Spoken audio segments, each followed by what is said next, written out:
Astra Abyssosk. Recently, the Adventurers Guild has received an unusual commission, and after careful consideration, we believe that... The Traveler would be the most suitable candidate, right? Indeed, as ever. I will spare the pleasantries then. May I ask if you two are available to help? Well, let me go over it briefly. Our client for this job is the Yashiro Commission. Apparently, Rift Towns are attacking the roots of the sacred Sakura nearby Mount Yogo in great numbers. Rift Hounds? On Narukami Island? Yes. We are not sure where exactly these creatures come from. But this time, they are attacking in alarming numbers with great aggression and a clear target. The sacred Sakura is of tremendous importance to Inazuma. I trust you are aware of this already? Good. Then you can see that this case is very urgent indeed. Is the Tenryu Commission aware? Yes, and they are already taking action of their own. However, given that the sacred Sakura's root system is vast and complex, and faced with the unpredictability and scale of the Rift Town's attacks, they are finding it difficult to defend against them. Their main priority is to protect the civilian population, so they are actively looking to cooperate with all other available forces to eliminate the monsters. The Adventurers Guild is one of the key parties assisting the Tenryu Commission with their work. But so far, the combined efforts to combat the Rift Towns has failed to substantially ameliorate the situation. You have our deepest gratitude. Your confident response puts me far more at ease. I will mark on your map the areas where Rift Town appearances have been recently reported. I hope you won't encounter too much trouble overcoming them. Relax. We'll be back before you can say Ad Astra Abyssosk.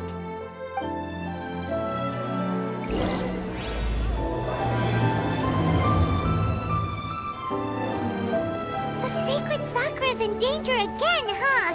Who'd have thought? Keeping the sacred Sakura safe was Kazari's greatest wish, and now these mangy mutts are trying to destroy it! Time to teach him a lesson!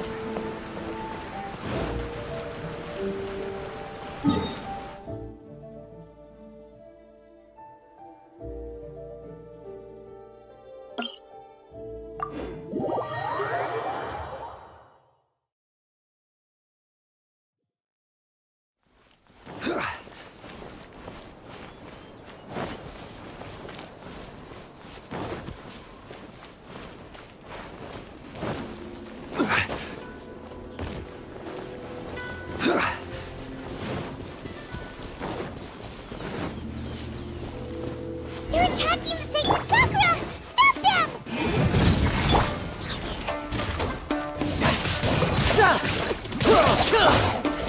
Solidify! Order guide you! Boom boom!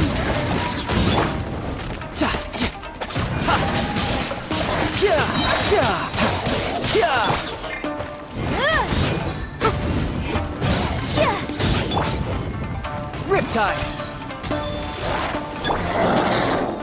Breath of the flame!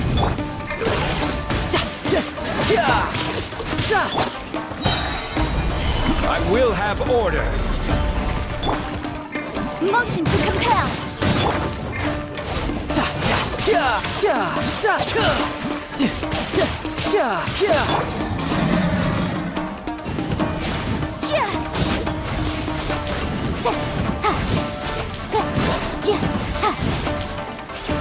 No time to lose.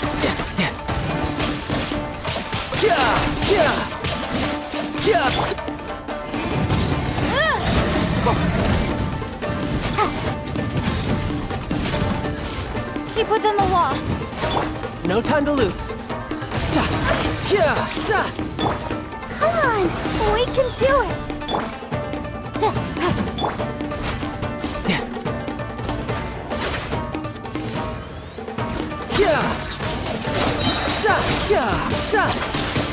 Incinerate! You can run, but you can't hide. Wow, there are so many of them! No wonder the Tenryu Commission needed help! Come on, Traveler, you can take them!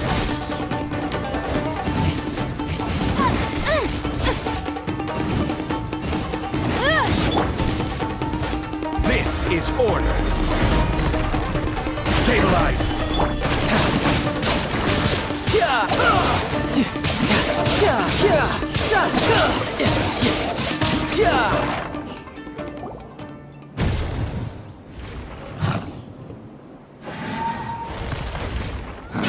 Torn to oblivion!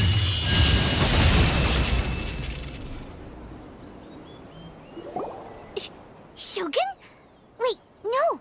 Could also be A. Oh, it's you two. It has been a long time. We have not seen each other since the resolution of the Tenryou Commission crisis. Okay, sounds more like A. It is you, right? You sure made short work of them. That was amazing. I'm making early preparations for what is to come. Last time we took a walk around Inazuma together, I witnessed the way the world is today. I was finally able to comprehend some things that I had never understood in the past. Since then, every time I encounter an obstacle in my thinking, I find myself having the urge to spend some time in the outside world. Makes sense. You must get super bored being stuck in there all the time. Might I remind you that I am not here to amuse myself? Recently, I have observed a number of changes in the external world from the plane of Euthymia. The most serious of these being the attack on the sacred Sakura by numerous rift hounds.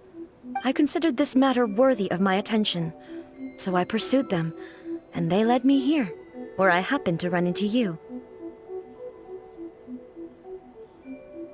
If the Shogun rather than I were to discover them, yes, perhaps she would have left the situation alone.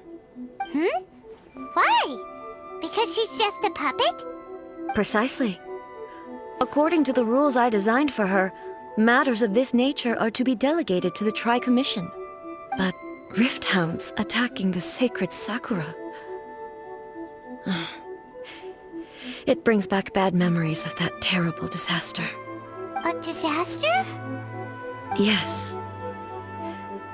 500 years ago, a great catastrophe befell Inazuma. Everything was engulfed in a pitch-black fog, and monsters ravaged the land.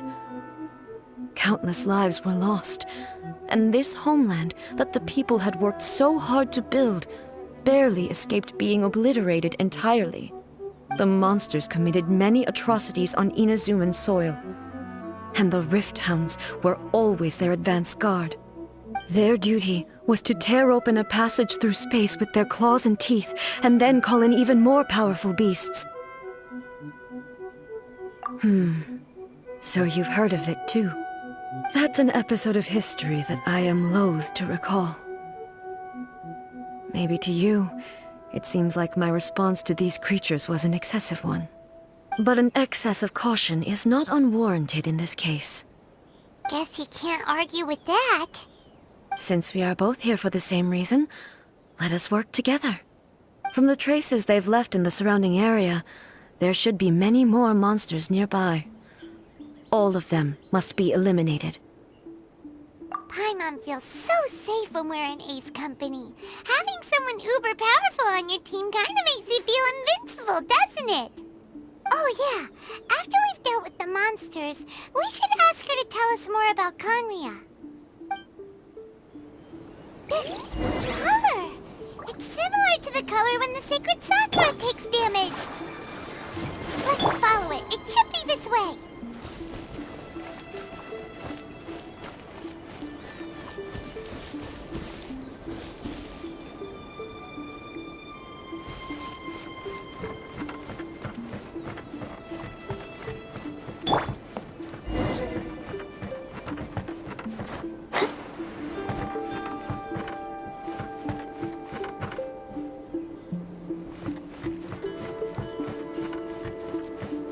Protect us.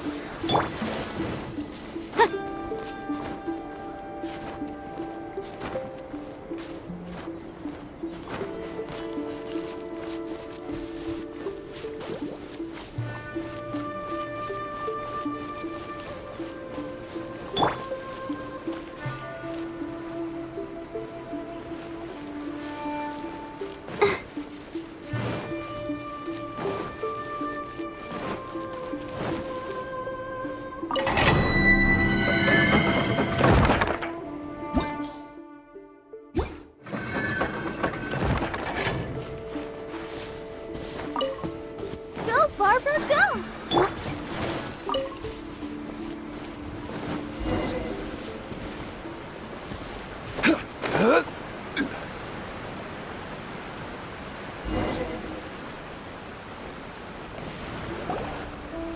We are lucky. The damage is not too serious. The Yashiro Commission will be able to nurse the root system back to health. This stuff that's flowing out, is it sap or something? And how come it's glowing? Huh?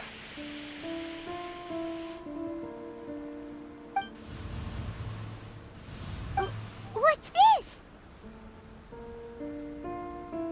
Could they be dead people? It wouldn't be the first time we'd seen ghosts on our journey. But why would they appear here? Let's search the area. Perhaps we will find out.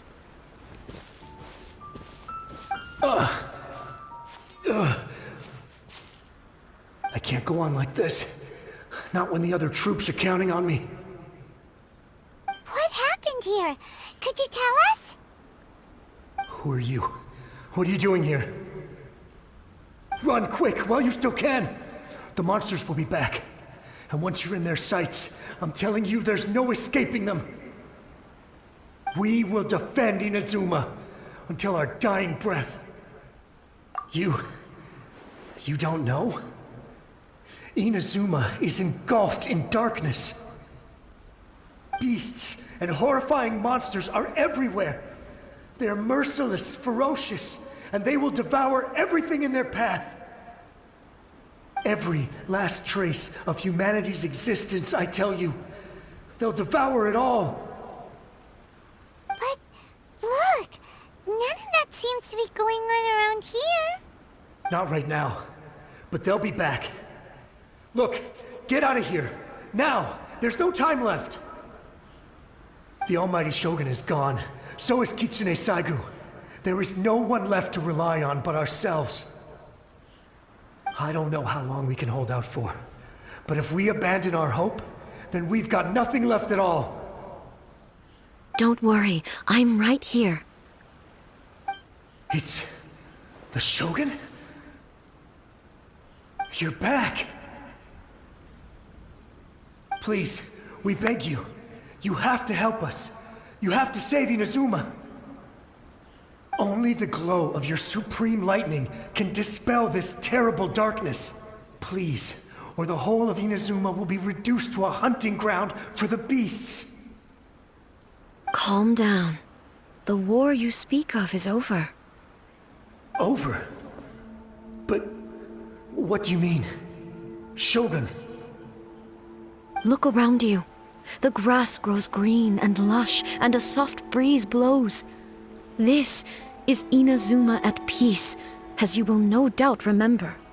There are no monsters, nor is there anything else here that could threaten your life. What? But how? Just moments ago, they were everywhere.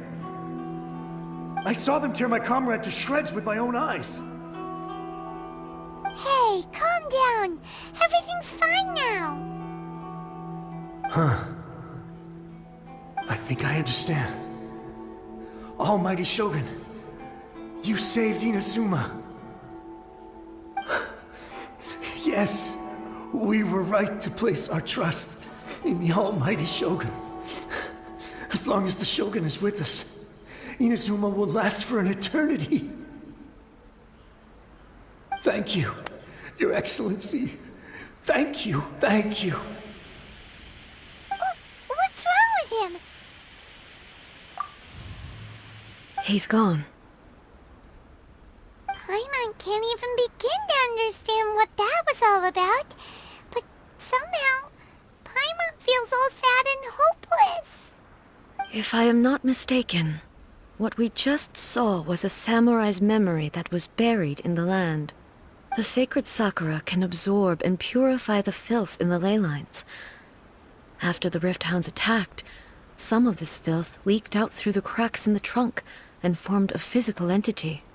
An entity formed with strong filth would be highly aggressive.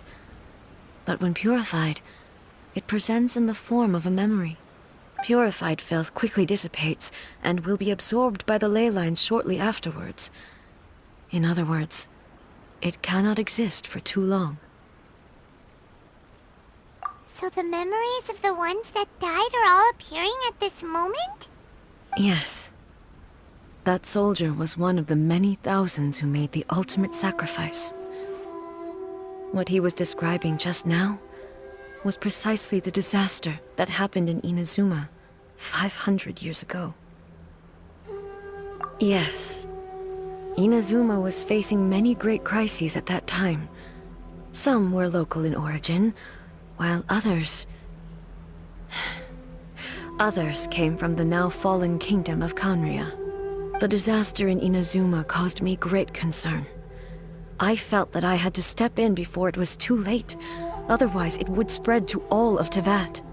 But my friend, Kitsune Saiku, reassured me that I had nothing to worry about. She would shoulder the responsibility of protecting Inazuma and mobilize all forces at her disposal to combat the threat. I could tell that, although neither of us acknowledged it, we both knew that the road ahead would likely end in tragedy. So, Inazuma was attacked at the same time as when the disaster happened in Kanria? Indeed. Countless monsters suddenly appeared throughout all of Inazuma. In the end, Kitsune Saigu sacrificed her life to protect the people. I never had the chance to see her one last time. But I would like to believe that she kept her promise to me until the very last. But even then, Inazuma was left more devastated than we could have ever imagined. Those terrible tragedies left great wounds that are still felt to this day, both on the land itself and in my heart. Hey. Yes. For the longest time, I couldn't bring myself to face the pain of that loss. All my martial might was in vain. Though I could conquer Tatarigami and vanquish monsters, I was helpless against the ravages of time, powerless to keep the ones I cherished alive.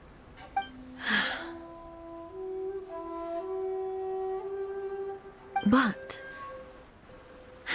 after my clash with human ambition, I thought long and hard. Now I realize I cannot fixate on the past forever. When I traveled around Inazuma with you, I caught a glimpse of how the nation has progressed over the centuries. A glimpse of human potential. Everything far exceeded my expectations.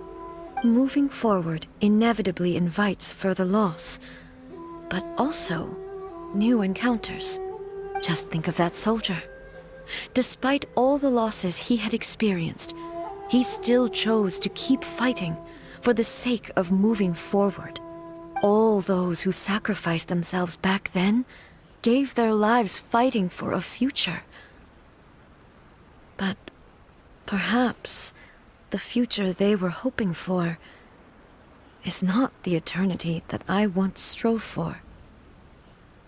As Inazuma's god, it is high time I honored their wishes. Warriors of the past, who spilled your blood on this land, your noble souls now rest in this earth. I will never forget you, and all that you did for Inazuma. He's taking all this pretty hard. Come on. Let's keep investigating the damage to the sacred Sakura.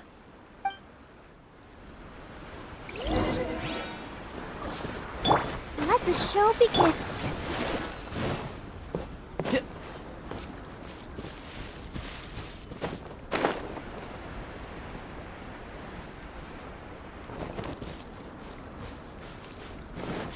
As expected, there are a load of Rift Hounds here too!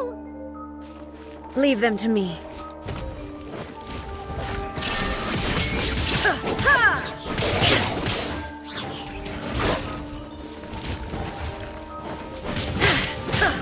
Now you shall perish!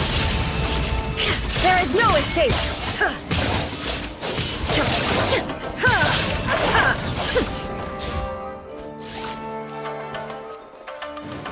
Shine down!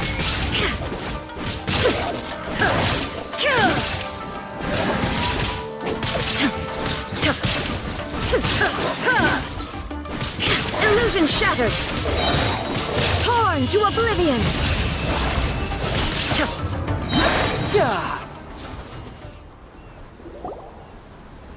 Huh? Something seems wrong with A.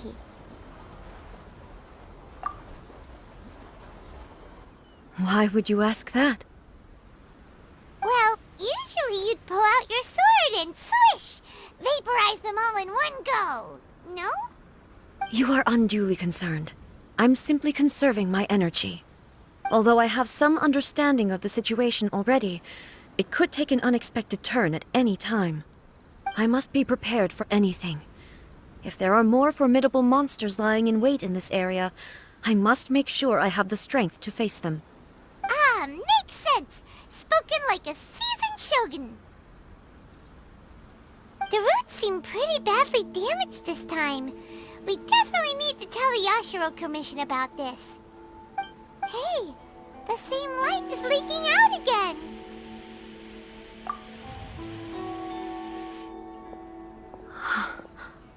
Furuyama? Is that you? Almighty Shogun, what brings you back so soon? I thought you were off fighting a battle in a distant land. Fighting a battle in a distant land? Sounds like this guy's talking about 500 years ago, too. Allow me to introduce Furuyama. He is a tea master and a member of my retinue. Though blind, Furuyama is unparalleled in his ability to appraise tea.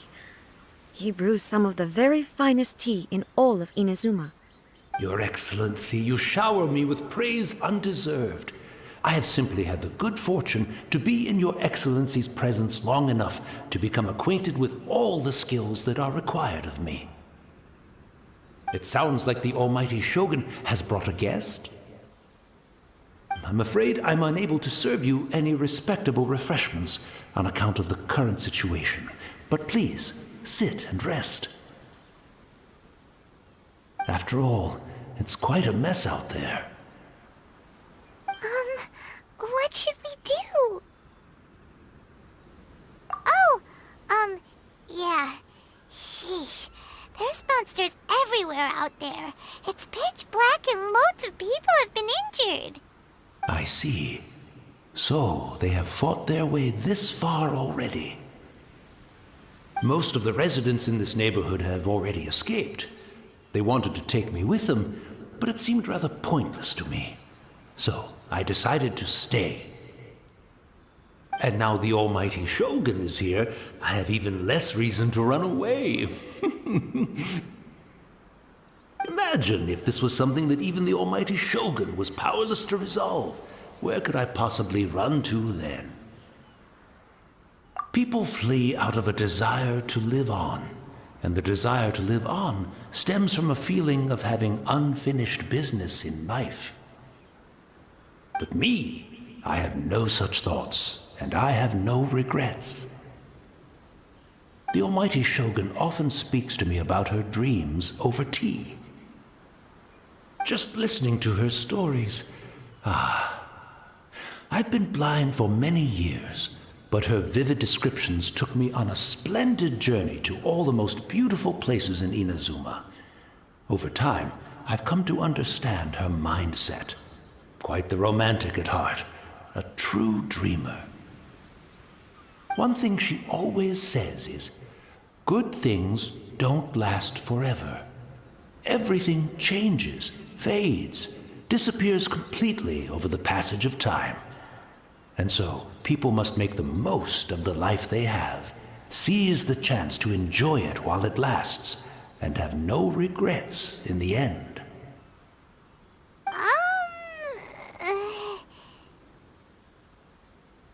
So you see, as bleak as things may be now, I have experienced countless wonderful things in life.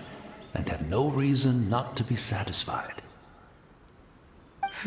Perhaps you are right.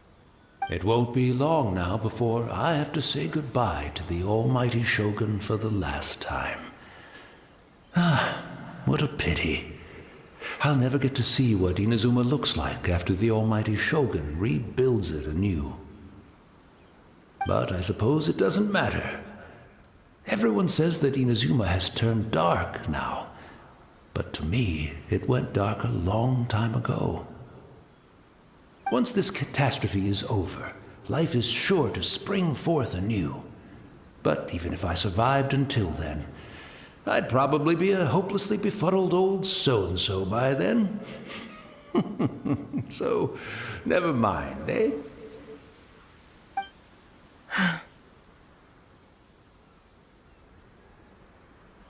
Oh, goodness me. Speaking of befuddled, look at me rambling away to my heart's content and forgetting to serve the tea. The almighty Shogun comes to visit and I don't have the tea ready. A truly egregious loss of decorum. One moment, I'll just... Where in the world is the tea set? I hope the others didn't smash it to smithereens in their hasty departure. Can't see a tea set anywhere around here. Really? But it's always been right by my side. Goodness gracious, what a fool I'm making of myself. I couldn't possibly have my guests fetch it themselves. That would be most discourteous indeed. Don't worry about it. Take a rest. We'll be back right away. Almighty Shogun, you're not going too, are you? No, no, no. Your humble servant implores you, not with the war raging outside. This place is complicated. It's quite unlike the tea house in your memories. Leave it to us. But... well, okay. I never thought I'd see the day that I need the almighty Shogun to personally collect my tea set for me. I can't decide whether it's a final regret or a final stroke of good fortune. Where should we go to find a tea set?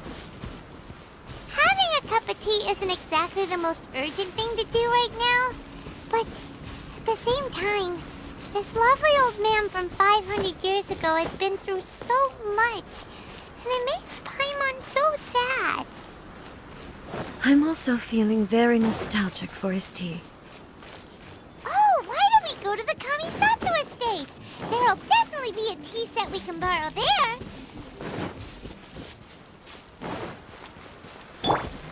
Go!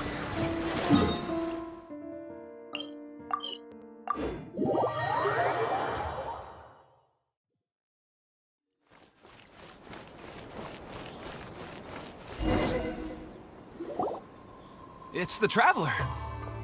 And the almighty Shogun. How might I be of assistance, Your Excellency? I wish to borrow a tea set from the Yashiro Commission. Oh, sure. I'll fetch that for you right away. Please step into the courtyard and have a rest, almighty Shogun. Oh, and I'll inform my lord about your visit immediately. Ah, and the tea set. I'll bring that here as soon as it's ready. Be at ease. I'm not here to see Commissioner Kamisato. Actually, I'd prefer to spend this time chatting with the Traveler. Please, fetch the tea set at your convenience. No. I am your humble servant. I daren't think of my own convenience when the almighty Shogun graces me with her presence. I'll deal with it right away. Well, it's not often we have the chance to chat. I'm sure you must have a lot of questions. Right. Paimon wanted to ask that too. The almighty Shogun that he described didn't sound anything like you at all. I seldom had the time to drink tea. Any free time I had was spent practicing martial arts. So, in the vast majority of cases, the one he made tea for was the former Electro Archon, who was also my sister, Raiden Makoto. He may well have had an inkling about there being two Raiden Shoguns, but he always acted as if he was completely unaware of it. The philosophy of life that he shared with us just now, that was Makoto's view on reality. She always saw things that way. You and Makoto had pretty different views, huh? Indeed we did.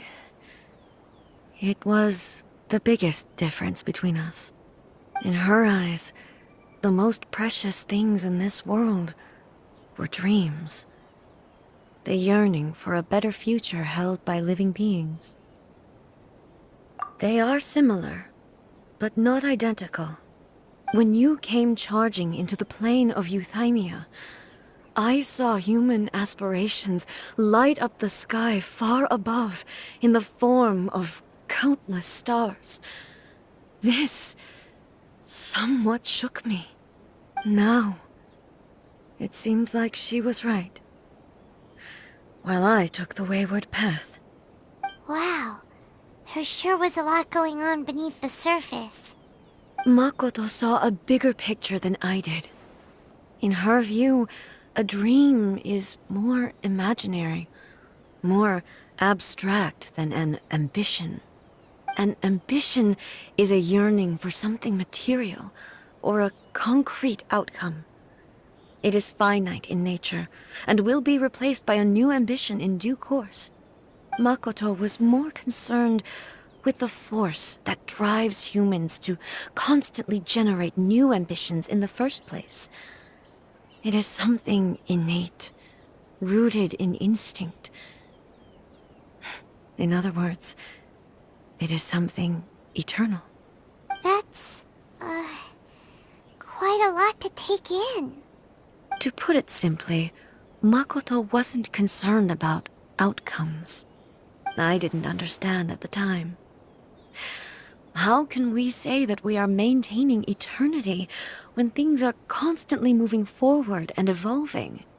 I suppose what it comes down to is the definition of eternity she set out with. Yes, it does.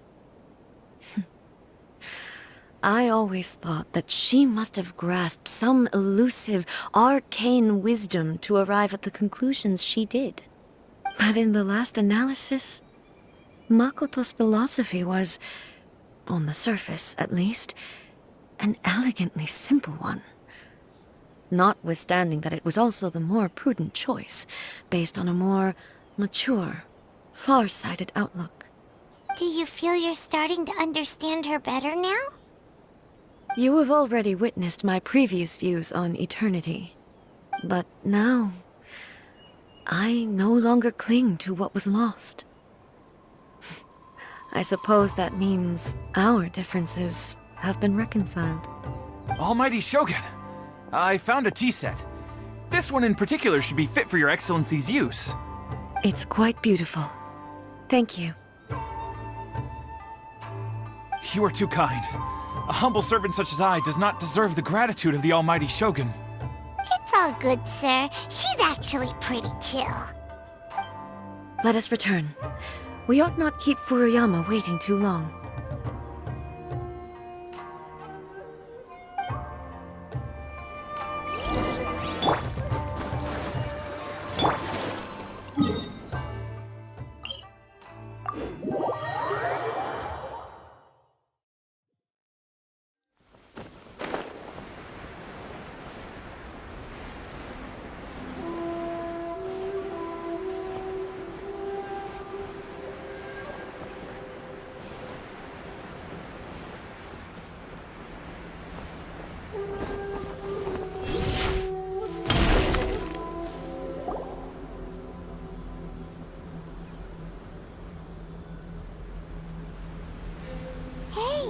Where'd he go? He wouldn't have gone looking for a tea set himself, would he? Or perhaps the ley lines did not have the power to sustain him for very long, as was the case with the memory we saw earlier. So we won't get to drink his tea? We didn't even have a chance to say goodbye. The information held in the ley lines is complex and disorderly. The fact that we were able to meet him to begin with was a miracle of fate. Mm-hmm. Well, this chance won't come often, and we do have a tea set. Perhaps I should try my hand at making us a pot of tea. I've watched Furuyama brew tea on many occasions. I doubt I should have any major problems doing it myself. The tea is ready. Please give it a try. So many thoughts were racing through my head as I was brewing it. I'm not sure how to explain it. You're right. But the things we've seen today have brought back many memories for me. I've been reminded of many people, too. Kitsune Saigu, Makoto, and all the other friends who I watched pass even further back. Back at the Yashiro Commission, I kept the conversation reasonably lighthearted. But now, I'd like to broach a heavier topic, if I may. The events of 500 years ago not only robbed me of my friend, Kitsune Saigu, they also took Makoto away from me, for good. She died in that disaster too? Yes. She went to Conria alone, without telling me. Unlike me, Makoto was no martial artist. Whenever similar crises had arisen in the past, I was always the one to face them in her stead. But this time, the circumstances were so grave that Makoto had no choice but to leave me behind. Or perhaps it was more that she went ahead of me, put herself in front of me, so that I would remain hidden. In any case, by the time I realized what was happening, yes, it was too late. I arrived only in time to hear her dying breath. She had already lapsed into unconsciousness by that point, so all I could do was enter into her mind. As far as you're concerned, it would be somewhere similar to the plane of Euthymia. It was there that we bid each other a final farewell. I cried bitterly. Even in those final moments, I couldn't understand her actions. Why did she go to Conria first, and not I? Why did she keep me in the dark about it? Was it to shield me? It was there and then that I resolved to pursue eternity. As a testament to that decision, I saved her realm of consciousness just before it collapsed completely, and brought it back to Inazuma. That's quite a story. When I returned to Inazuma, I was shocked to find that a great sakura tree had appeared on Mount Yogo. The tree that you know as the sacred sakura. That's exactly what everyone back then told me as well. That it had existed since time immemorial. They were so matter-of-fact about it, and couldn't at all understand what I was so surprised about. No one questioned it, and yet its presence contrasted so starkly with the area as I remembered it. It seemed as if I was the only one to have noticed it appear suddenly out of thin air. In the end, I simply had to accept that it was a miraculous effect of Makoto's consciousness. With the help of the sacred Sakura's power, I was finally able to overcome the monsters and quell the disaster in Inazuma. This is all really hard to understand. Kinda beyond Paimon's level. Yes. She had such a great love for this land, and for its people. In this respect, I still do not compare to her. I once told myself that I would never speak of these events again. Facing the fact that she is gone is unbearably painful. But even the tea that is most bitter to the tongue once swallowed, leaves some sweetness in the throat. And it's time I came to terms with it all. Oh, while we're on the topic, since you experienced that battle in person... Sister? I had heard that you were looking for your family. You mean to say that she was somehow involved in the Conria disaster? Based on what we've learned so far, it seems so, yeah. I'm sorry. I wasn't there for the whole thing.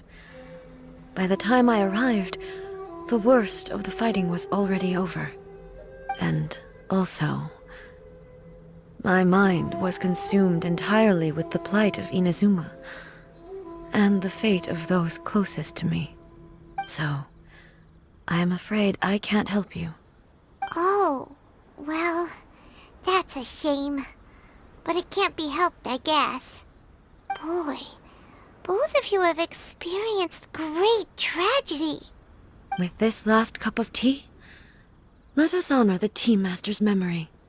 Thank you, Destiny, for giving us the chance to meet again. We should go. Let's keep following the traces. Very well. Based on my investigation so far, I believe this next pack of monsters should be the last.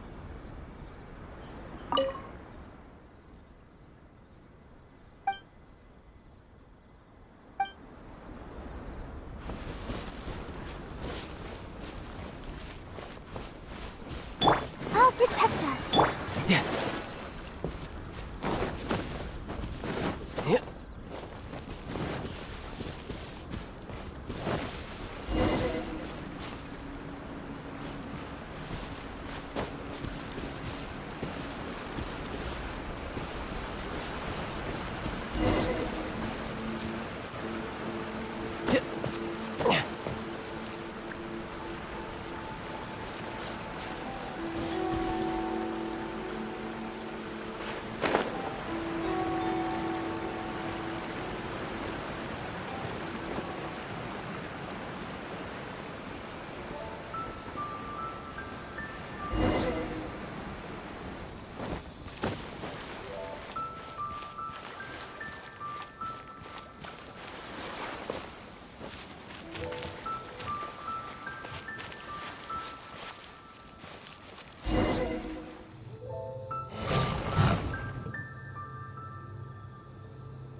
Once again, please leave them to me.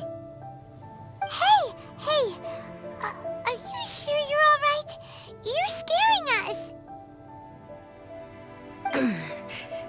Fear not. Fighting is what I do best.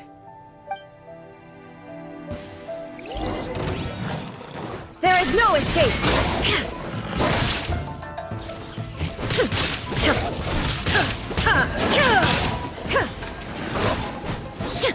Illusion shattered!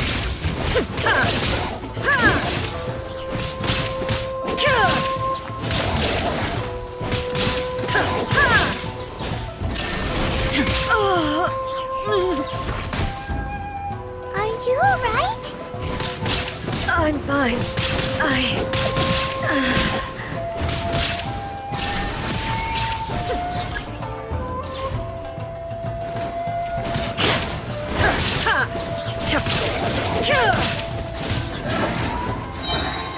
Illusion shattered! Now you shall perish!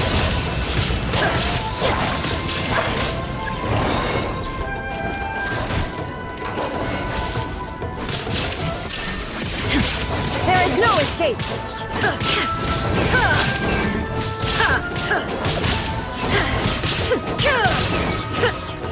Shine down! Torn to oblivion!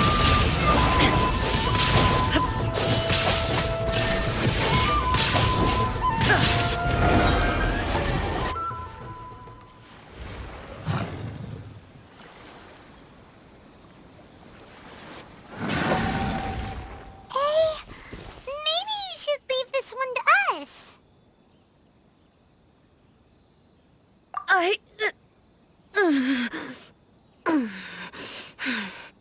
My apologies. Don't worry about it. Just take a breather and get your strength back. We'll deal with the monsters.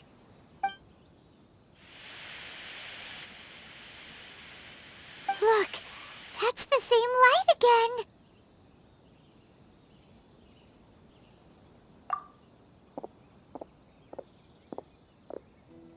Where am I? Who are you? Almighty Shogun, you're here too!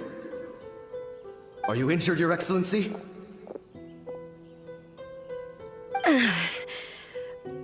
I'm quite all right. Just feeling a little stiff. We, the Shogunate Samurai, will defend the Shogun until the very end. Come on, men! They're coming back for more! Let's get them! Don't! It's too dangerous. Danger is our duty, ma'am. If we were the kinds to shy away from danger, we never would have taken up arms to begin with. No need to worry, Almighty Shogun. When the situation looks bleak, we will draw on the power granted to us by the gods. Is that a vision? It certainly is. I know the gods are omnipotent, and their willingness to grant their power to humans means they have high expectations for us. If the Almighty Shogun is in trouble, now of all times is the moment for us to honor that. So that's how samurai of that era understood visions, huh? Nobody knew where Your Excellency had gone, and we were starting to despair. But now we've found you. You're right here with us. Just the sight of you appearing before us once more has reignited the hope in our hearts. This hope is the light that will guide us out from the darkness. Everyone, on me! We'll help too! Huh? Affirmative, but watch your backs.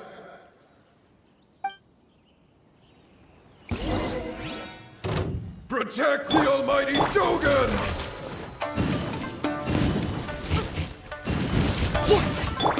Riptide!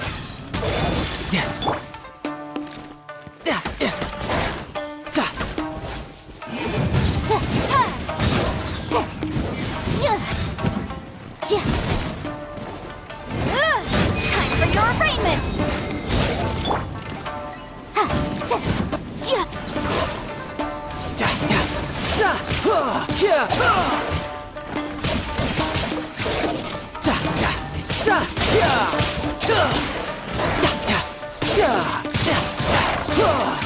Who's next?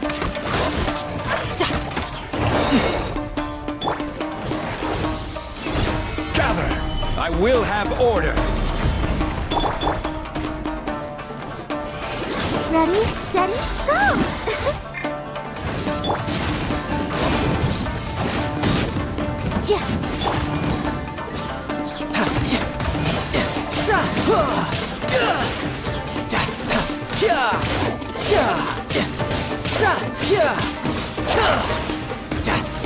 Bring it on!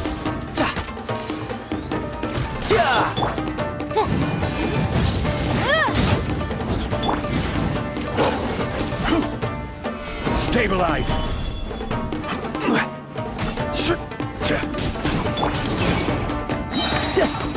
You can run, but you can't hide. You're mine.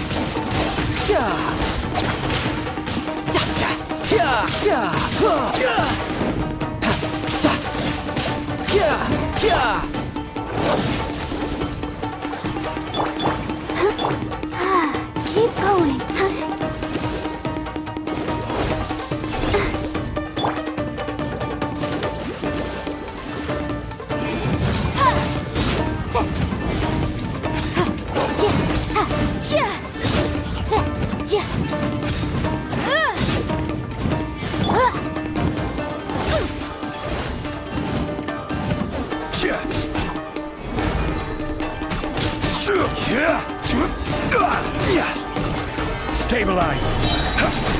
better guide you.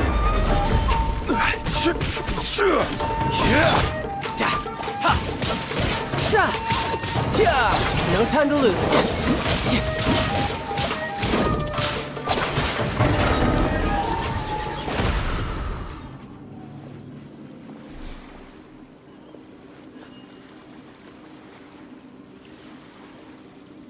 It seems like their attacks are finally over.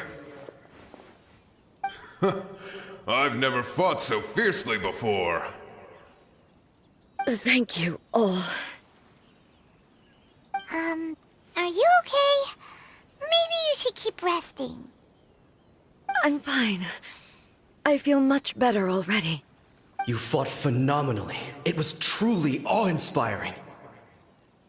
The monsters will definitely come back. And when they do, it'll be more than a few Rift Hounds this time. Quickly, escort Her Excellency back to Inazuma City, and regroup with the General's forces as soon as possible. When everyone sees the almighty Shogun safely returning, their spirits will be lifted. Well, what are you guys gonna do? We will stay here and guard against the monsters' advance. We cannot afford to let them get any further. We are brothers in arms. As long as we stick together, we can face any number of monsters that come our way.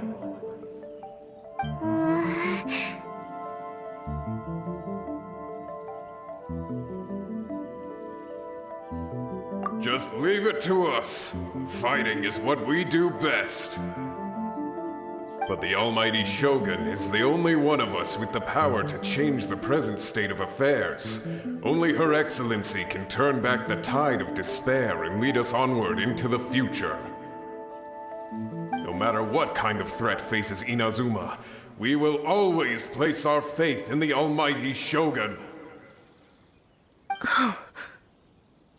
Thank you all very much. I promise you that I will create a bright future for Inazuma. I should not have left it this late to make this promise. But from this moment forth, know that I shall be true to my word. Don't worry, Your Excellency. We will never doubt your word as long as we live. With you leading us, we will claim back everything that Inazuma has lost. Glory to the Shogun!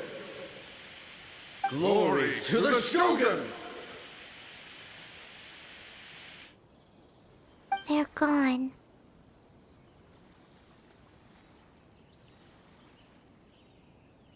It was both.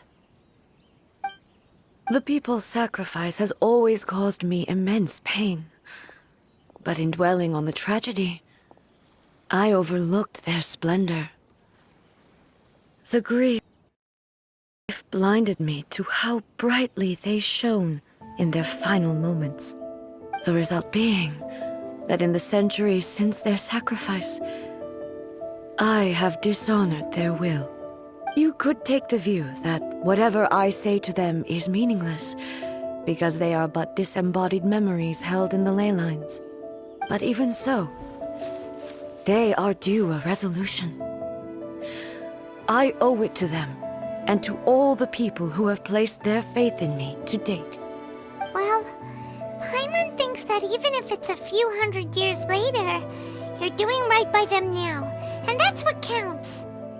Thank you for your comforting words. But this is my basic duty as Inazuma's Archon, and I have neglected it for far too long. I used to think just like that samurai, that I was first and foremost a warrior, and my only duty was to face whatever challenge came my way. But what Inazuma needs more than a warrior is someone like Makoto. Even though I am utterly unlike Makoto, and can never become the person she was, I still need to do the things that she would have done. Yes, they are. They are strong and resilient, and have much to be proud of. As the Raiden Shogun they revere, I should not be the one to hold them back. Well said. Sounds to Paimon like you figured things out. Change will come to Inazuma, and with it, new possibilities. This will take time, but eventually, the future will bring healing to the scars of the past. No matter how long it takes, I am committed to bringing this to fruition. This is my promise. Now that we've dealt with the Rift Hounds, this matter is halfway resolved. It does not appear that the threat will escalate for the time being. I will leave the Tenryo and Yashiro commissions to handle the follow-up work, such as investigating the origins of this incident and tending to the root system. Alrighty then, let's move on. He looks calm on the outside, but Paimon bets her emotions must be all over the place right now, huh? She seems to have changed a lot since we last met her. Huh? What's wrong, eh? Come on, keep up!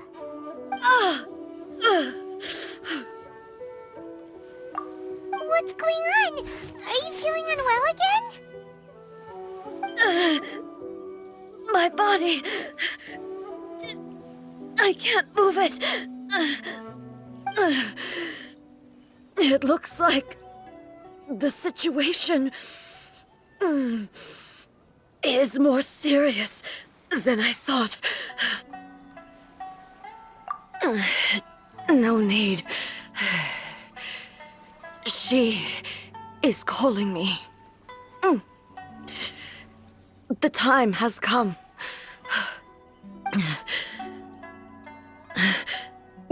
Can you help me walk? I need to go to the cave below the Grand Narukami Shrine. Why? What's in there? A battleground. One where I shall sever ties with the past and take the first steps into the future.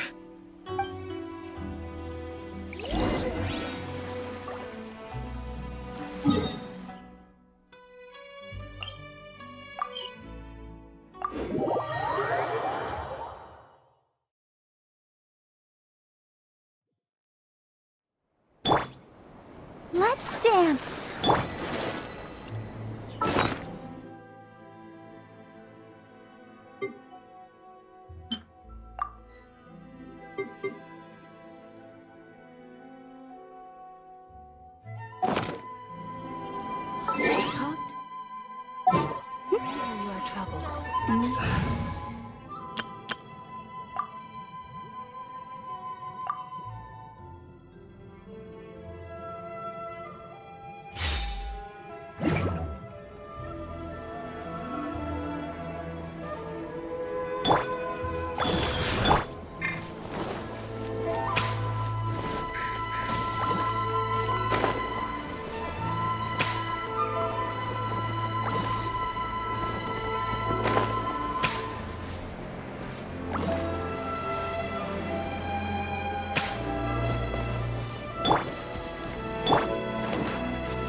We're finally here. The entrance should be nearby.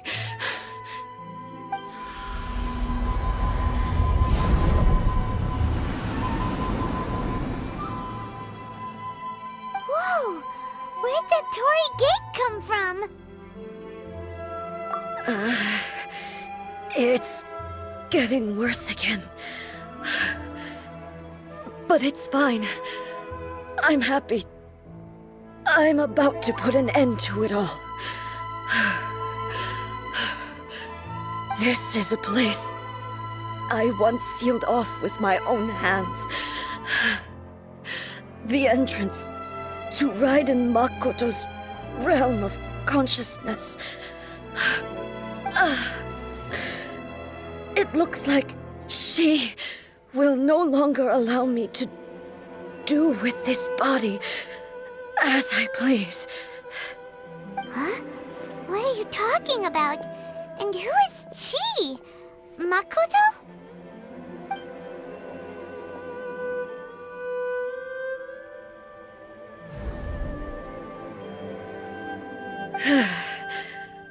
Follow me. Where are we going?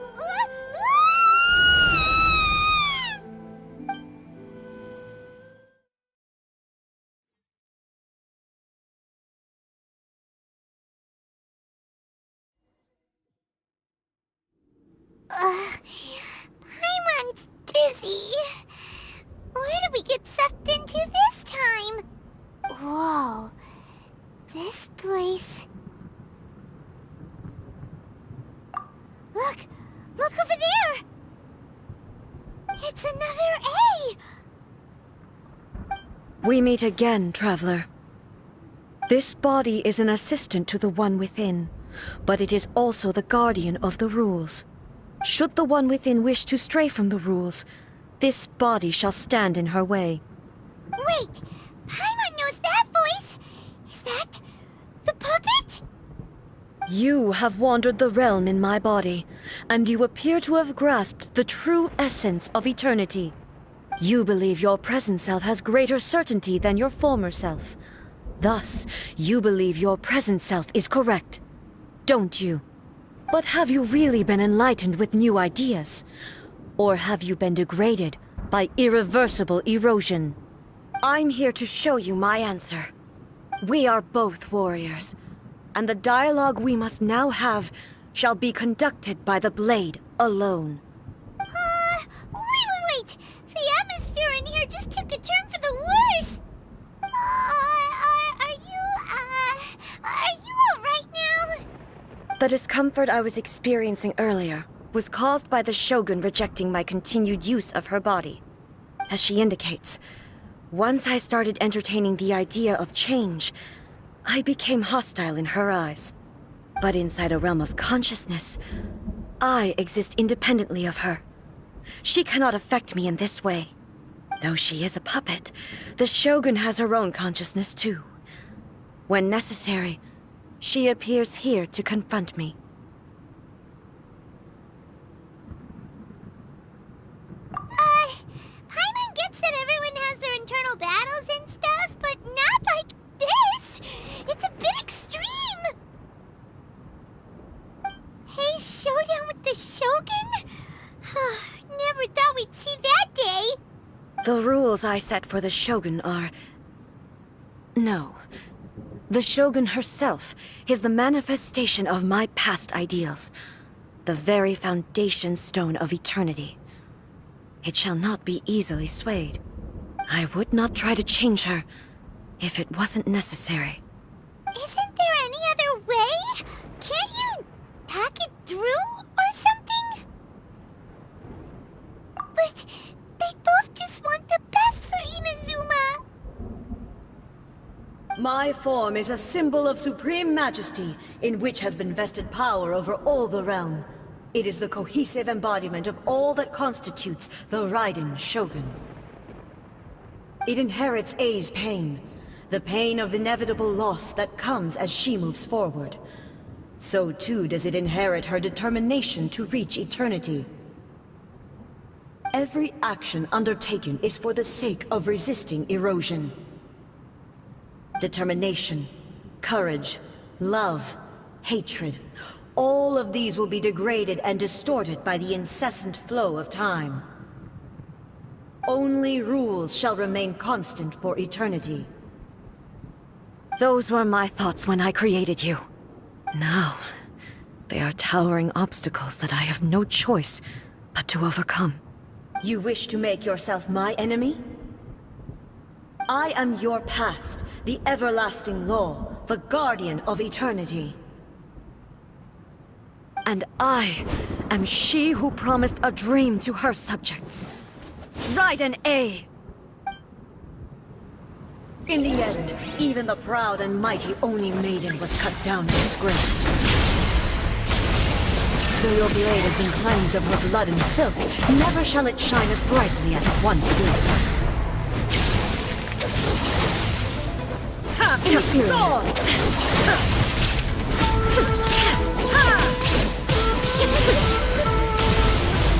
There is no escape! Inazuma shines eternal! Absurd! The Kitsune Sakura blossoms that once filled the skies fell to the ground as pitch-black rain. As long as the ley lines flow, the relentless erosion of time will never stop. She's completely recovered?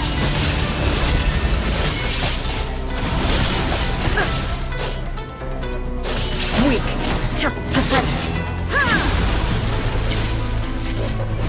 Your verdict is decided. Illusion shattered. Weak. Gone.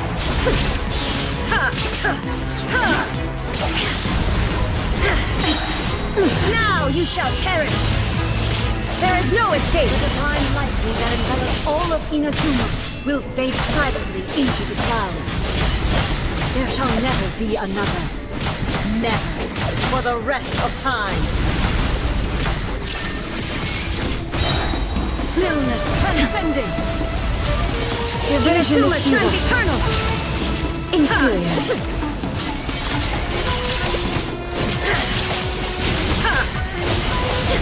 This ends now. Pathetic.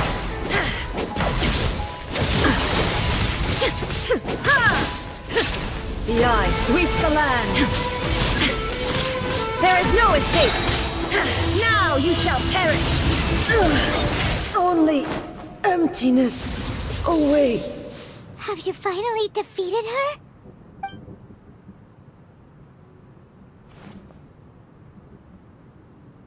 It appears your martial prowess has not dulled. But how long can your will remain strong? How the heck?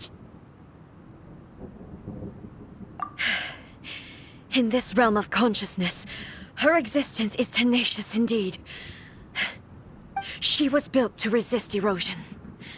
Her will is stronger than any other living being's, including you and me. Then, does that mean this is gonna be a never-ending battle? Maybe. But I have to prove to her that my present will is no product of erosion. The future I shall forge will be a grand undertaking. One that will be resistant to erosion. If I don't do this, the Shogun's rules can never change, and Inazuma can never move forward. This is my duty. No matter how long this battle may last, months, years, centuries, and no matter how many times we must fight, I will defeat her. 500 years ago, humanity proved their strength in battle. Here in the present, they rely on their ambition to challenge wayward practices, tear them out like the diseased wood of an old sakura tree, so that new, healthy branches might spring to life in their place. It is about time that I learned to trust them. I understand that. But if the dreams of which Makoto spoke are true eternity, a short moment for which the Shogun does not exist is nothing to fear. I fight for the everlasting future of Inazuma. However long the battle may last, It is but a drop in the ocean of eternity. I vow to the subjects of Inazuma that I shall one day return. This is my oath. Please, be my witness. During my absence, I place everything in Miko's hands. But this means that... Pass on my words.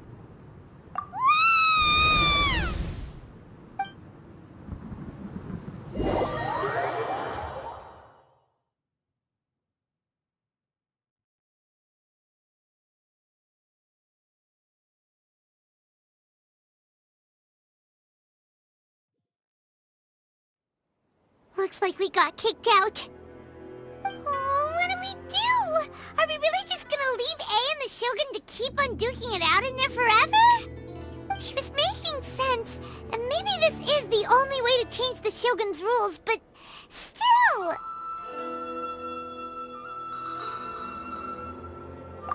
Right?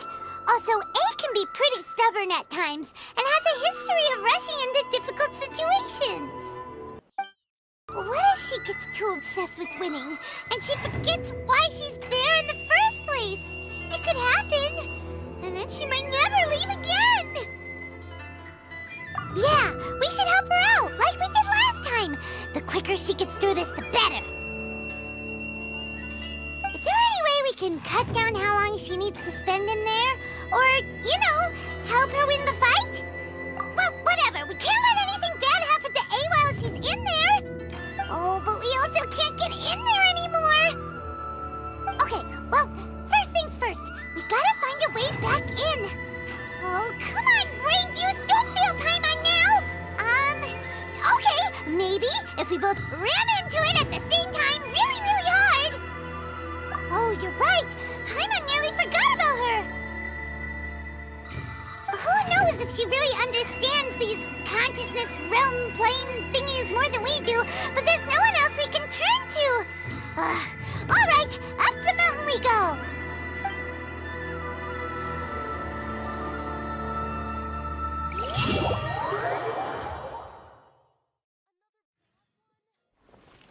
No, let me try again.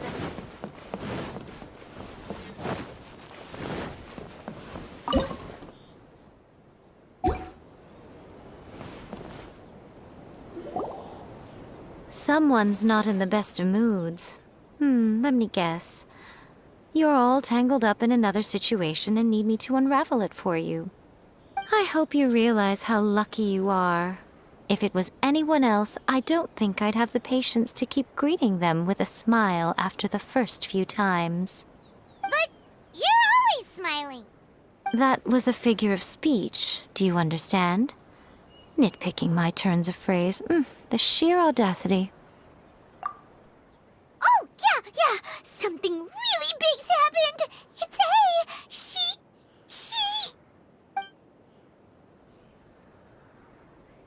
Oh, okay, I see. So, A's decided to palm Inazuma off on the humans, while she goes off on her own to fight a fierce battle that doesn't even have an end date. Impossibly stubborn. Jumps straight to the most extreme course of action imaginable, presumes her sheer will can see her through, despite a near impossible goal that requires nothing short of the very peak of her abilities. Yes, that sounds like A all right. You know as well as I do that she's always been like this. Why start fretting about it now? Rushed into it without thinking. Well put. Oh, she acts like such a child sometimes. So you seem to be under the impression that I am able to offer some sort of help? Who gave you that idea? Is she playing dumb? She's doing this on purpose, for sure! You're learning, little one. But really, the truth of the matter is that I don't know much more about Raiden Makoto's realm of consciousness than you do. All I know is that it's the foundation of the sacred Sakura, and from what I've heard, it's a little different from A's plane of euthymia. Because Raiden Makoto is no longer alive? Not just because of that. The nature of the space itself is different in some way. But I can only speculate. You're the ones who have actually been there, so you tell me, what was it like? Anyway, we needn't worry about the details too much. It'll just be a little difficult to explain things later on, that's all. First things first, follow me to the entrance.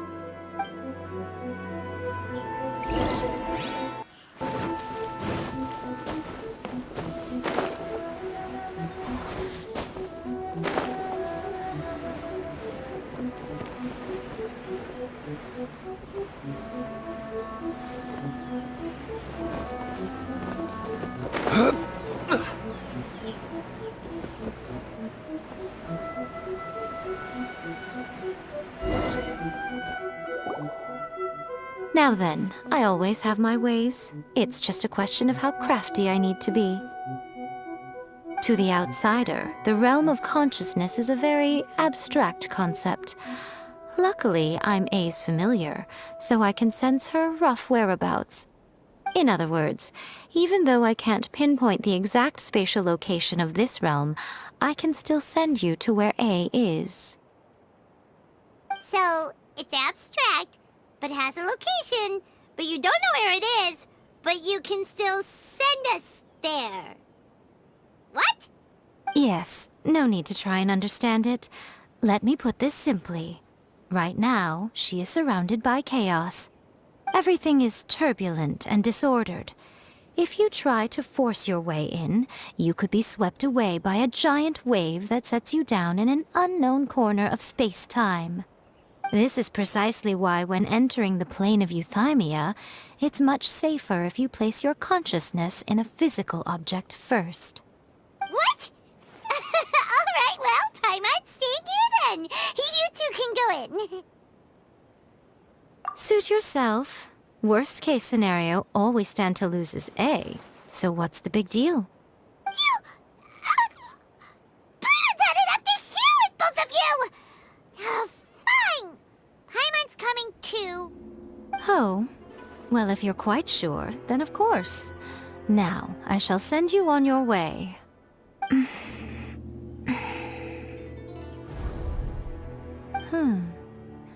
I say. Oh, nothing. It just seems extraordinarily chaotic, that's all. My suspicions have been confirmed. By the way, remember to focus constantly on your heartfelt wishes when you enter inside. Only a strong enough will can prevent you from being swallowed by the giant waves of abstract space. Only if you are strong enough can I deliver you to the right destination. Well then, the door is open. Hop on in. I'll stay outside and provide what stability I can. I'll be ready to respond if anything happens. I'm placing my god in your capable hands. For my sake, and for Inazuma's, please. Bring her back. Miko, you better know what you're doing! That's enough chatter. Get to work.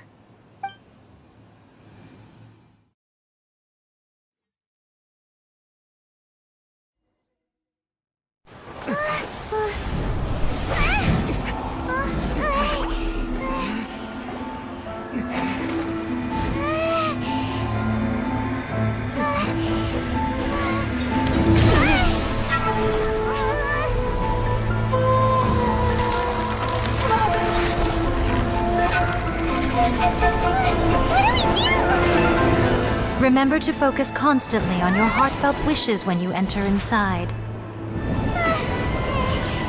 Only if you are strong enough can I deliver you to the right destination.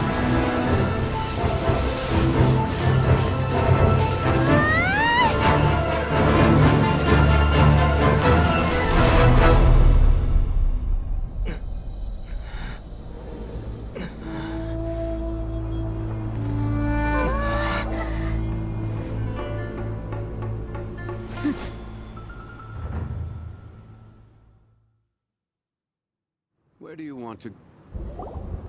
Huh? How can this be? You have returned. But how were you able to get back in? And how come you have not changed at all in all these years? This is a duel to remember. It is as if we have returned to the moment when the laws of eternity were first established. Your will today is as strong as it was back then. Over countless battles, not once have you lost, and never have you shown the slightest hesitation. Had I made all enemies of eternity stand against you, you still would not have wavered. For your firm commitment to enforcing the rules, you have my admiration too. You bring honor to the title of Guardian of Eternity. Now these two return once more to this space. An inevitability of fate, perhaps. Then, let this be our final duel. The conclusion to that which began 500 years ago. Final duel? So you're finally willing to... Stand back, traveler. I'm going to be the start of something new. The time our duels took to fight was long enough to witness the rise and fall of nations. The energy they consumed, great enough to vaporize the oceans and turn day into night. And the will they united, sufficient to penetrate minds and crush dreams. Yes, you have endured. I will endure forever.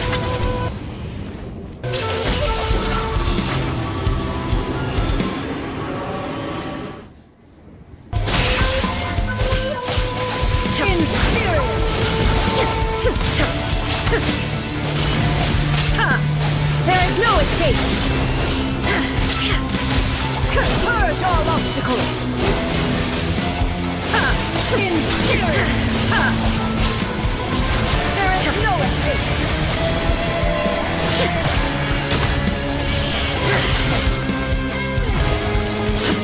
Eternity is in my shine down!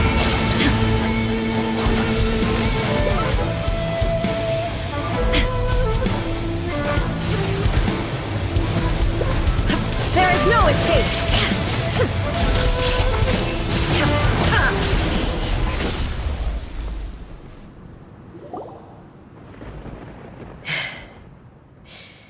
This is the end. You have won. I believed you were incapable of transcending the past.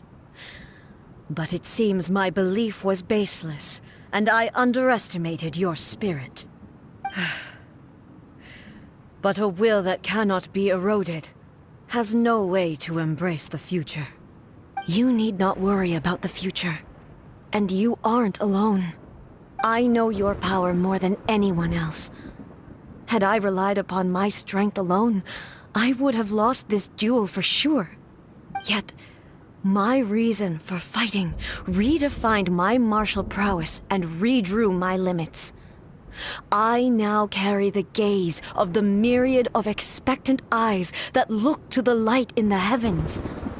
And whenever I think of this, I feel something stirring within Muso Ishin. The blade that I inherited from Makoto seems to be trying to guide me, to encourage me. I noticed it also. Just now in the heat of battle, it seemed to unleash a new and unfamiliar power. This power is beyond the limits of my understanding. This blade belonged to Makoto. Perhaps it can only respond to me with its full power when I truly understand and believe in her. When I clasped Muso Ishin in my hands, I had the feeling that she was by my side once again. It was at once a familiar feeling and a strange one. Makoto barely wielded a blade in her life, and yet her blade brings me closer to her. You have my approval. Your present will is not the product of erosion. I shall no longer stop you from attempting to modify the rules. From this day forth, this body will remain your assistant. I won't design any more rules that can never be changed.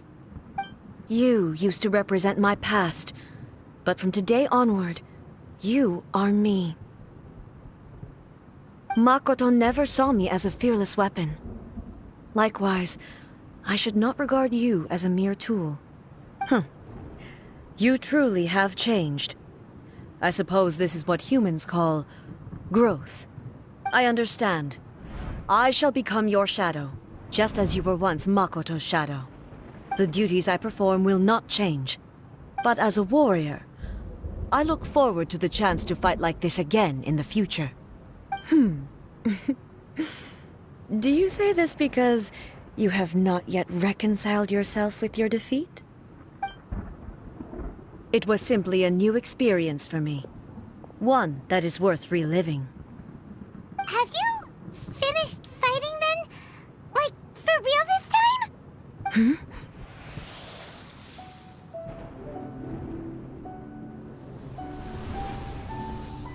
Hello, A. And greetings, those who have come to bear witness.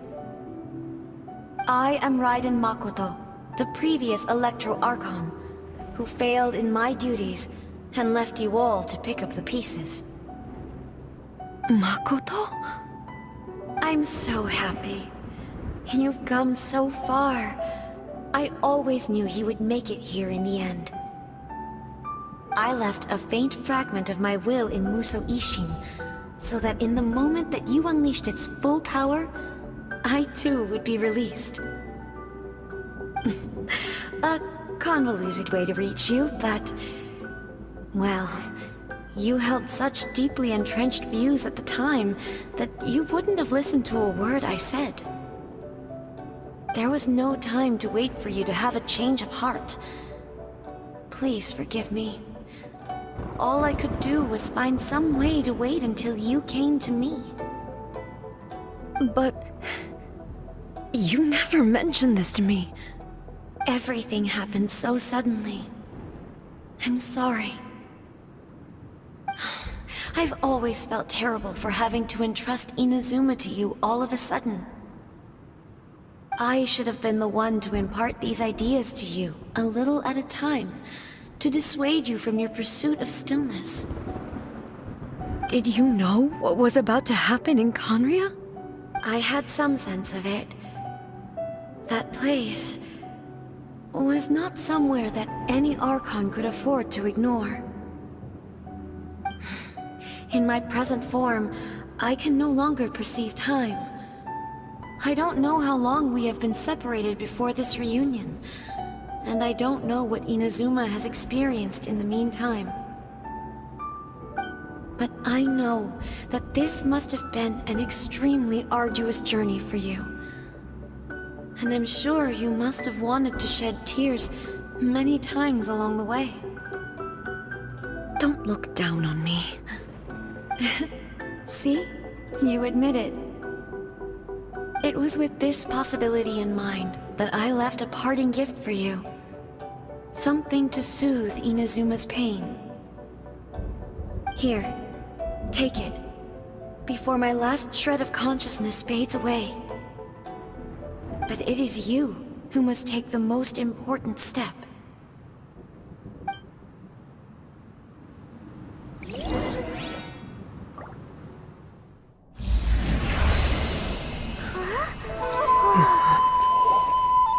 The light turned into a seed?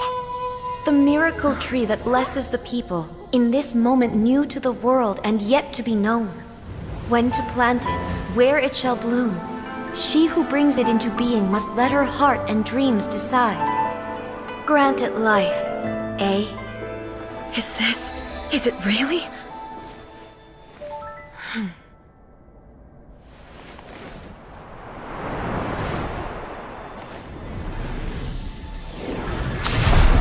Eternity extends time into infinity. Dreams illuminate each moment within. When both shine in unison, the sacred Sakura blooms from the darkness, finally free from the clutches of the heavenly principles. Now the nightmare has dissipated, and reality is made whole. The vision we both yearn for is still further ahead. My only regret is that I cannot witness Inazuma's future, nor can I walk this journey with you.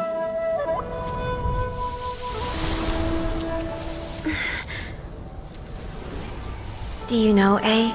I am so happy right now, because my final wish has now come true. Your polearm once protected me from countless calamities. For this, I've always felt indebted to you. Though I could never repay you in full, this sacred Sakura will buy you some time until you are ready to awaken and embrace the new. What do you think? Did it do the trick? This time, it really is goodbye, eh?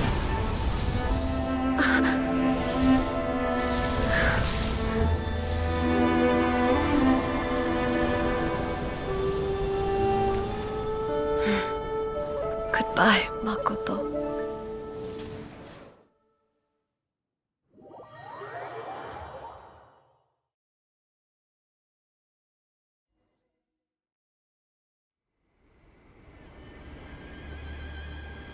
So the A of the present planted the sacred Sakura in the realm of consciousness, and it took root in the Inazuma of the past.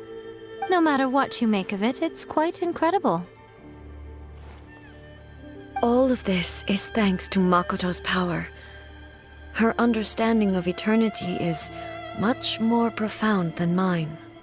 Eternity is a concept intimately connected with time. When you begin to touch on eternity, the concept of time becomes murky.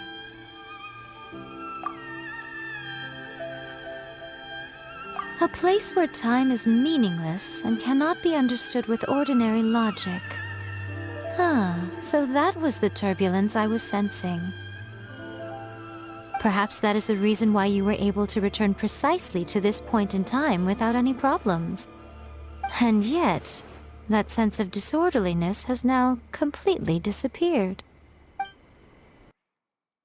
I don't fully understand yet.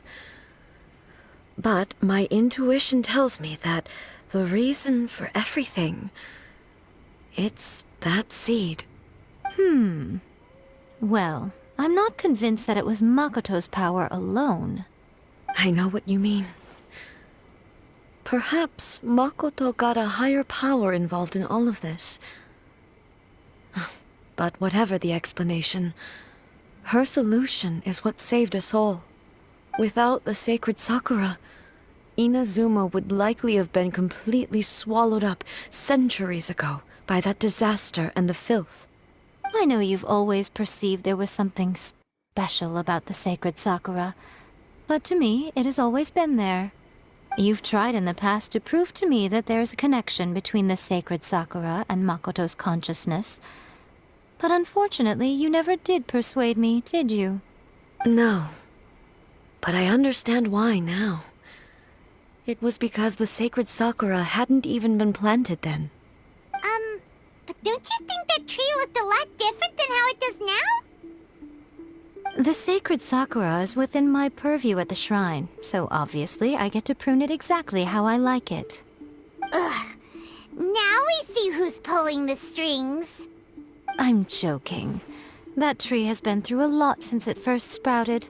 We have the loving care of Kitsune over the ages to thank for how it appears today. And obviously I played my part too. It's fair to say that very little time passed between the moment you came out of that realm and the moment you re-entered it.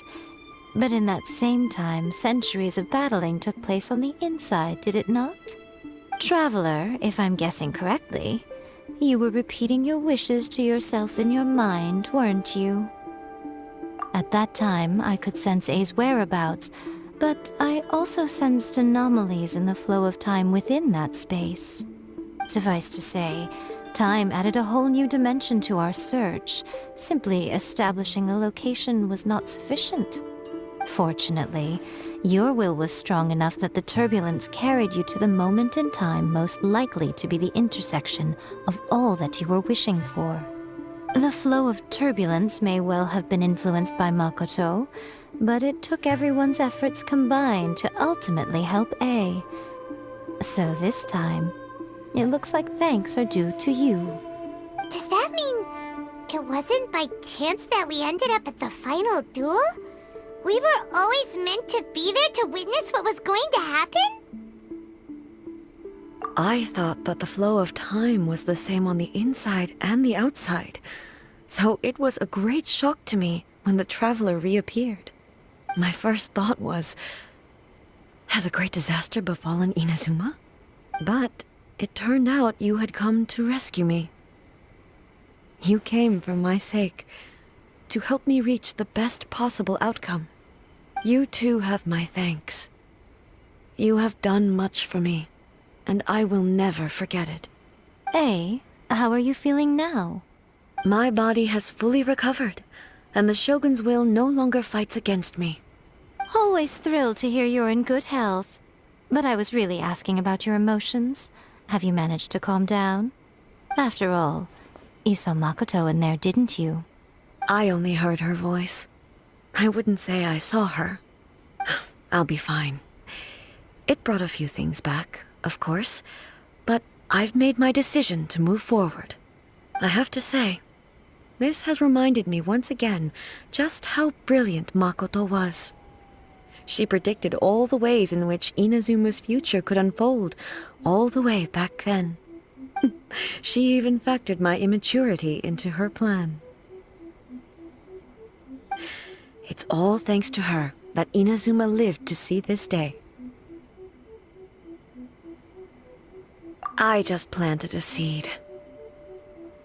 Yeah, it was thanks to everything you did that you got to see her again.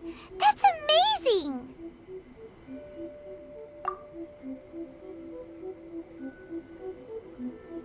Thank you. Today, at long last, you and Inazuma finally emerge from the shadows cast by the events of centuries past. Makoto and you are Inazuma's past and future, and both are indispensable. It's rare to hear such comforting words from you. I graciously accept them. Oh, come on. You only think it's rare because you never used to listen to a word I say. Makoto said the exact same thing! Great minds think alike, hmm? I wonder, does that qualify me to, maybe, take the position of shogun for a couple of days? Actually, no. Forget that. Far more trouble than it's worth. We will have to end the frivolities there. There is much work to be done. The Shogun and I will closely review the Inazuma of today to find out where things currently stand. Then, we will give careful consideration to the future. After that, I will abolish the Sakoku decree. Really? That's huge news! I am no longer pursuing an eternity defined by stasis. In which case, there is no further need to keep the nation under lock and key. I don't doubt that many challenges lie ahead for Inazuma. I'm looking forward to it.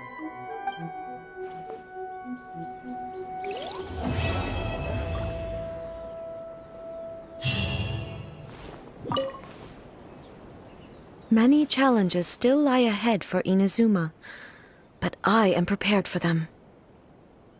Abolishing the Sakoku decree has a myriad of implications. It would be folly to say that it will be all positive, and there will be no negative repercussions. For example, I can foresee the outside world posing a threat to Inazuma's businesses. These are the issues that I must work to solve.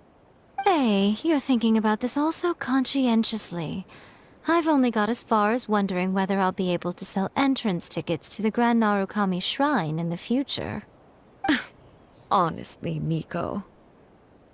Many challenges still lie ahead for Inazuma, but I am prepared for them. Makoto's gaze was always fixed on the people of Inazuma. I always assumed it was because that was her duty. But now, I see that hers was a gaze full of delight and hope. It was not just a duty, but a joy, too. She loved humanity very dearly. If the people of the past deserve the gods' attention, then so do the people of the future. Indeed. No longer will I ignore their passions and dreams. Many challenges still lie ahead for Inazuma, but I am prepared for them. To put it bluntly, it was constant torture, with no end in sight. Faced with an endless battle, I had to remain focused at all times. Had my concentration lapsed for but a moment, the Shogun's blade would have taken my life. Safe to say, were it not for my previous experiences in combat, my skills would not have been up to the challenge. I would most certainly have been defeated.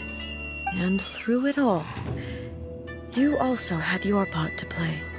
Many challenges still lie ahead for Inazuma, but I am prepared for them. Don't worry, I haven't forgotten. I will be sure to remind the Tenryo and Yashiro commissions of their duties in this regard. It's not only the monsters that I am worried about. I'm concerned about what else might escape from the sacred Sakura. That's a tough one, all right. There's plenty more besides memories held in the ley lines. Since you clearly understand, perhaps you could think about making an effort too. Many challenges still lie ahead for Inazuma, but I am prepared for them. Yai Miko said nothing of the sort, and the traveler has some nerve making up spurious claims about her while she is still present. Some words are not to be passed on. Trust me, you don't want to know the cost of betraying me. Just think of the things I said to you as our little secret. Understood? What are you talking about? Nothing. Ooh, I suddenly want some fried tofu. Many challenges still lie ahead for Inazuma, but...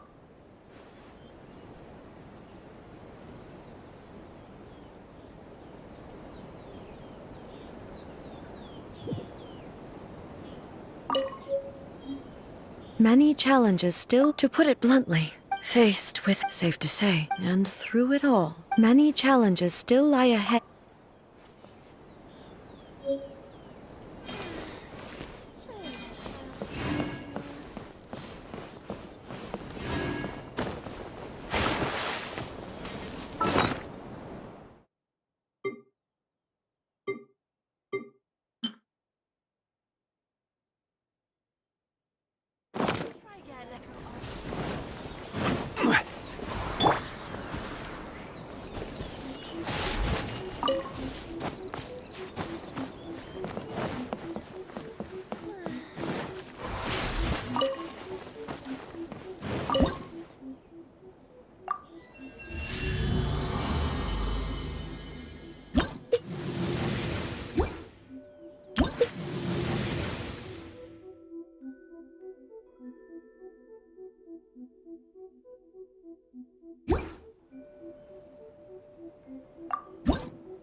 Life goes on.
Solidify!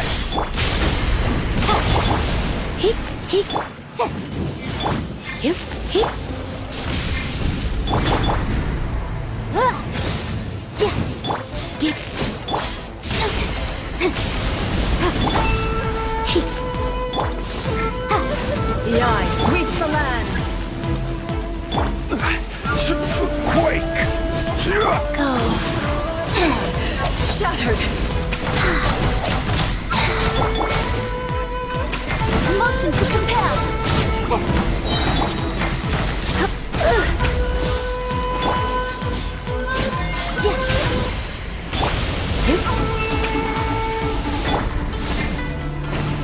Lightning falls on the land of eternity.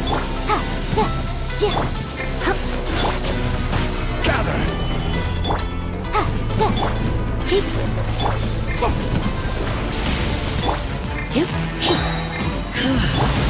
This body is eternal.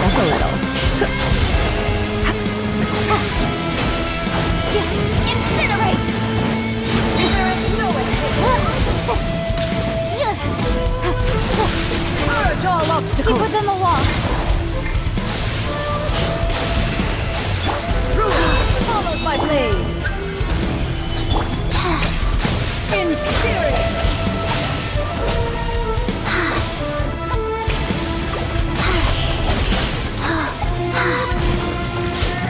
Witness the final calamity.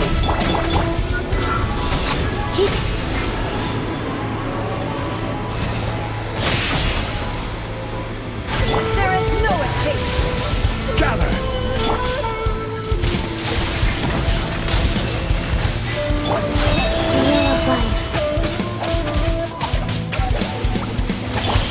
Motion to compel. Eternity is in my hand. Faster?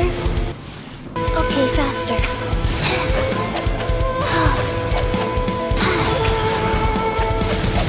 I must live on.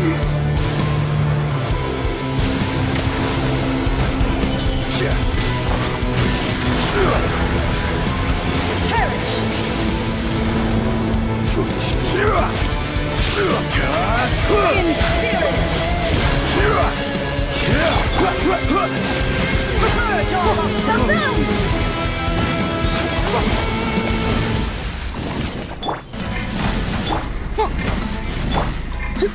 Surrendering will be gentle. Incinerate!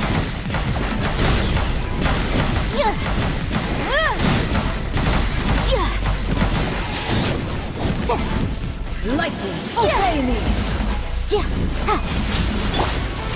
Stabilize! Motion to compel. This world, a fleeting shadow. Thunder.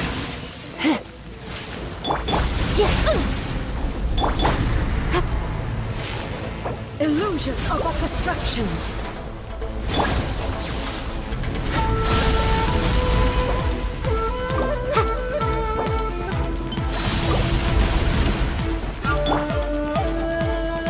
Stabilize!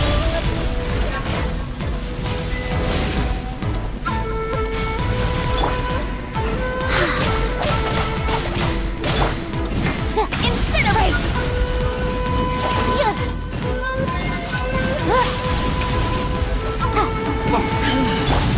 This body is eternal. Purge all obstacles. Rise.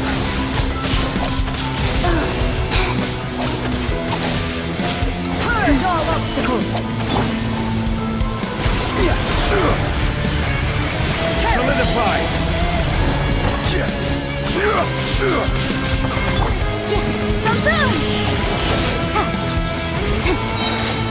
Witness the final calamity.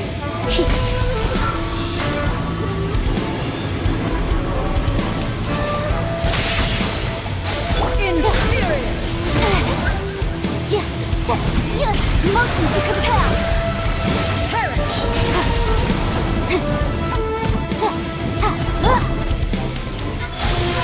Purge all obstacles.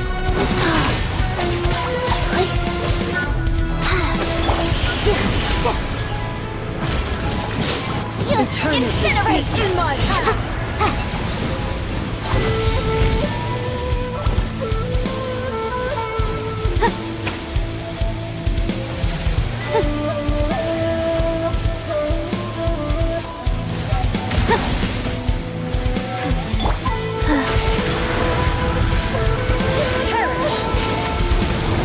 Wheel of life.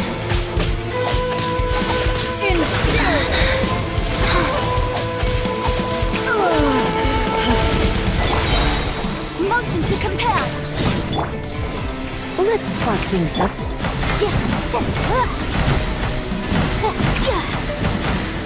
Incinerate.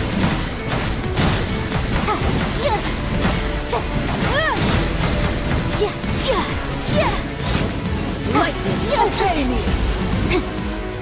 Your verdict is decided. Thunder. This world, a fleeting shadow. Faster. Okay, rise. Weak. Pathetic.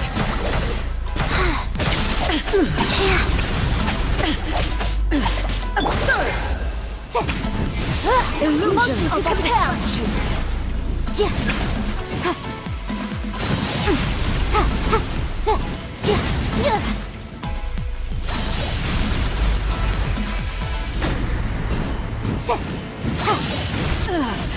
Shattered. Life goes on.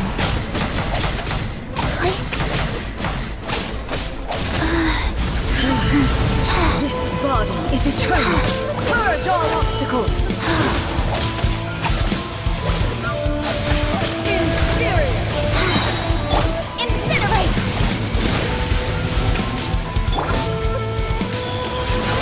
Wow.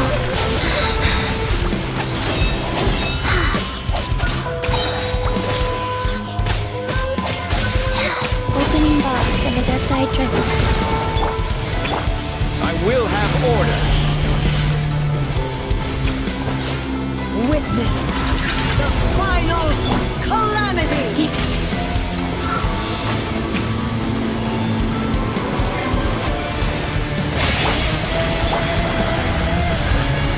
Perish. Inferior.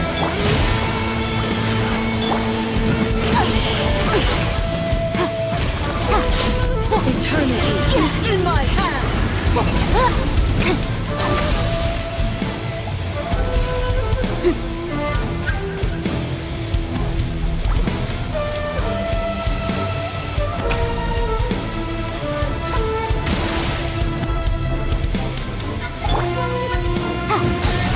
Purge all obstacles.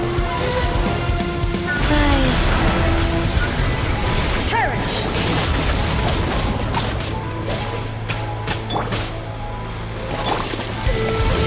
Solidify! Surrendering immediately.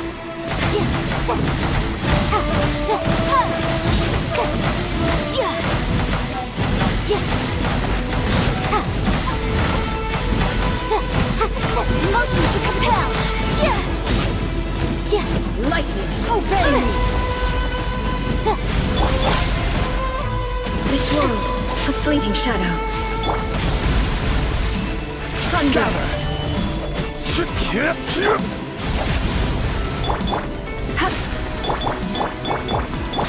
Illusion of obstructions.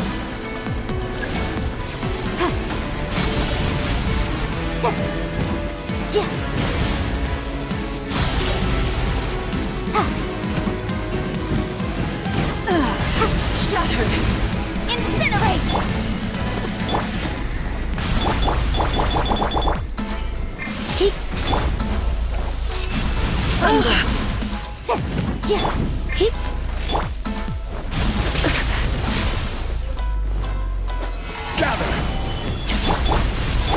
Without yearning, all returns to silence.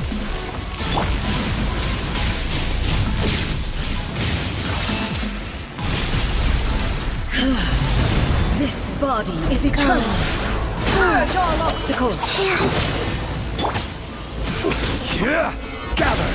Order guide! Purge all obstacles. Perish.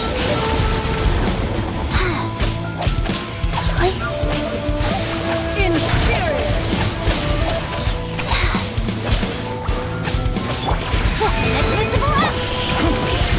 I will have order! Witness the final calamity.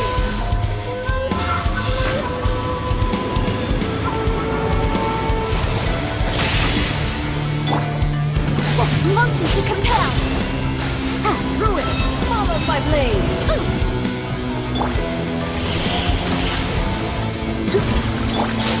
Eternity is in my hand.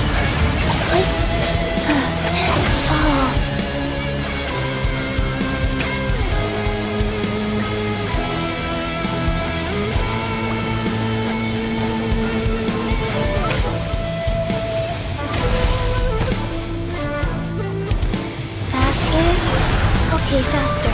Go. Perish.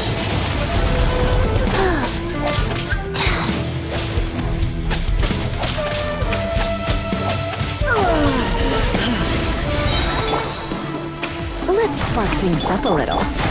Incinerate!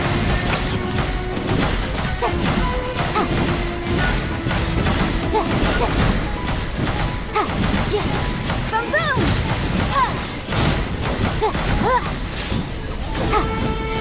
Lightning, obey me. Gather! Thunder.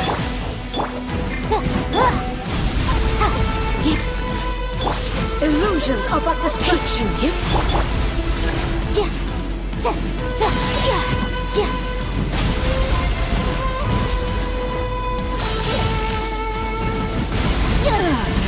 Shattered.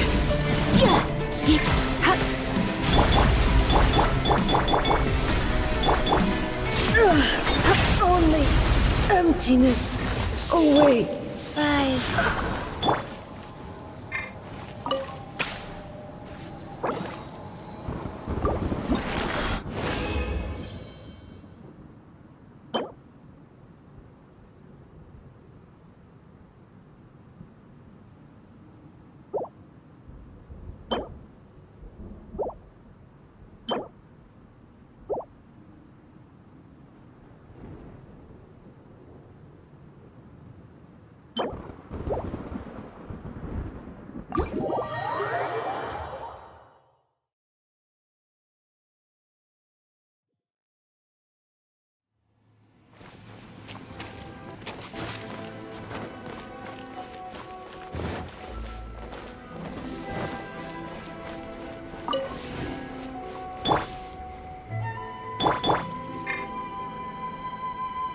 Wheel of Life.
Incinerate!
Wheel of life.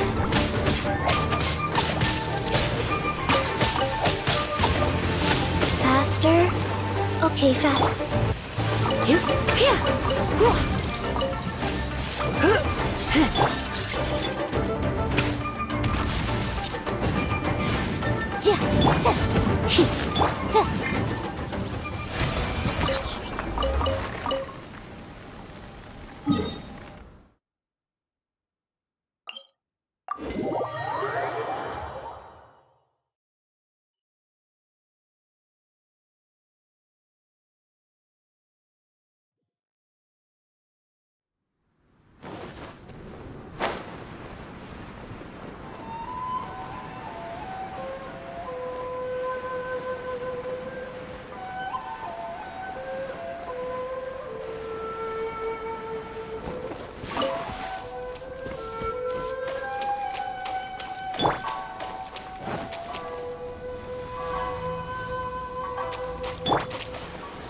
Gather!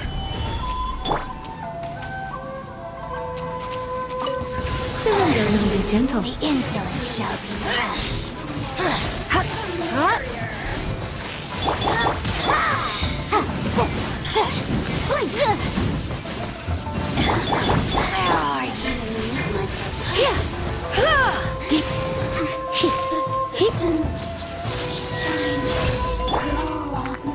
Stabilize!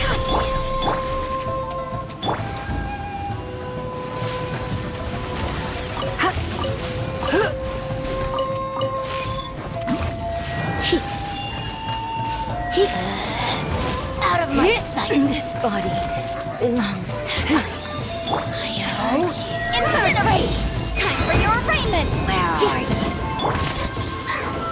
This is order. Stabilize!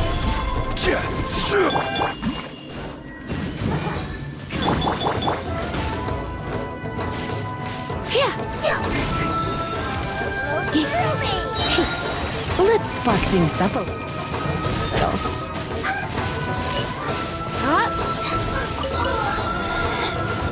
of my sight!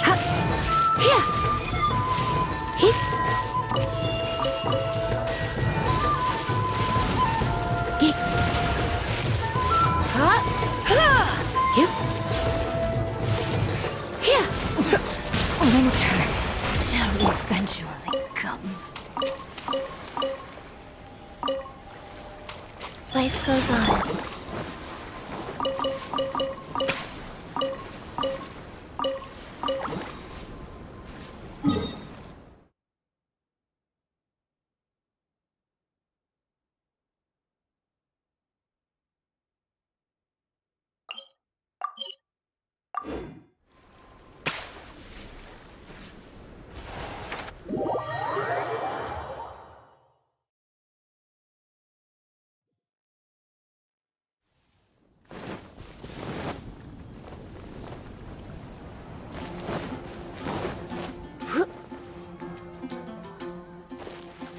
Ad Astra Abyssosk.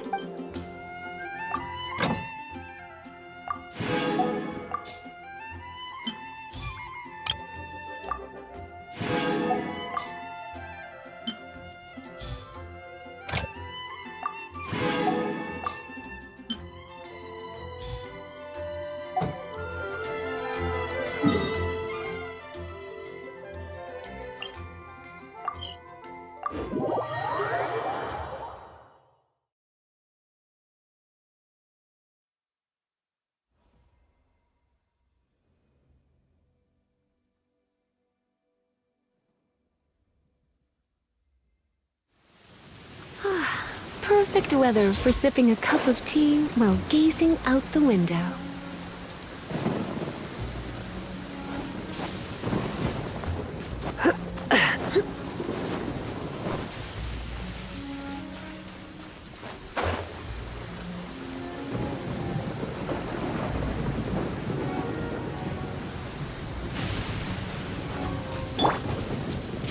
Gather! A new job.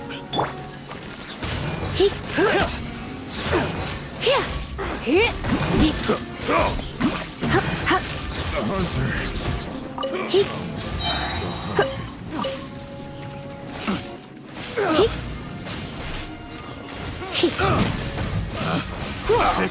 Picked the wrong test subject.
Stabilize!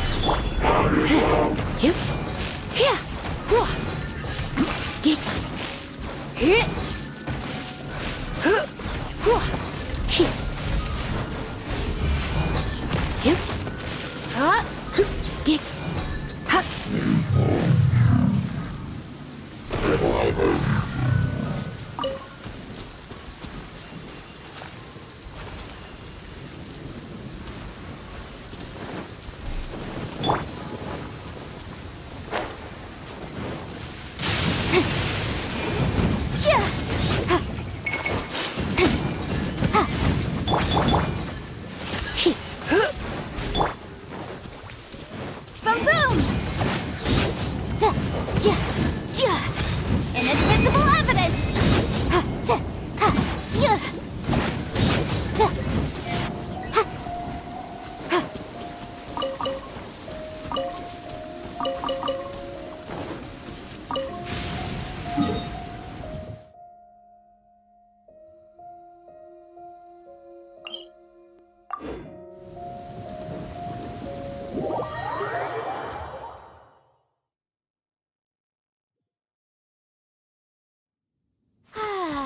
This weather's got me in the mood for reciting some laws. Let's see. Commercial Law of Lila, Chapter 27, Section 6, Article 3 is to incinerate!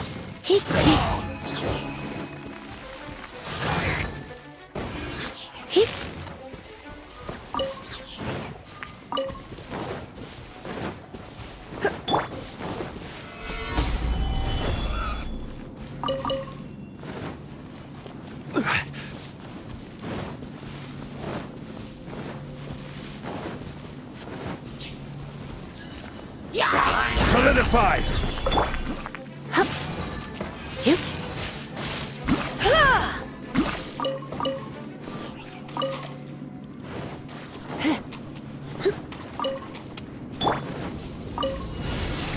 Stabilize!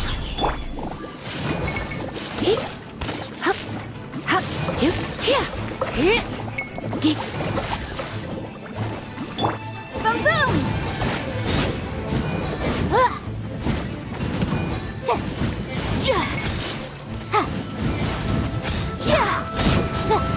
Incinerate!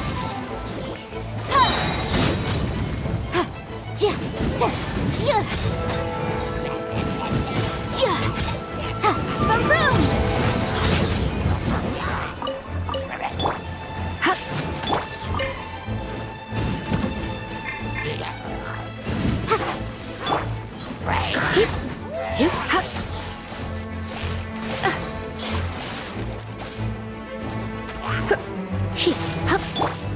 Motion to compel!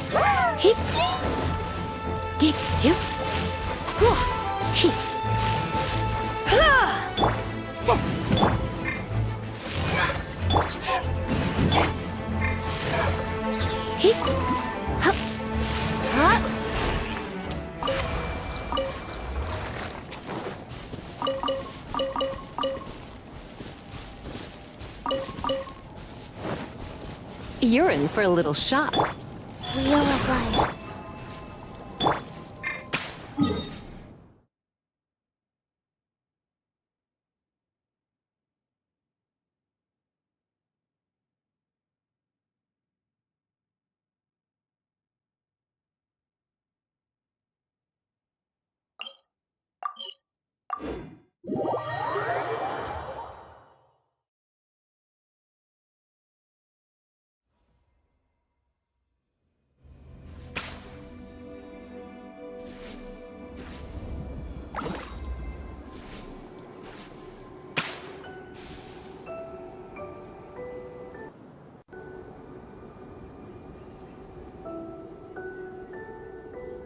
Today's no good for going out.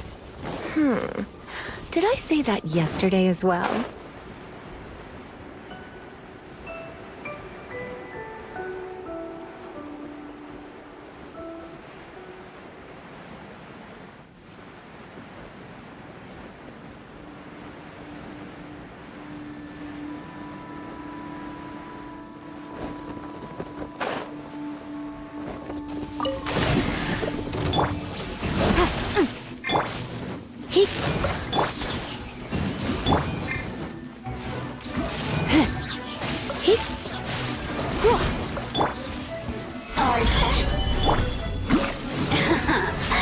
Let me amuse myself a little.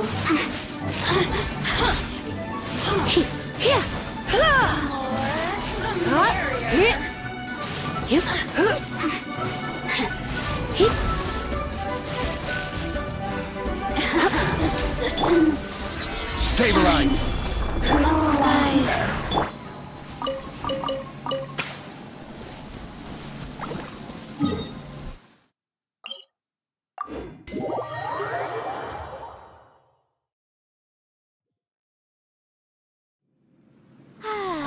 This weather's got me in the mood for reciting some laws. Let's see. Commercial Law of Leela, Chapter 27, Section 6, Article 3 stipulates that... Wait, what was it? Oh my goodness, I've completely forgotten. What is wrong with me today?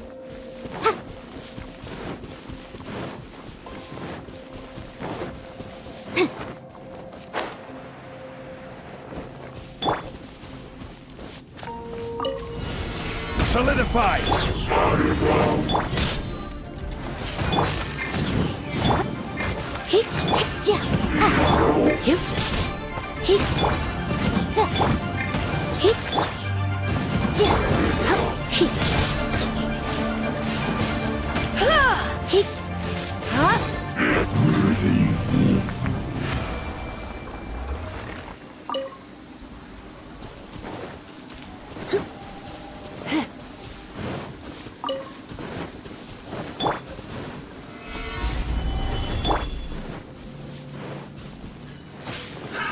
Another test subject.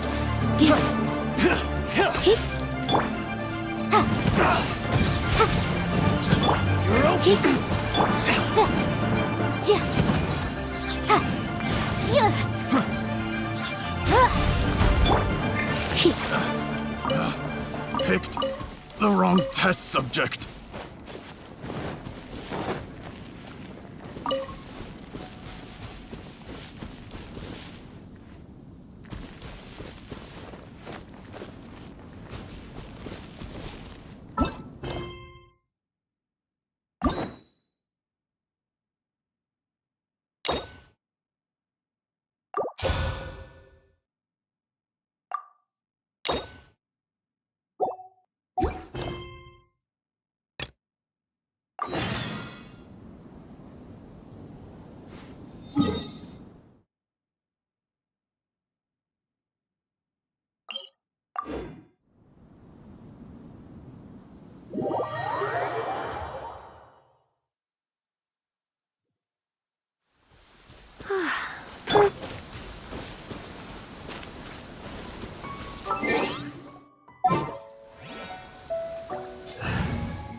Haven't been to the Yai Publishing House in a while.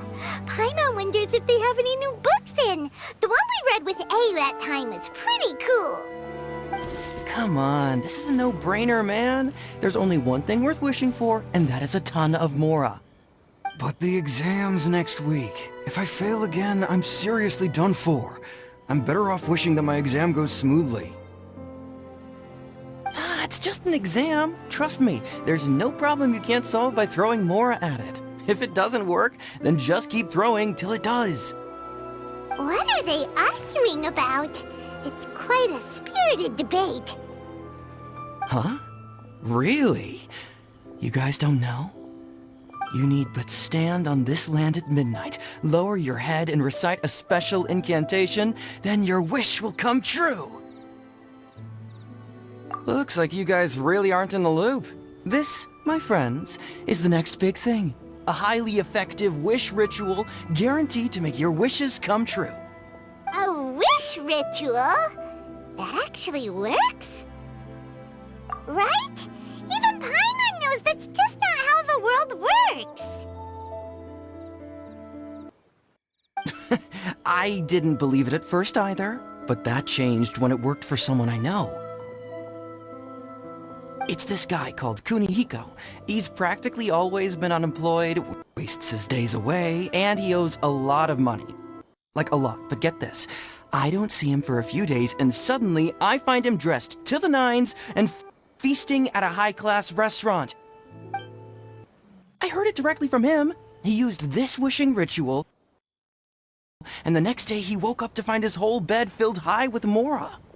His whole bed was filled with... Wow! Of course, I'm sure the part about waking up lying on a bed of Mora is a bit of an exaggeration.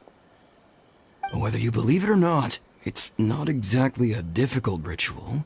It can't hurt to give it a try, right? If you're still feeling skeptical, just ask around. There are a lot of very compelling stories going around these days. Really? Well, come on! Let's go ask around right now, shall we?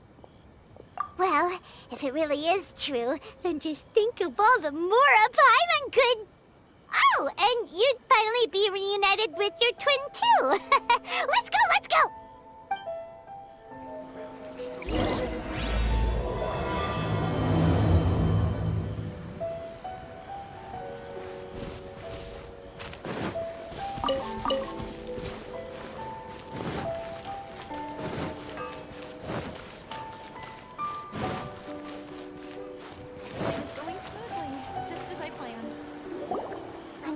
Inspection, it seems like there really are a lot of people talking about this kind of stuff. Hey, see those two? Paimon remembers them from the AI publishing house. One's an editor and the other's an author. Grasp the thought in mind.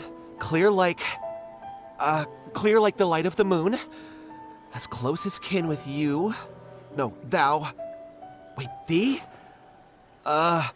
Hear my summons, right? No, it's not hear my summons, it's heed my summons. Heed! You're never going to get it down at this rate.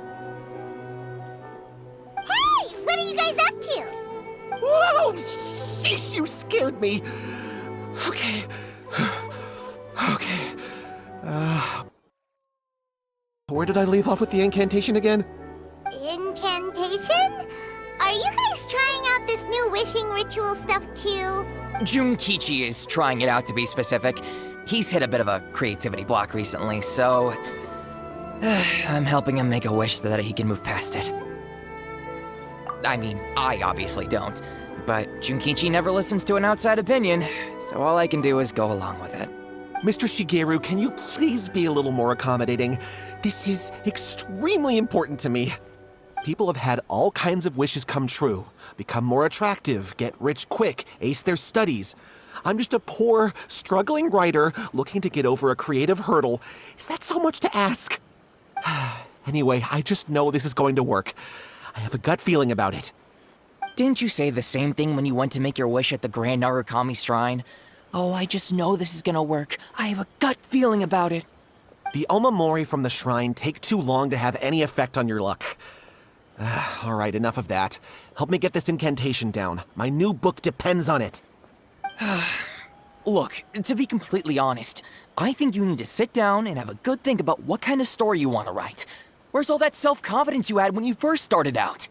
Look at you now, trying dubious methods from any old light novel. Wait. What? This wishing ritual comes from a light novel? Yep, it's from the one called A First-Hand Guide to Summoning Spirits. No, it's most likely a self-published title. It just appeared out of nowhere and took Inazuma by storm. As a fellow writer, I'll refrain from passing comment on how well the story is written, but everyone is saying the wishing incantations it contains are the real deal. Look, Junkichi, yes, everyone's saying it's real, it works, but that's only half the story. I've also heard lots of people saying that everyone who's had their wish granted using this method starts behaving strangely. What's so surprising about that? They're probably just giddy with joy at having their wish come true. This is starting to sound a little suspicious. Why don't we go to the Grand Narukami Shrine and ask Yaimiko about it? She's the expert when it comes to both light novels and the supernatural.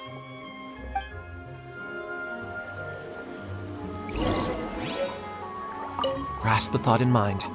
Clear like the light of the moon. How does it go after that? Shunkichi, just give it up. Do you really think someone's going to just descend from the heavens and write your novel for you? I can't believe I'm saying this to a writer, but you need to learn to separate fact from fiction. Mr. Shigeru, please. I'd appreciate it if you stopped trying to tear my dreams to smithereens. I am in great distress and desperately need to make a breakthrough.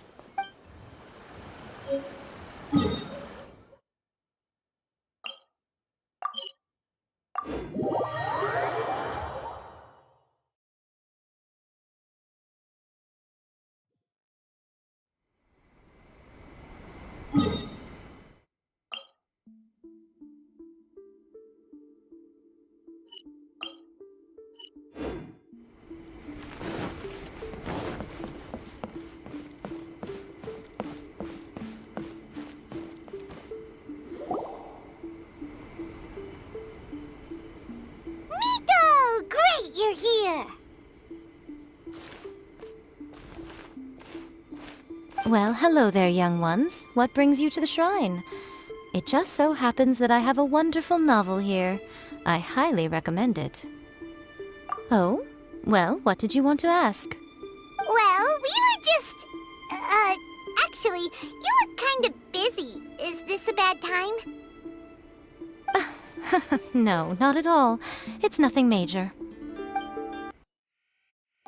Lady Guji, what do you mean, nothing major?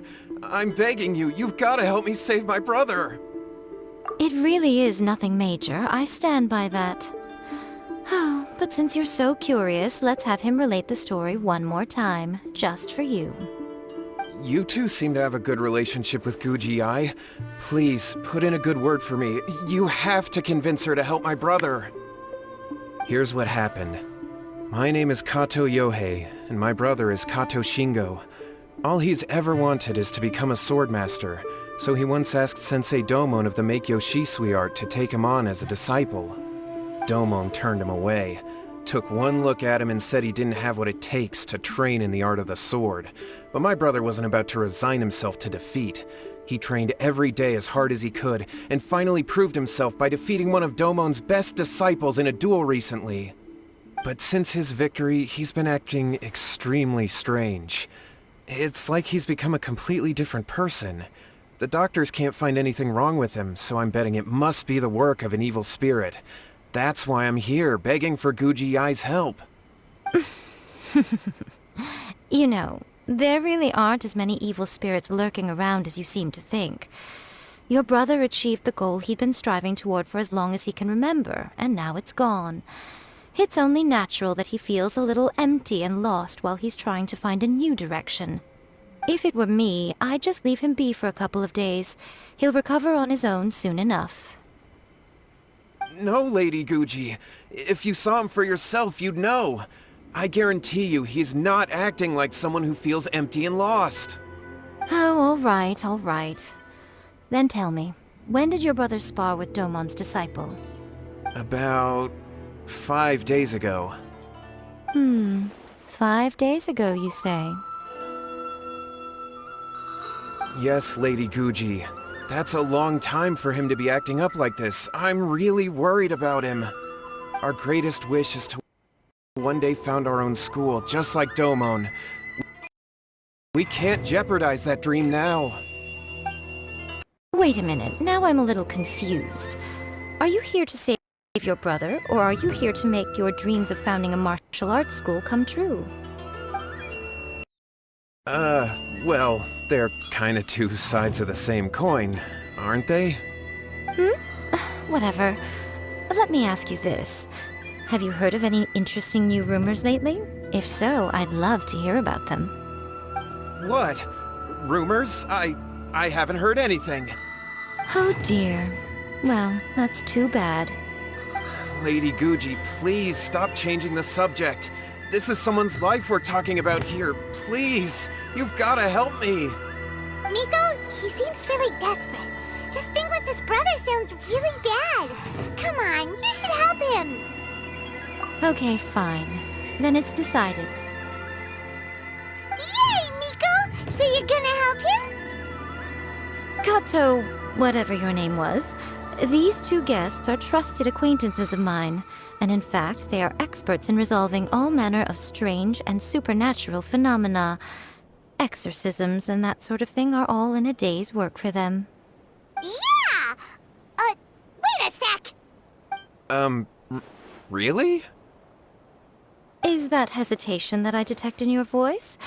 So let me get this straight. You come begging to me for help, I actually recommend someone for the job, then suddenly you start doubting me? Not at all, never. Whatever Lady Guji says, I trust wholeheartedly. Thank you two for your willingness to help. Please follow me. No, hold on a hot second, Miko. We may be a lot of things, but we ain't exorcists! Don't worry. If he wants an exorcism, just grab a handful of salt and mutter some mumbo-jumbo while you're sprinkling it around. It's a common trope in light novels, right? You just have to have a bit of bravado. As soon as the protagonist gains self-confidence, everything else just magically falls into place. Well, you were the ones who seemed concerned about his situation. Don't you think it would be a little unfair to make me do all the work? Besides, we both know you wouldn't be here at the Grand Narukami Shrine unless you had a request for me too. This is an opportunity to demonstrate that you come in good faith. This feels all wrong! But you technically have a point, so... All right, let's go. Don't worry now, I'll be coming along too. Okay, let's follow Yohei and go visit his brother. What is going on here? Granted, you can never be quite sure what's going on in Miko's mind, but she seems even more disinterested than usual in Yohei's situation. Well, a life's at stake here, so it looks like we'll have to deal with that first before we'll get the chance to ask her about the incantation stuff.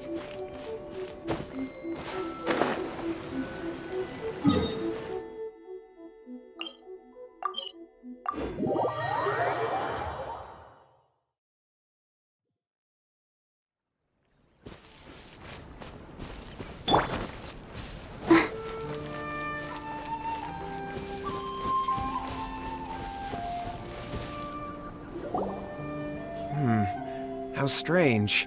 My brother's been meditating here pretty much constantly over the past few days, but now he's gone. Meditating?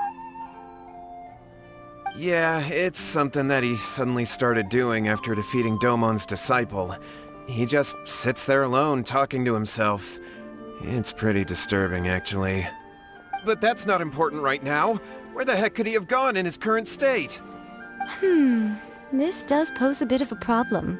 If we can't find your brother, well, we can't perform an exorcism with nothing to exercise, can we? Kato, whatever your name was, given the circumstances, why don't you start by going to find your brother, and also picking up a handful of salt on your way? We'll need to use it during the exorcism. Okay.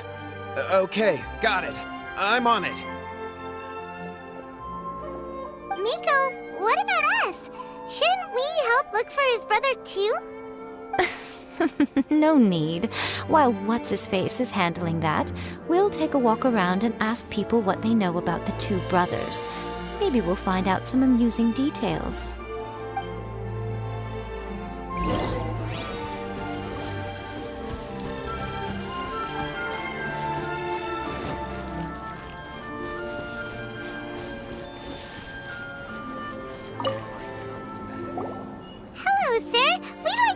About the Kato brothers. Oh, are you debt collectors?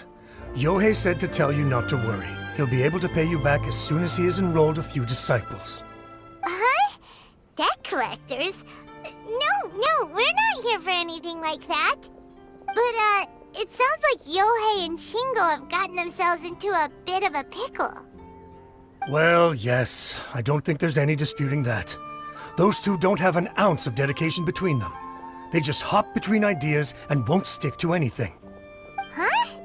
But Yohei said his brother has always wanted to become a sword master, and even asked Domon to be his sensei. That's true, yes. Shingo begged Domon to take him on, and eventually, he finally relented. But even after convincing a renowned sensei to give him a chance, he was the same as ever, bumming around in class instead of focusing on his training. In the end, Domon had had enough and kicked him out. But Shingo was resentful about it. He blamed Domon for not seeing his potential, and even declared that he would challenge a disciple of Domon to a duel. Wait, what? That's not what we heard. Oh, how interesting. We heard a slightly different version. My brother wasn't about to resign himself to defeat. He trained every day as hard as he could and finally proved himself by defeating one of Domon's best disciples in a duel recently. Yohei said that? That Shingo trained hard. That's ridiculous. He just lay there cussing to high heaven all day every day. Some training regimen that is. Yohei did tell me about Shingo winning the fight, but I took it with a grain of salt. You can ask Kenji at the village entrance more about that. He always has reliable information.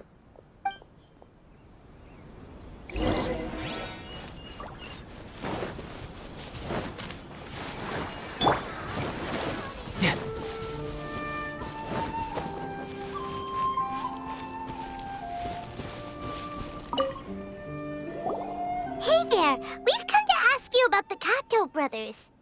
Oh, you mean Shingo and Yohei? Yeah, we heard that Shingo defeated an apprentice of Domon's recently. Is that true? Yes, it's true. Wait, so are you here because you heard they're starting their own school and you're looking to sign up? We're not here to sign up, but we would like to hear more details about the fight. Oh, you've come to the right person. I actually went to watch it. I thought it was a joke when I first heard that Shingo was going to challenge a disciple of the Meikyo Shisui art. But when he drew his sword, he became a whole different person. The way he handled his blade, it was like flowing water, mesmerizing to watch. Domon's disciple is no pushover, but he was absolutely no match for Shingo.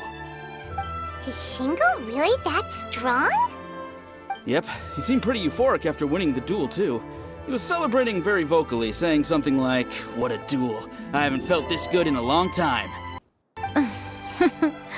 Any other details to share? We've heard that Shingo has been behaving rather out of character since then. I'd definitely say that he has more energy than he used to. In the past, he never used to do much except lie around sunbathing all day. But just yesterday, for example, I saw him cutting down trees for the village head. In the space of one afternoon, he did what most people couldn't finish in 3 days. Not only that, but he managed to fell a lavender melon tree with just one kick. Oh. Quite impressive. Things got weird after that, though. The village head brought out some tofu for him, and he just flipped out. He shouted, "What is that stuff? Keep that away from me!" and then ran off. Lady Guji, esteemed exorcists, finally I found you. I found my brother. He's at the waterfall, and I've got the salt you asked for, too. Come on, let's go! Oh, as much as I'd prefer to stay and hear some more delicious details, I suppose we'd better be going now that he's been found.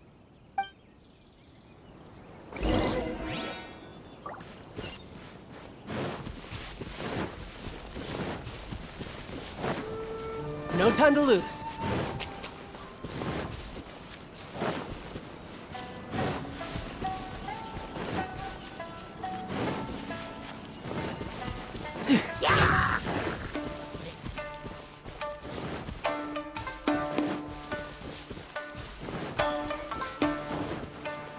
No time to lose.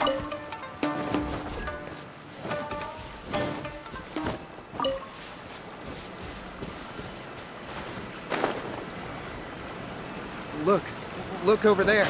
That's him at the... Oh, he's meditating while sitting in a waterfall.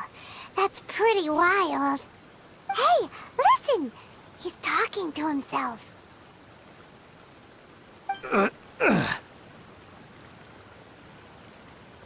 Woohoo!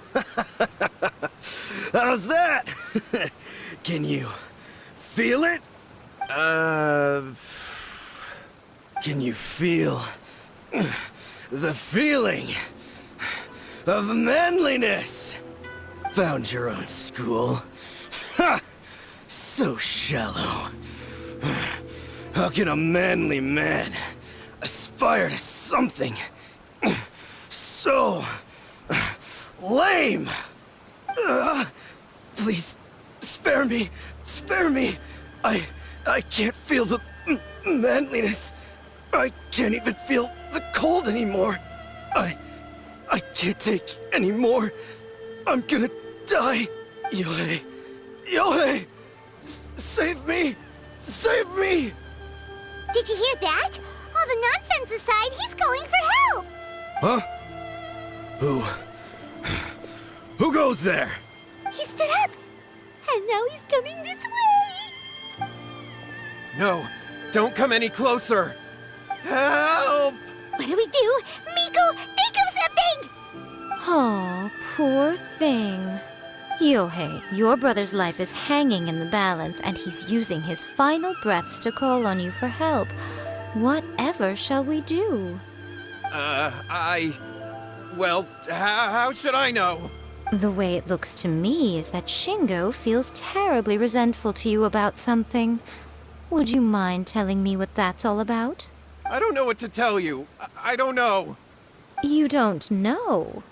But surely you should have more insight than anyone else into how your brother came to be this way?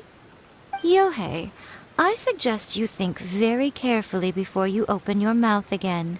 This is a life or death situation.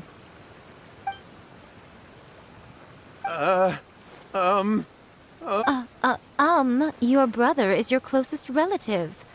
You must have noticed straight away when he started acting out of character. And yet, 5 whole days pass before it occurs to you to come and seek help from me. You really expect me not to notice the gaping holes in your story? But, As you wish. It's fine by me if you don't want to tell the truth. But after Shingo dies, you'll be next. It's futile trying to escape. Anywhere in the world you run to, it will be right behind your back. After all, you did summon it together. All right, I'll talk. I'll tell you everything. My brother and I used a wishing incantation. We made a wish. Yes, that's it. The one that's all the rage right now. You just have to recite an incantation at midnight and your wish will be granted. Just like the book described, we drew the magic symbol, stepped inside it barefoot at midnight, said the incantation, and lo and behold, spheres of light appeared all around us. After my brother wished to become a swordmaster, it really worked. Out of nowhere, he suddenly had these amazing sword skills, but his whole personality changed too. Because I was worried that if he goes back to normal, he'll lose his skills with the sword. If that happens, it'd ruin our plans to start a martial arts school, and we'd be back to being poor. I just wanted to keep this under wraps until we'd managed to get the dojo set up and paid off our debts. So then, why'd you go to the Grand Narukami And then no one would want to sign up as his disciple. So I was thinking that maybe Lady Guji might have a way to get my brother back to normal, but let him keep his sword skills?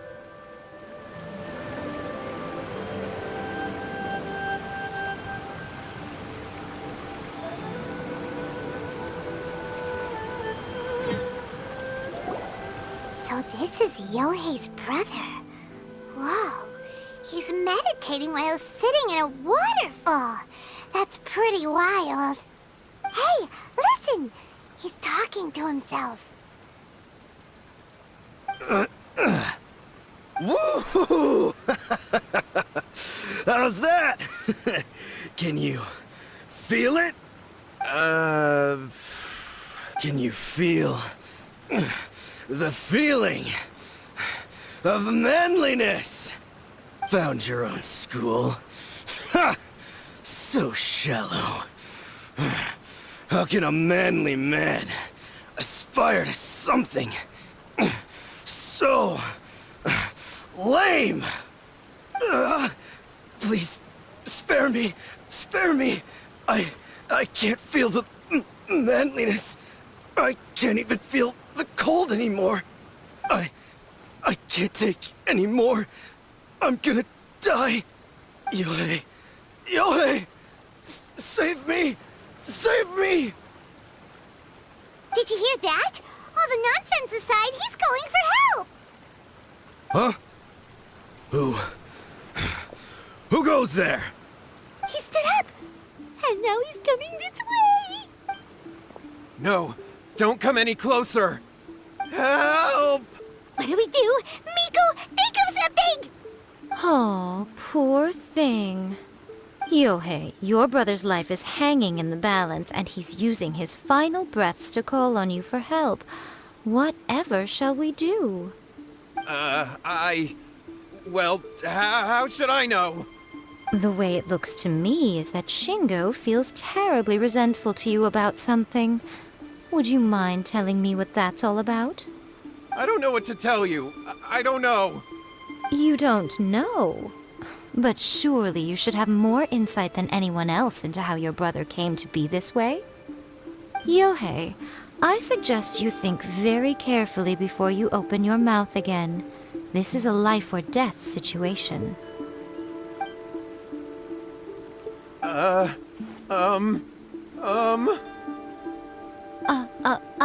Your brother is your closest relative. You must have noticed straight away when he started acting out of character. And yet, 5 whole days pass before it occurs to you to come and seek help from me. You really expect me not to notice the gaping holes in your story? But I... As you wish. It's fine by me if you don't want to tell the truth. But after Shingo dies, you'll be next. It's futile trying to escape. Anywhere in the world you run to, it will be right behind your back. After all, you did summon it together. Ah! All right, I'll talk. I'll tell you everything. My brother and I used a wishing incantation. We made a wish. Yes, that's it. The one that's all the rage right now. You just have to recite an incantation at midnight and your wish will be granted.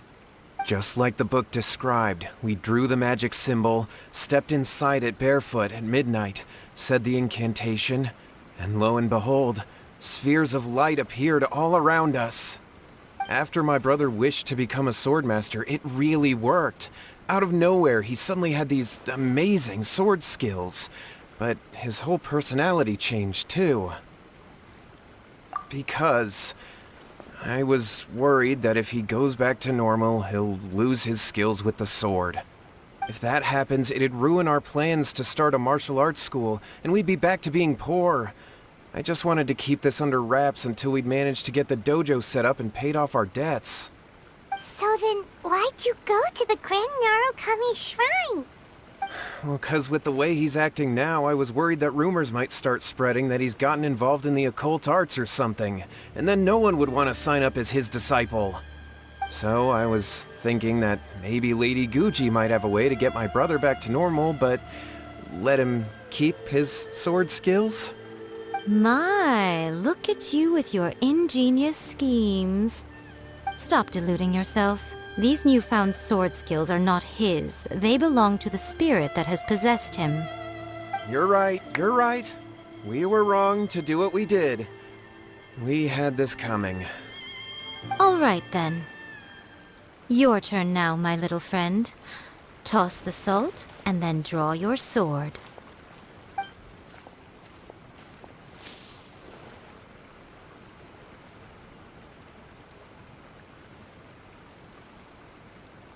What is that?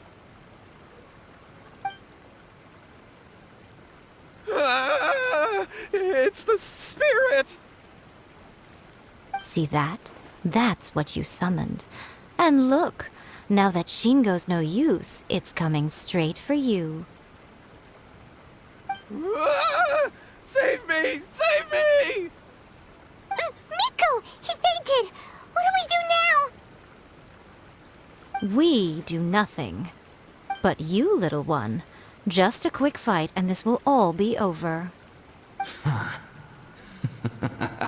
Who's this?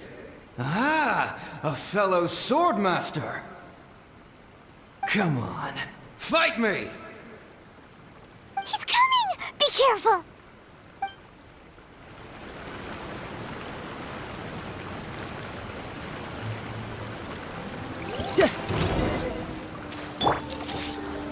Solidify! Order guide you. Great suffice.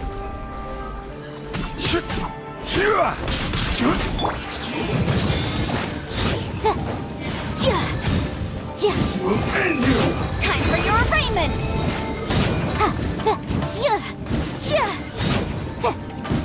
Incinerate!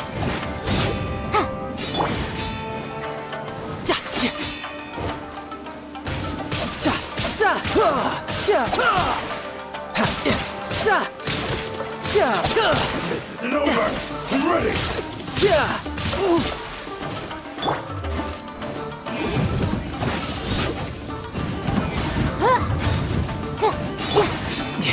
This is getting interesting.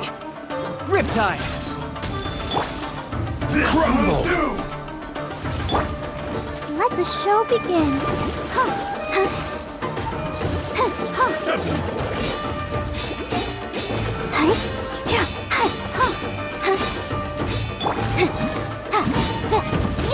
Motion to compel.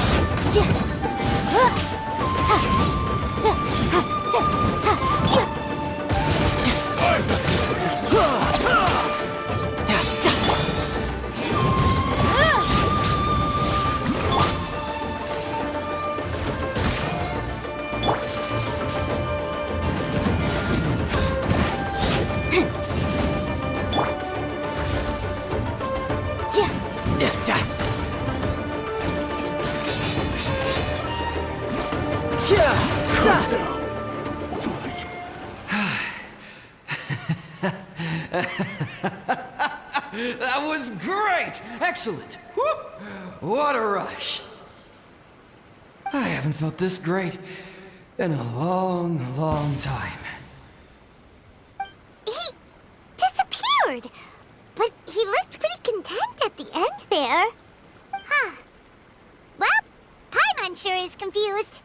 Do you know what that was all about? We can talk about it later. They're about to wake up.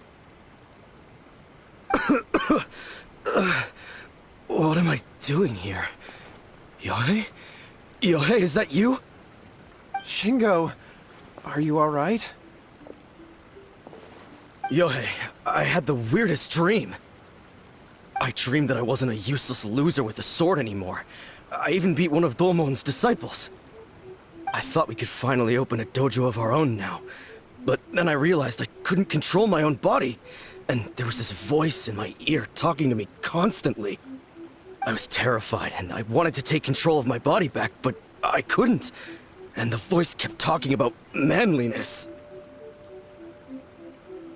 Shingo, we shouldn't have made that wish. We summoned a spirit and it possessed you. Yes, and had we not come to your rescue, your life would have been over before too much longer. Then the spirit would have haunted your brother until he died of fatigue too. Thank you, Lady Guji, and thank you for your assistance, exorcism experts. All right, take him to get some rest. He's very weak right now, having been possessed for quite a few days. He will experience a high fever, but it won't be fatal. Remember, this is the price you pay. At this point, I would normally lecture you on the dire consequences of using occult methods to obtain power that does not belong to you. But I think you get the picture now, don't you? Yes, we understand now. We won't do it ever again. Thank you, Lady Guji. Thank you, exorcists. We'll be on our way then. Come on, Shingo.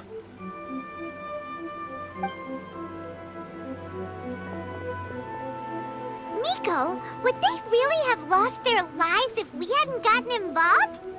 And if so, why the heck were you so reluctant to help out? Oh, they would have been fine. I had to scare them a little, though. Otherwise, I hardly think these two lazy rascals would have learned their lesson. So, what was it that possessed Shingo? You saw it all for yourselves. I'm sure you can figure out what kind of spirit had possessed him, can't you? Ah! Paimon's got it! It was an Oni. Correct. Although it possessed Shingo, it didn't have any ill intentions. As a matter of fact, it actually seemed like it was trying to train Shingo to become bolder. Huh. Fair enough. But it seems like it had the opposite effect. Tossing salt caused it to temporarily leave Shingo's body. Then, you exhausted its strength by fighting it, so it disappeared. Even if we'd done nothing at all, Shingo would have eventually become too weak for his body to host the spirit, and it would have left of its own accord. Of course, it would have been more stressful for Shingo and Yohei that way. Still, the experience may ultimately have been more effective than me scaring them into submission with a little exaggeration. Whew. Well, the main thing is that nobody got hurt. All right, seems like we've wrapped up everything here. Come on, off we go. Hold on, Miko. You say everything's wrapped up, but are you sure about that? You mean you disagree? Oh, you mean that they got the incantation from that book.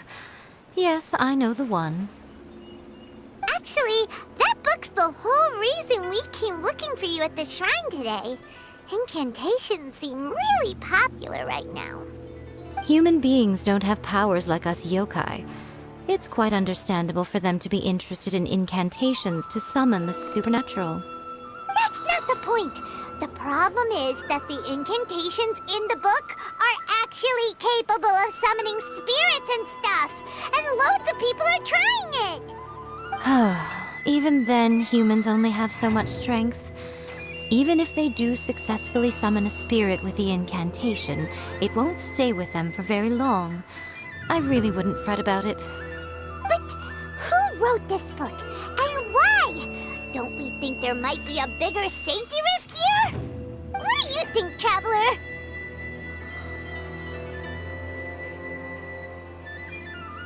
You're right. Big events in the light novel market should be at the center of her attention, surely. But she doesn't seem to care about this book at all. Lady Yai, I finally found you. Kuroda, what are you doing here? I'm here to report on Yai Publishing House's sales for the last month. All the numbers are here. Please, take a look. Let me see.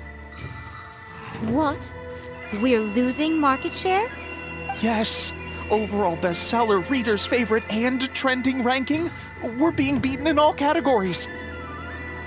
One book is topping the charts. It's called A First-Hand Guide to Summoning Spirits. Both of you, back here now! Nico? What is it? You have a really scary look on your face right now. Things just got serious. A First-Hand Guide to Summoning Spirits is an all-round hit, summarily beating the novels of the Yai Publishing House by every analysis.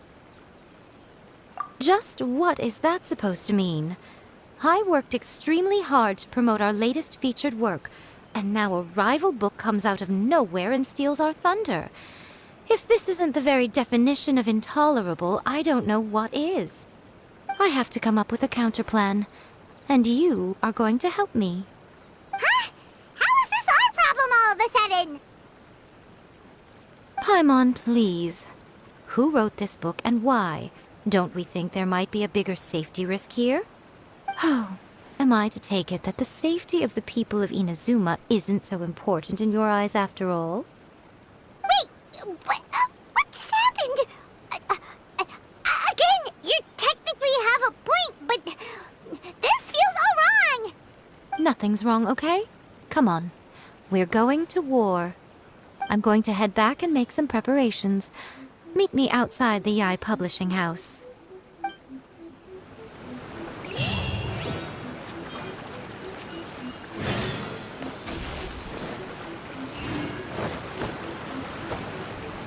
Yeah.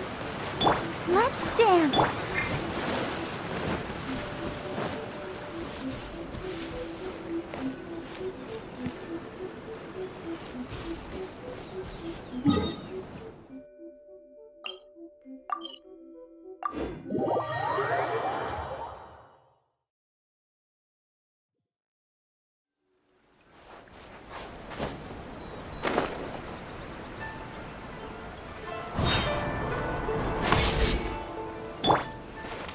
Yep.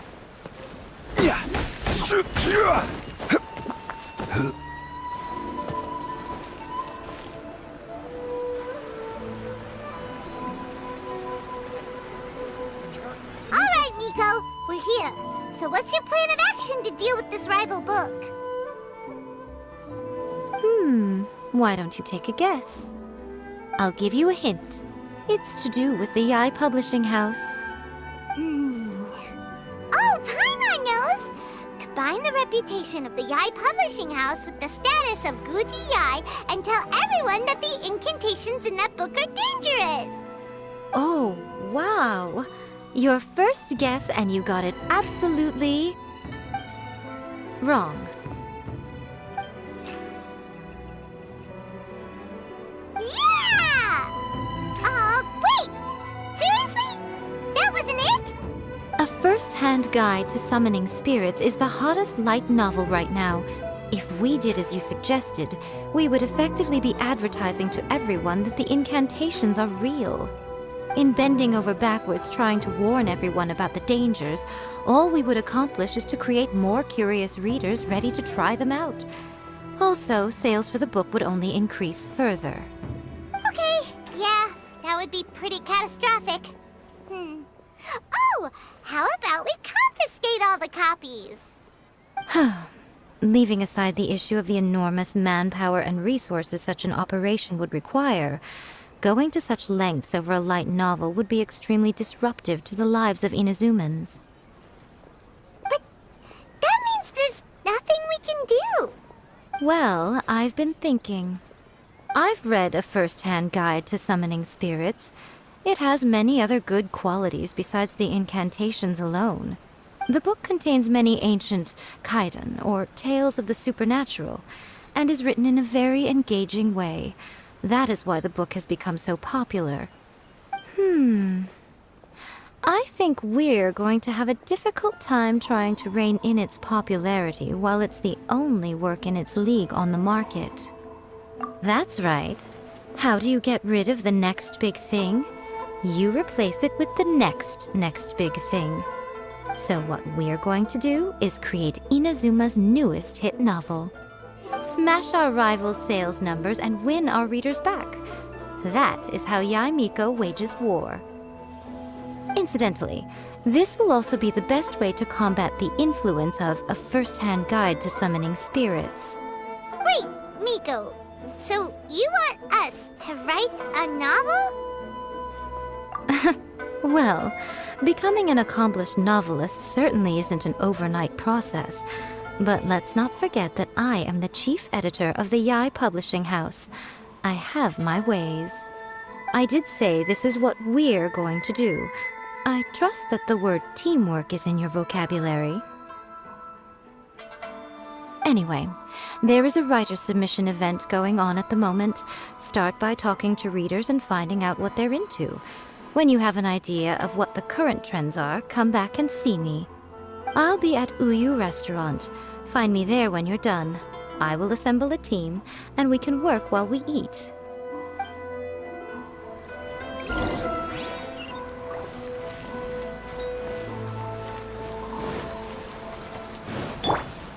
Let the show begin. The key to a successful light novel is having good illustrations. When to use illustrations, what they should contain, and which artist you should commission for them. These are all key things to bear in mind. Good illustrations can make up for bad writing. But on the flip side, a bad illustration can ruin your novel. even if you have the best story in the world. There's a saying that light novels are essentially a case of buy art, get words free. I'd agree with that. Too bad most of the top artists have jam-packed schedules, so it's extremely difficult to commission them. The illustrations in A First-Hand Guide to Summoning Spirits are incredible, but it's unlike any art style I've ever seen before.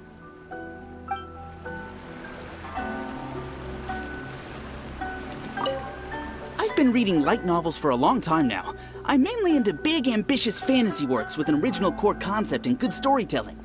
These days, though, everyone seems to be imitating each other. Most of the time, I can guess what the story is about just from the title. The only recent book worth mentioning is A First-Hand Guide to Summoning Spirits. Not only is it a good story, but the descriptions are really true to life. So much so that I'm almost wondering if maybe the author really has met all those yokai before.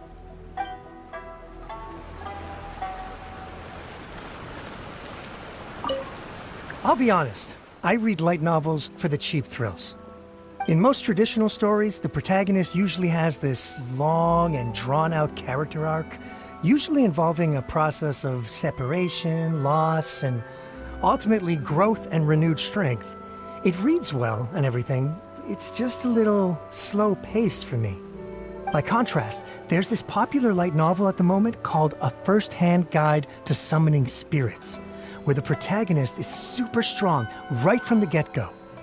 That's what I mean by cheap thrills. Action-packed right from page one. The protagonist is a kitsune who has not only mastered the secret art of incantations, but also tea ceremony, painting, and calligraphy. There's much more to light novels than Paimon realized. Let's go tell our findings to Yai Miko. The Yai Publishing House has held many writer submission events to date. The winner gets a huge amount of publicity. It's been the ticket to fame for a lot of authors. If you've got a good idea for a story, you definitely don't want to miss out.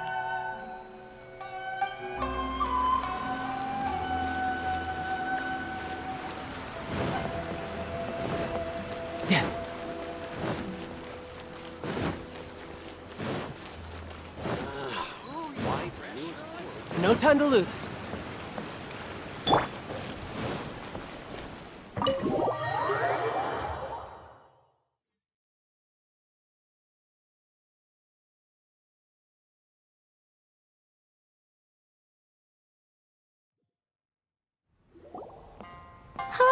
There you are. Let me introduce the team. You've already met Junkichi and Shigeru. Shigeru is an experienced editor, and Junkichi is the author he's partnered with. Junkichi's working through a creative lull at the moment, but all his past works have been very popular with young people. He's developed a distinct and enduringly popular style. Satomi is Yai Publishing House's ace in the hole. Her specialty is that she can write all kinds of completely different stories and all under different pen names. As for what those names are, well, that's a trade secret. They will be teaming up with us to collectively create the novel that knocks A First-Hand Guide to Summoning Spirits off its perch. So, feeling better about my plan now? Uh-huh. It definitely makes sense. Now then, tell me what you found out about readers' preferences. All very true. An original core concept, a fast pace, quality illustrations, and lots of action. This is the formula that will guarantee good sales numbers. More importantly than that, even though it's a work of fiction, we have to deliver a sense of realism. Paimon followed pretty much all of that, but there's still one question. What are we actually gonna write about? For example, we know we need an original core concept, but how do we come up with one? Before you can answer that question, you have to understand your target audience. Take A First-Hand Guide to Summoning Spirits, for example. When I read it, all I find is common knowledge to the kitsune. But to the general public, it's bursting with new and interesting ideas. It all comes down to the size of the information gap between author and reader. As a traveler, there must be a great many things you know that are complete unknowns to the people of Inazuma. What is commonplace to you may be fresh and original to them. Oh, right! So maybe we can take inspiration from our time in Mondstadt and Liyue. But that would make it a completely different genre than a first-hand guide to summoning spirits. Is that gonna be a problem? Not at all. You don't have to worry so much about how to compete with that book. All you have to do is provide some interesting ideas based on your travel experiences. As long as the core content is interesting, my expert team here will be able to flesh out the details. Alright, let's start with Chapter 1 then. What are you thinking?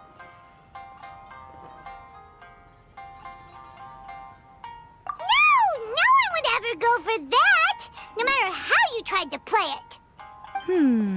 Out of a maximum of 10 points, I'd give that a 9. Is there really flying emergency food in other worlds? How does it taste? And how do you cook it? It's a strong opening, an easy way to grab the reader's attention. Never underestimate the appeal of culinary-oriented subject matter. Food, after all, is a topic that everyone is interested in.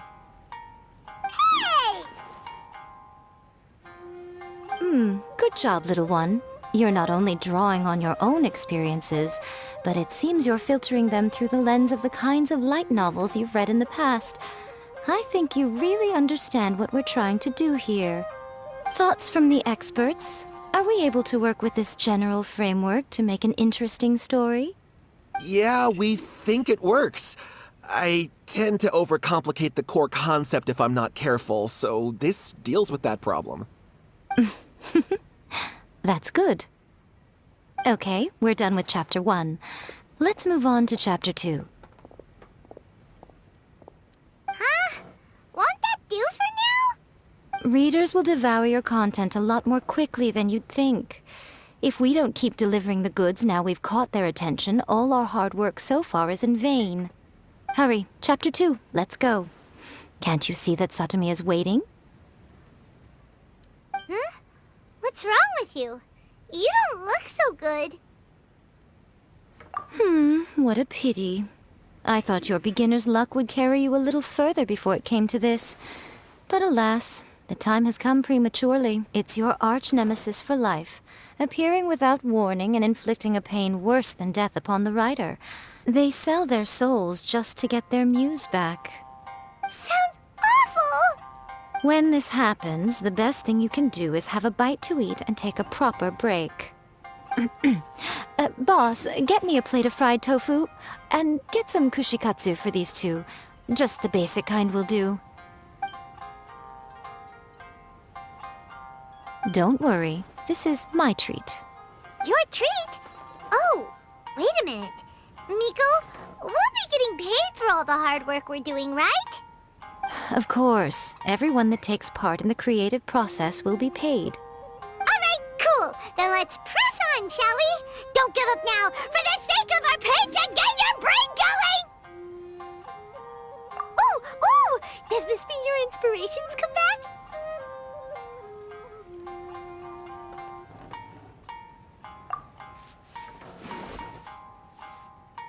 Let's see now. The protagonist arrives in Liyue and befriends a young man who doesn't have the money to pay for anything.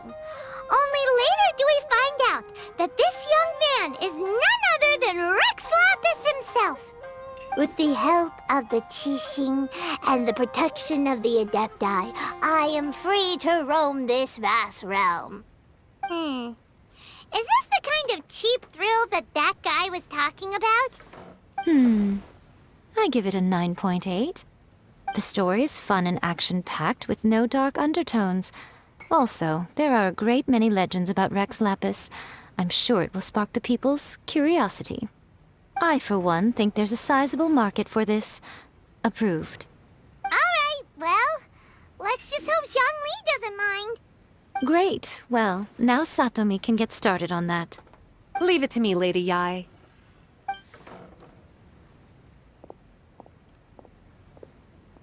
Let's write about Inazuma in the 3rd chapter, shall we?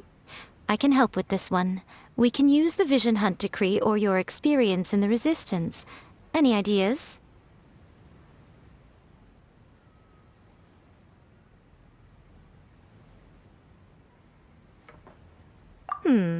Clearly very closely based on your own personal experience, with no major changes at all.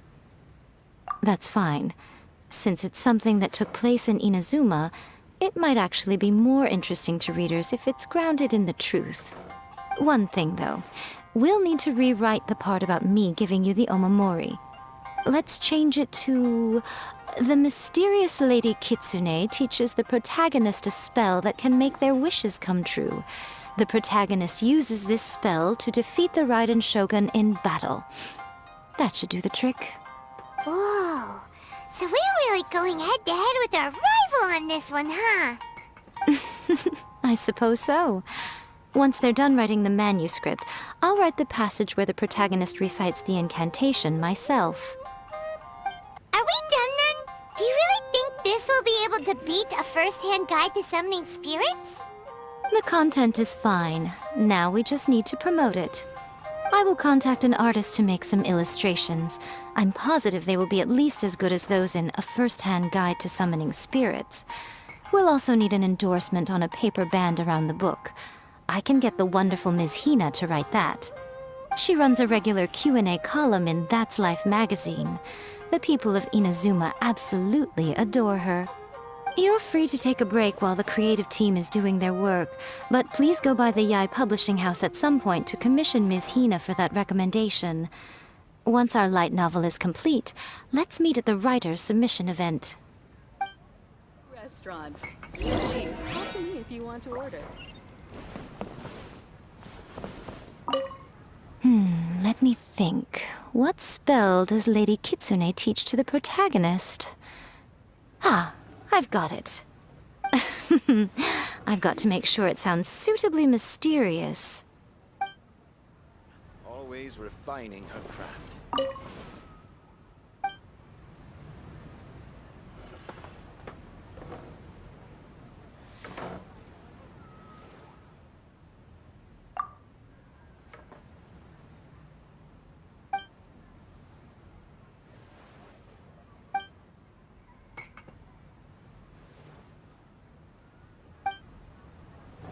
Welcome to Uyu Restaurant. Add a little foreshadowing here. Call back to the first chapter there. Call back via contrast, that is. Plot twist here, obviously. Now, where's the best to explore the central theme? Wow, she seems really in the zone. Let's not disturb her.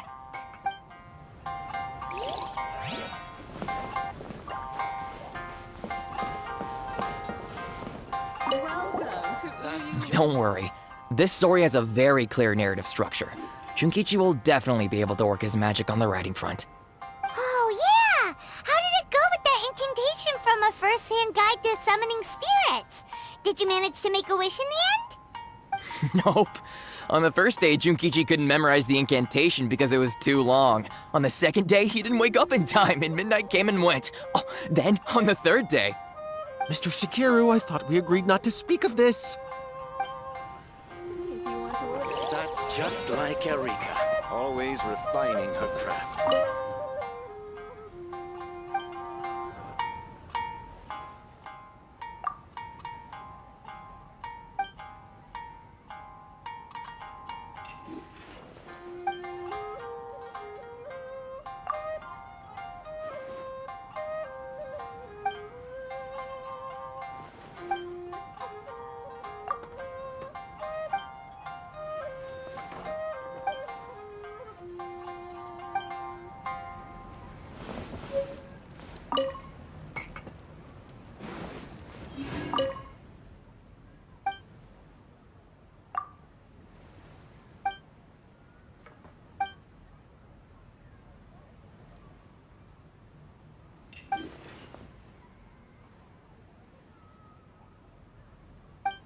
Please talk to me if you want to order.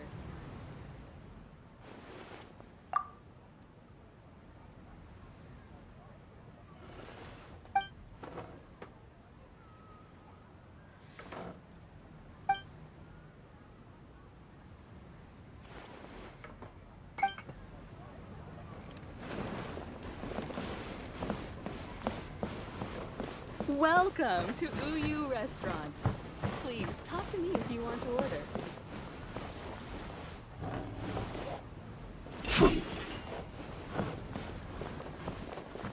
That's just like Erika. Always.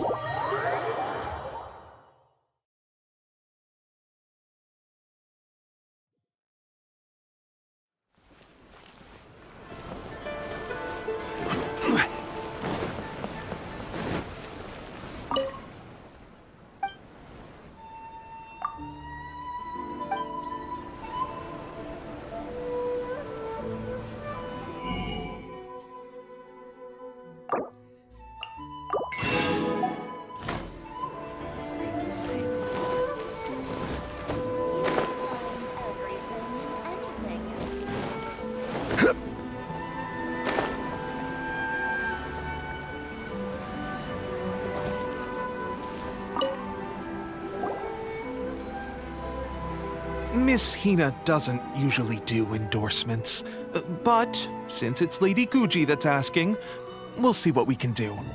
With Miss Hina getting so popular lately, a lot of people have come to us hoping to do a collaboration. But Miss Hina's not interested in any of it. She still prefers to focus all her efforts on replying to readers' letters, and turns down every promotional opportunity she can. Maybe that's why her fans like her so much. I'm getting off topic here. Anyway, if we can get that endorsement from Miss Hina, you'll definitely get an exposure boost at the beginning. May your light novel sell well and set a new record for the Yai Publishing House. We'll do our best.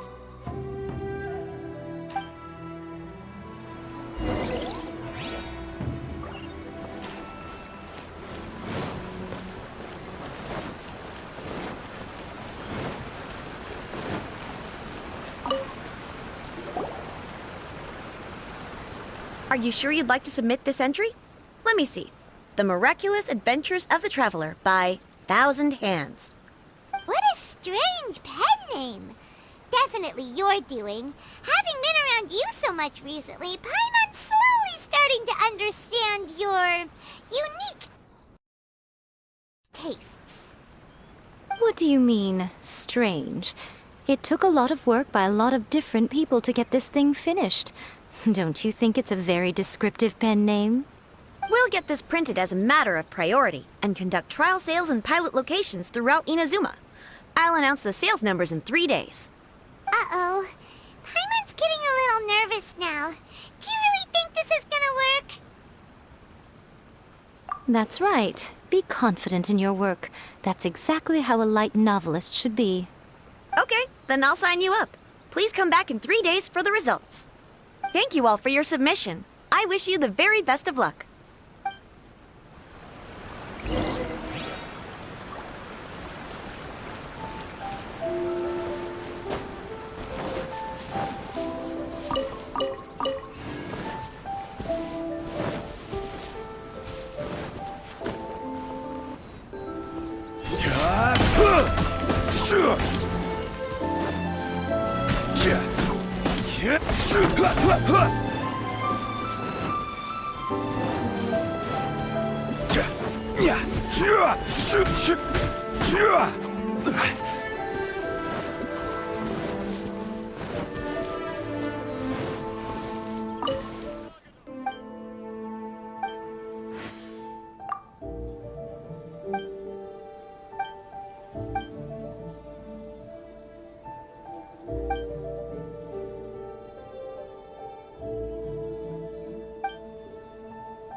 Osmanthus wine tastes the same as I remember. But where are those who share the memory?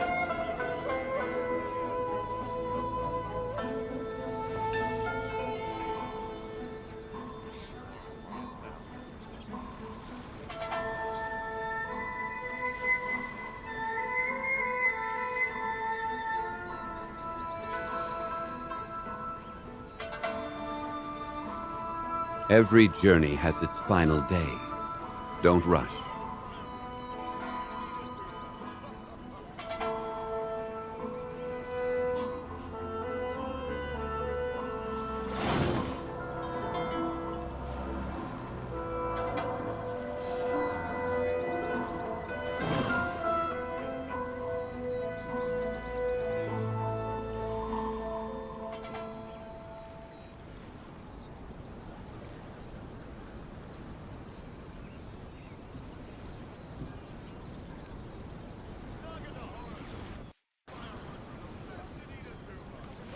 Boats are made for transferring commodities back and forth. And those that come across Liyue tend to stay a while. So it is where many things come to settle.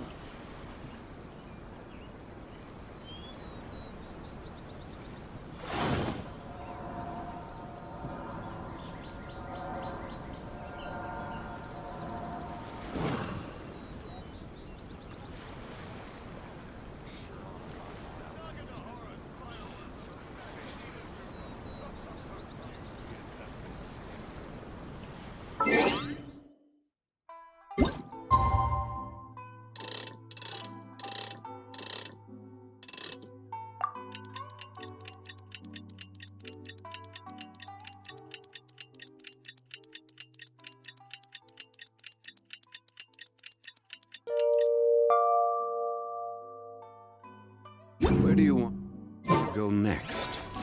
If you'd like to see Liyue's tourist spots, I have a few references.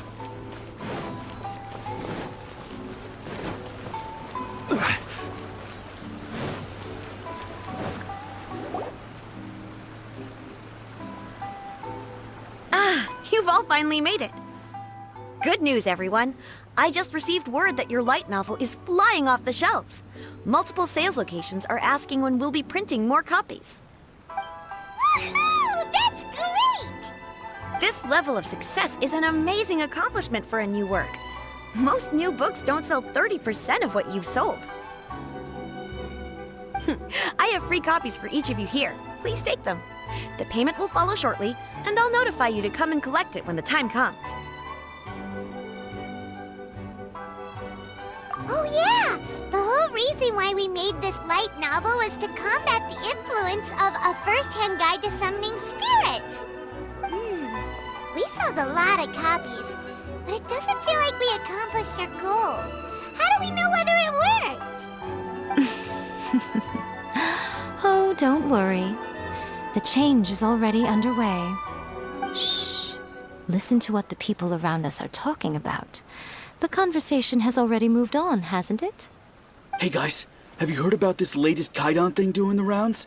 You just need to recite the incantation from A First-Hand Guide to Summoning Spirits at Midnight, and your wish will come true! Oh, that? That's a throwback. That's old news, man. No one's talking about that anymore. The Secret Spells of Lady Kitsune is the new hit thing. I've already memorized all the incantations. The Secret Spells of Lady Kitsune? What's that? You haven't read it yet? Okay, so supposedly, if you recite the spell in there on a moonless night, you'll receive protection of the Kitsune and all the other powerful yokai. They can make any of your wishes come true. I heard that the incantations in A First-Hand Guide to Summoning Spirits have weird side effects. This one guy wished for a load of mora and got it, but then one night it all turned to leaves and he developed a high fever. They actually had to use one of the secret spells of Lady Kitsune to get rid of the discomfort. That proves that the incantations in this book are more potent than the ones everyone was trying before. Pretty much everyone I know is desperate to try it out. Just waiting for a moonless night. Really? Well, I better go and prepare too. Well, feeling less worried now? Wow, you're right! Everyone's shifting focus! talking about? Hyman doesn't remember that detail from the brainstorming session. This is something that will become very important to us further down the line. All right, it's time to move on to the next phase of the plan. Eh? There's a phase 2? Of course. Behind every book that hits the market lies an author, right? Oh yeah, if we leave him to his own devices, he might just write another guide to summoning spirits. Also, we still need to figure out what his motive for writing it was. Exactly. That's what we need to take care of next. Fortunately, I've already managed to identify the author. He's a failed light novelist named Tomoyuki. But when we went to ask him about it, he had no recollection whatsoever of having written the book. Yes, this is another case of possession. Only this time, whoever possessed him actively sought him out. After his novel submission failed, he was walking aimlessly in Araumi. In frustration, he shouted out, "Please, someone, anyone, help me write a truly amazing novel!" After that, he lost consciousness. But the spirit that wrote the book has already left him now, right? So what are we supposed to do? Simple. It wrote a summoning incantation in the book, didn't it? So we can just use its own method to make it manifest itself. And you, my little friend, are the perfect candidate for this role. Oh, what are you talking about? The fun's just about to begin.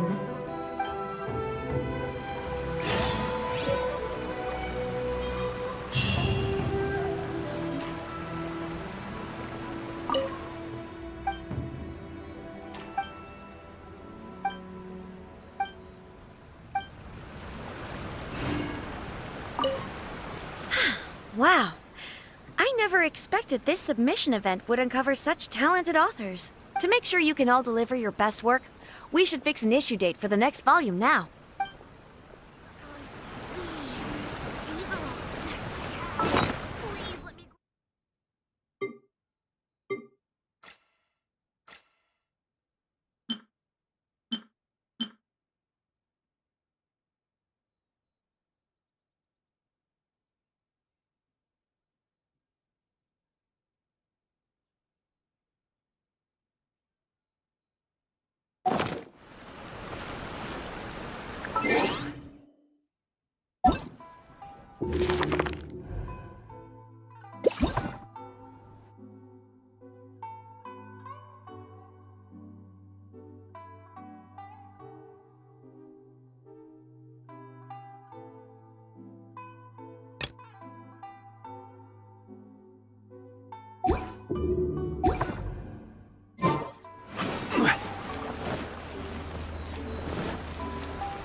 Miko, what is this place? The ideal spot for a little meet and greet with a certain elusive author. This is the place where we are most likely to succeed in summoning the spirit. Really? But it feels so eerie here. That seems rather fitting, considering that we are dealing with the spirits of the deceased here. What are you so afraid of, honestly? We're finally about to meet the true author of a first-hand guide to summoning spirits. Aren't you excited?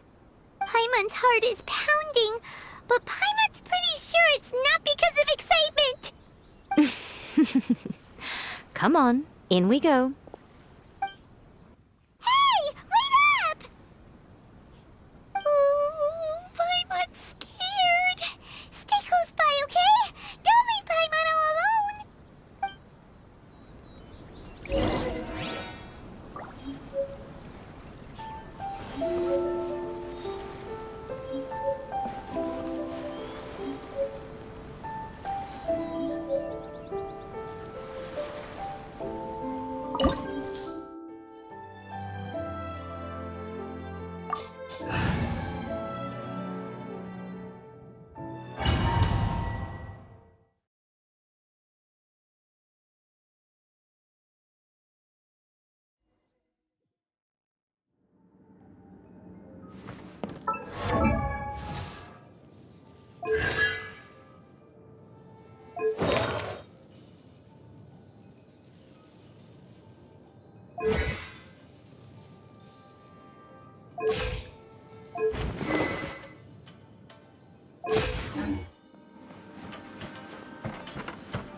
What a weird painting. Miko, do you know what it's supposed to show? Probably a scene from ancient Inazuma. It's a good piece of artwork and all, but it's also kinda eerie. So it's a bit scary. Looks like the artist signed their name. Rakusai? It's not very clear. Let's go inside and take a look.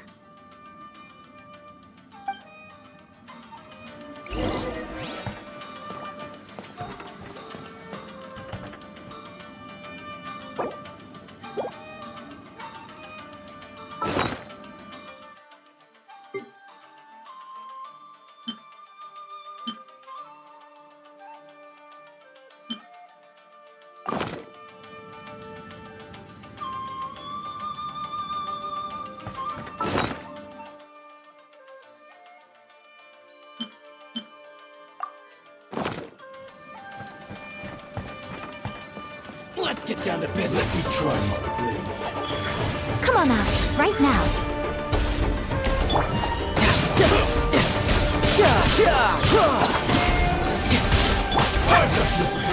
Emerge. To the ferry. Stabilize. Finally, keep this. Right here. Emerge. Right here.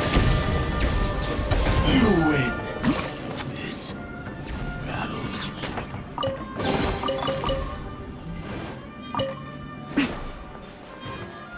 Wow, this place is huge. Hey, is that a mirror? There's a really weird-looking stool as well. Wonder what it's for. Ah, I see. This setup is quite handy. Saves me a lot of work. All right, go and take a look around. There should be a mechanism somewhere that makes the whole room move.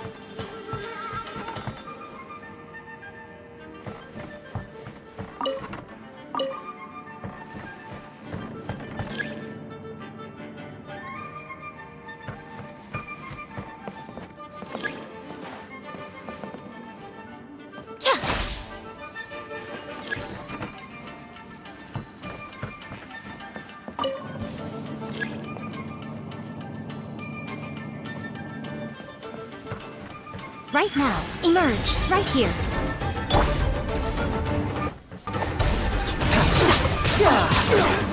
Bring it on.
Emerge! Come on out!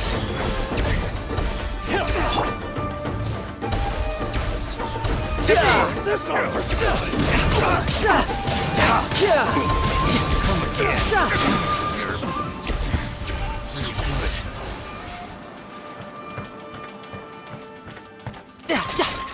Let's get down to business.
Let's dance.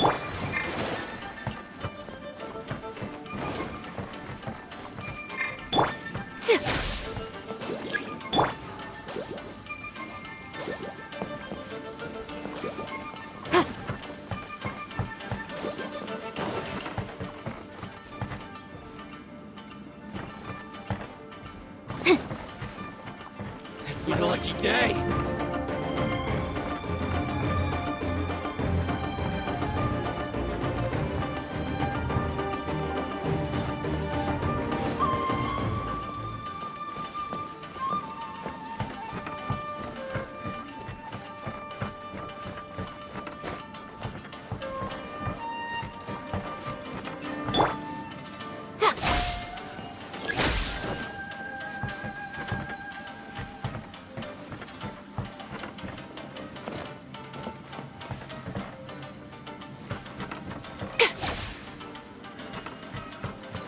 Let's get down to business.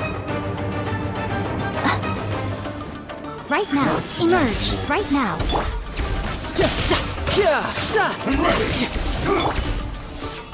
A sight to behold. This isn't over! Stabilize!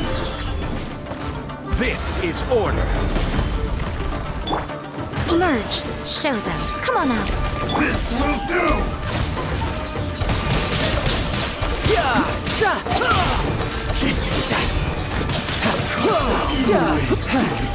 This is battle.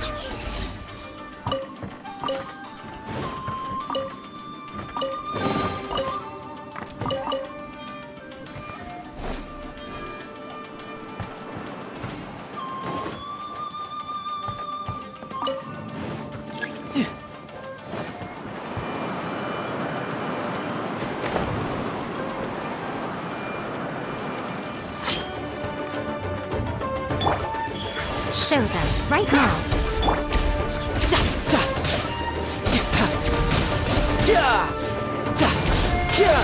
No time to lose.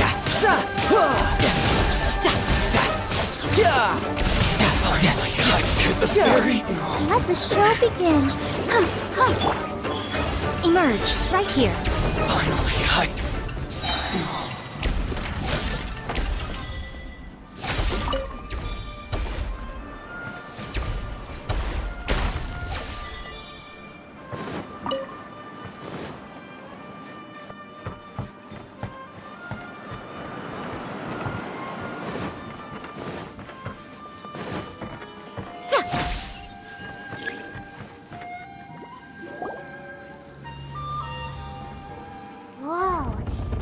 that painting we just saw? It's turning this way along with the whole wall! It's getting eerier and scarier!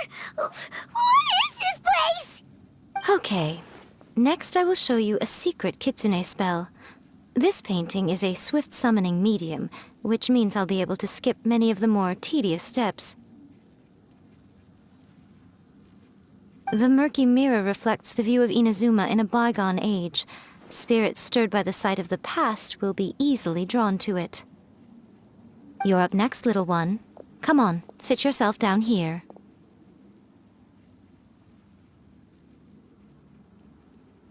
Yes. The whole point of a summoning ritual is for a dead person's spirit to possess a living person's body. You saw what happened to that Oni samurai spirit. After leaving the host's body, he was only able to maintain his form for a very short time before disappearing. Are we positive that summoning a spirit to possess the traveler isn't gonna have any lasting negative consequences? Oh, you really care about the little one quite a lot, don't you? I'm a little jealous. I wish my friends were caring like that.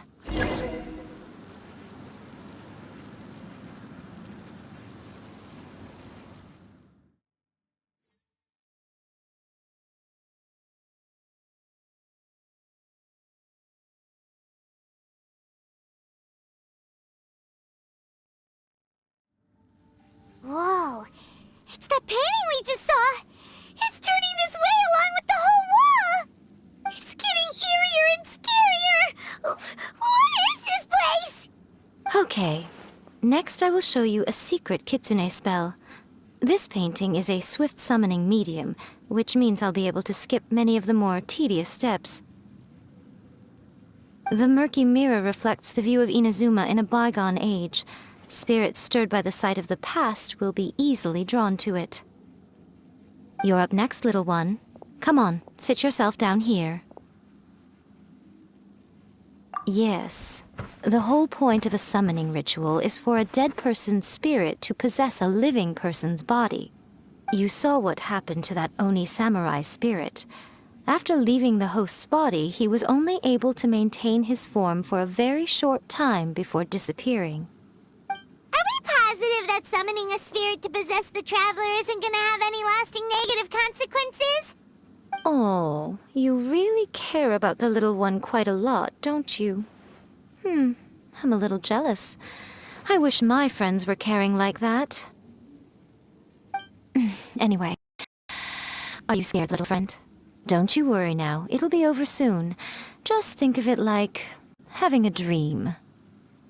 Sit on the chair, stare at the painting, and relax your body and mind. Try and be natural. There's really no need to be nervous.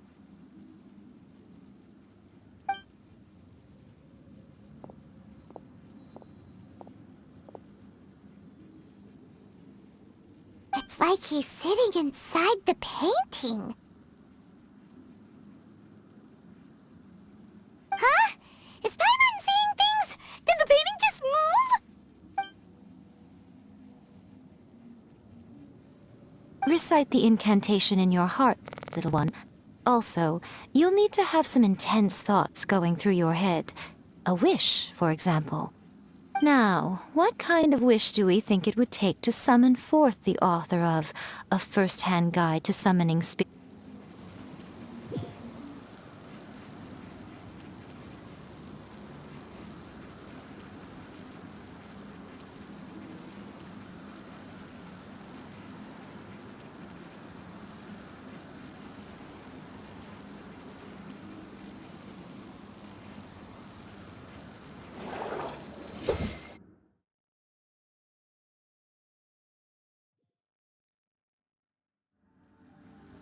Whoa, it's that painting we just saw! It's turning this way along with the whole wall! It's getting eerier and scarier! What is this place? Okay. Next I will show you a secret kitsune spell. This painting is a swift summoning medium, which means I'll be able to skip many of the more tedious steps. The murky mirror reflects the view of Inazuma in a bygone age. Spirits stirred by the sight of the past will be easily drawn to it. You're up next, little one. Come on, sit yourself down here. Yes. The whole point of a summoning ritual is for a dead person's spirit to possess a living person's body. You saw what happened to that Oni samurai spirit. After leaving the host's body, he was only able to maintain his form for a very short time before disappearing. Are we positive that summoning a spirit to possess the traveler isn't gonna have any lasting negative consequences? Oh, you really care about the little one quite a lot, don't you? I'm a little jealous. I wish my friends were caring like that. Try and be natural. There's really no need to be nervous.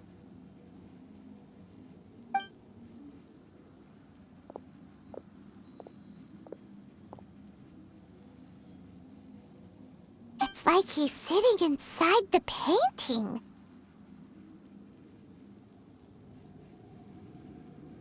Huh? Is Paimon seeing things? Did the painting just move?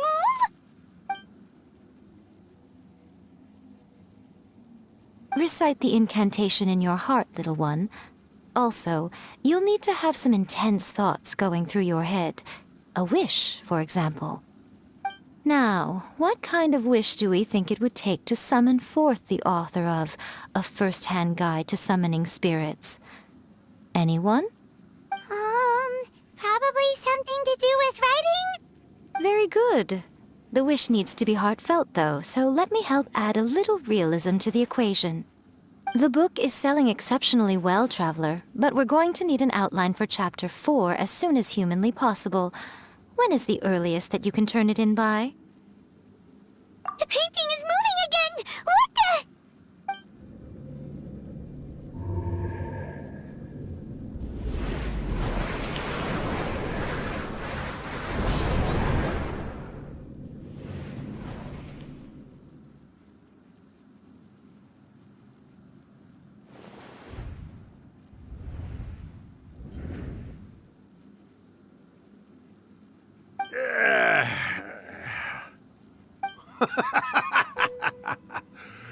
I never thought the day would come when I'd be summoned using my own ritual.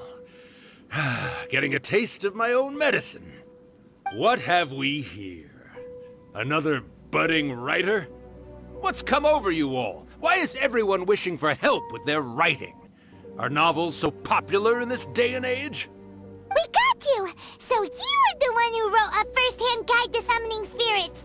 What are you trying to do, Why'd you put that summoning incantation in the book, huh? What's your game here?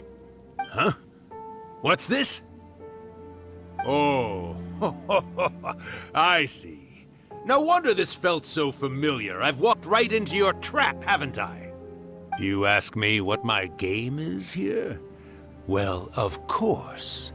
It was to use this incantation as a means for all the souls of the departed yokai to make their glorious return to the world and plunge all of Inazuma into a brutal, bloody war! What? Paimon knew it! You had an evil plan all along! Oh, did you now? Then how naive of you to let me possess this body so easily. I sense, yes, great power within him. Good. Good! With this power, no one shall be able to stand in my way! Wake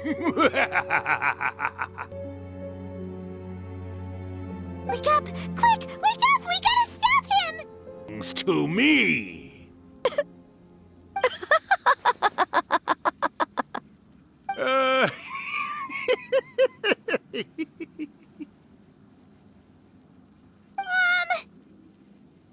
You're laughing?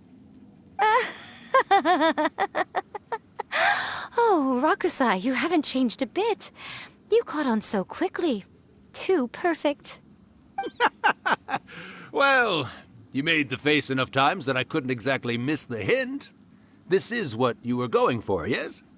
Never one to stand on the sidelines of a good spectacle, are you? Always got to dive in and fan the flames, huh? You mischievous little kitsune, you. Look what you've done to this little flying one here. Oh, poor thing scared witless. You were having plenty of fun playing the bad guy a moment ago. Now you're trying to blame it all on me? Urakusai? Miko, you guys know each other? Yes, we do. Of course we do. Allow me to formally introduce the author of A First-Hand Guide to Summoning Spirits, Urakusai. No, wait. To be more accurate, it's Urakusai's memory. Memory? But isn't he a spirit? Ah, spirits, memories. They're just different words to describe the same thing. Something that comes from the ley lines. Do you remember that recent incident when the Rift Hounds were gnawing at the sacred Sakura's roots? You witnessed human memories leaking from the ley lines, didn't you? Well, since there are human memories, of course there are going to be yokai memories too. In life, yokai possess supernatural powers, and even when they are a shadow of their former selves from a bygone era, they still have the ability to control whether they are visible or not. Typically, yokai memories survive longer in the world than those of humans. Indeed, indeed. I was wandering around the sacred Sakura's roots when I suddenly heard someone yelling, "Please, someone, anyone, help me write a truly amazing novel." It piqued my curiosity, so I popped inside his body and wrote a novel for him. So that's how it happened. But why did you include a summoning incantation in the novel? Oh, little one. Not to toot my own horn here, but when I was alive, I wasn't just another kitsune, no. I was a mighty and powerful Daiyoko. The memories of other yokai can't possess human bodies at will like I can. But with this incantation, they can go one last little joyride in the world for a couple of days. Anything they're still itching to do, they can go and get it done. But... She's trying to say that all the commotion this causes is likely to be a great disturbance to the humans. Disturbance? I guess you mean that we might leave them with some broken dreams after we leave, hmm? Oh, yes. And they might have a fever or whatever. But you know, I actually think that the most admirable thing about human beings is the way that they go out and shape their fate with their own two hands, given that they're not born blessed with the same powers that we enjoy. As for those who would rather draw on external power than seek to improve themselves, it's quite right that they learn their lesson eventually. So when you think about it, we're actually doing the humans a big favor. Miko, you agree, don't you? Yes, that's what I thought too. All right then. You finally convinced Paimon. You guys were right. What are you scared of, little one? Don't be deceived by her day-to-day antics. Miko is actually one of the most powerful yokai out there. Not only that, Urakusai, but my latest work has beaten that book you wrote, A First-Hand Guide to Summoning Spirits, to become the most popular in Inazuma. Of course. You were never one to make extra work for yourself where you can help it. And yet you went to all these lengths to find my painting room, and even took the trouble to summon me. I knew you must have some ulterior motive. You were always the one to pick a quarrel with me when we all used to gather around and share stories. All right. You win, I lose. Happy now? Ha! I finally get to hear you say it centuries later. Ooh, I must say it feels good. I remember when you were just a little girl, always hanging off my shoulders.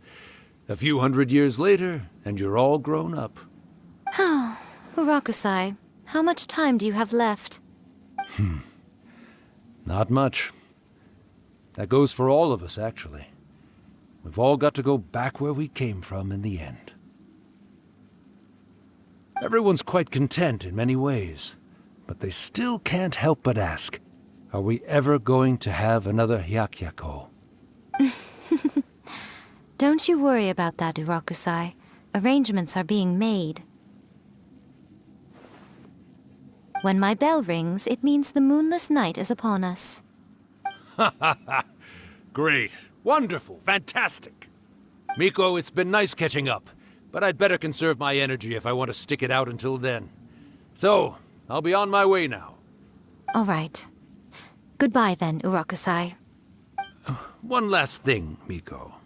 I just want to know, have you been well all these years? I've been great, of course. Every day is a happy one. Especially these days.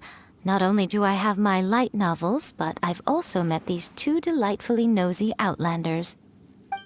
And even A is finally starting to come to her senses. Quite a miracle, given how pig-headed she can be. Oh, well, great. That's fantastic. Urakusai, you'd be right at home in this era. A great storyteller and artist like yourself would be the Yae Publishing House's ace in the hole. And I would personally be hounding you over your next installment. He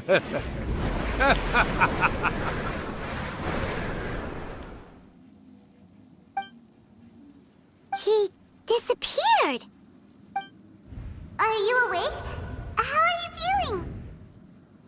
Are you all there? Here, like last time, repeat after me. Oh, you beat me to it. Looks like your brain is intact. So, your first possession, What was it like?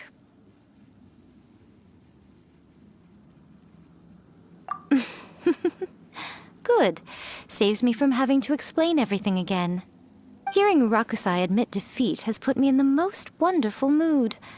In return, it's only fair that we make sure to deliver on what they're all hoping for.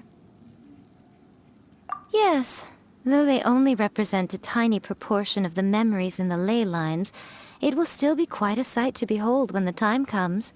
Since you've come this far, why don't you do one last thing for me, I'll need your help with the ritual. You cannot be serious, Miko! After all that, you still have more errands for us? Huh! You guys teamed up to scare Paimon just now. If you think Paimon's gonna do anything you ask for, think again! Aw, come on.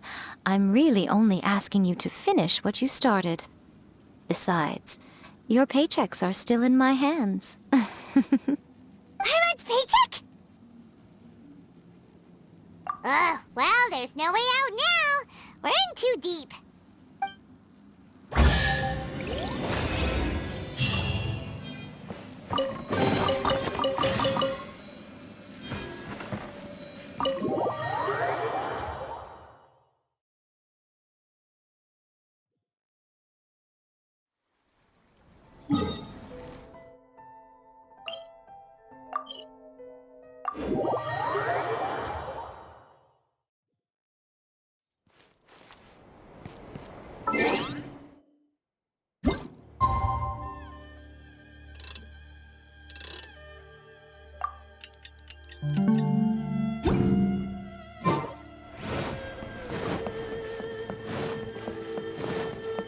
No time to lose.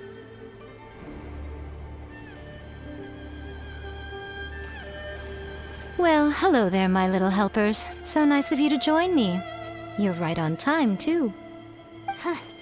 As if we had a choice. We just want our paychecks. So, Miko, what exactly do we have to do to make this Hyakuyaku happen? Also, to be clear, we actually have no idea what it even means. It might sound ominous, but to put it simply, the Hyakuyaku is just a gathering of the yokai. Back in the day at yokai gatherings, once everyone had had plenty to drink, one by one they'd start soaring into the sky with their yokai powers. There were so many of them that their silhouettes would block out the moon. But now, the yokai memories that leak from the ley lines are weak. They are no longer able to fly. So I will be performing a convocation ritual for them, gathering all the wandering memories together in one place. When the time comes, they will gather in the sky above the Grand Narukami Shrine. Once their energy is spent, they will be satisfied and return to where they belong. All the preparations for the ritual have actually been made well in advance. Remember the incantation and the mention of moonless night that I added to our novel? Oh, yeah! Something about reciting the secret spells of Lady Kitsune on a moonless night. That's the one. Actually, It's not a wish-granting incantation at all. It's a spell to help calm the ley line memories. When that time comes, let's all pitch in and help send them on their way. I will start the ritual preparations shortly, and at that time I need you to do 2 things. First, tell the shrine maidens to leave the mountain. During the Hyakyako, a whole swarm of yokai memories will be hanging around in the air above the Grand Narukami Shrine. Having the shrine maidens leave avoids the bothersome issue of someone potentially getting possessed. After that, I will commence the ritual, and the memories will begin to congregate. This will take some time. I need you at the foot of Mount Yogo during this part to keep an eye on nearby monster activity. The memories are normally dispersed and don't pose a threat, but when their energy is concentrated, it is likely to disturb the monsters. They may see this as an opportunity to try and make it up the mountain. I need you to fend them off so that that doesn't happen. Alright, got it. Then what? Well, if at that point you felt like coming to the shrine and getting a close-up view of the yokai, I wouldn't say no. Okay, let's get going.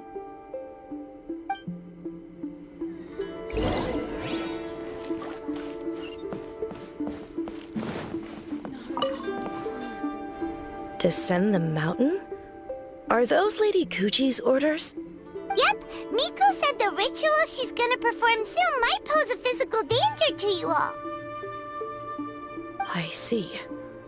I'll evacuate everyone right away. What about you? We'll be taking care of a couple other things for her.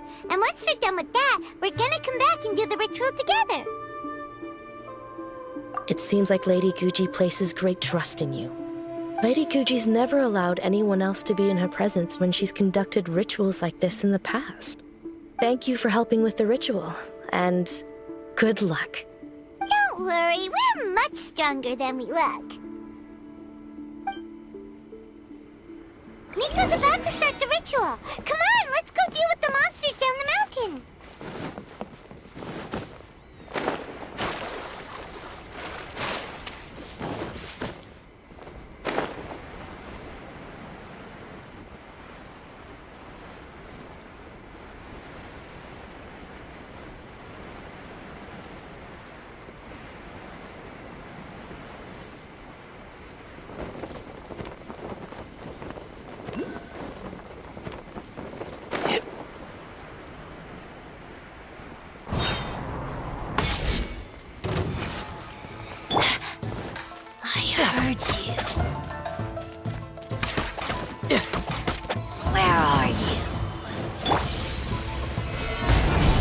We'll have order. No mercy! Incinerate! You can run, but you can't hide.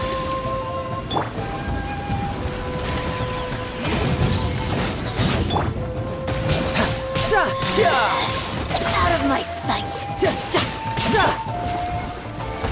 Stabilize! Motion to compel!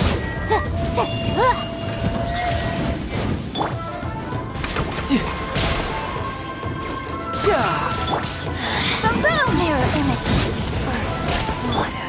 You're mine. Bring it on. This is Her Majesty's gift! Incinerate!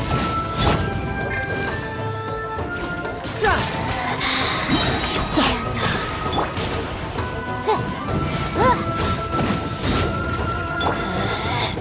out of my sight! Riptide! Motion to compel!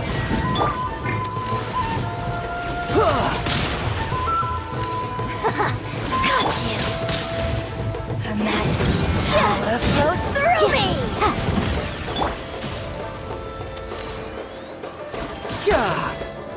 This body mirror images disperse water and snow.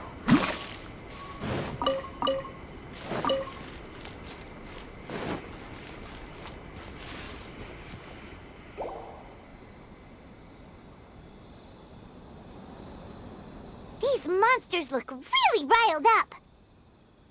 Yep, let's get rid of them as fast as we Then we can get back in time to see the yokai. All right, here they come!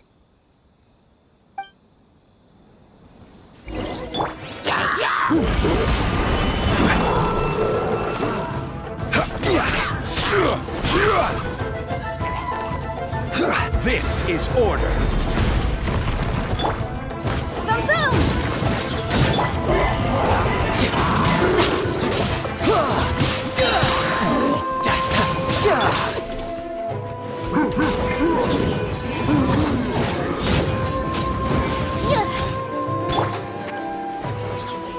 Stabilize.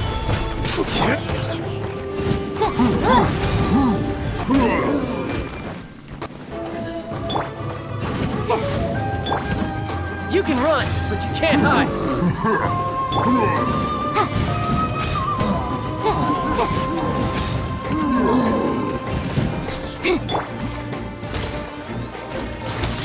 Incinerate!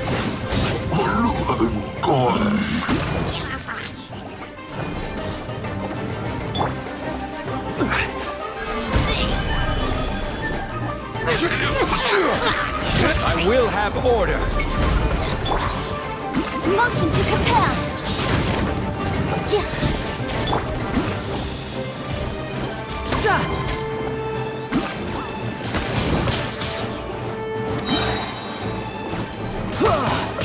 Let's dance!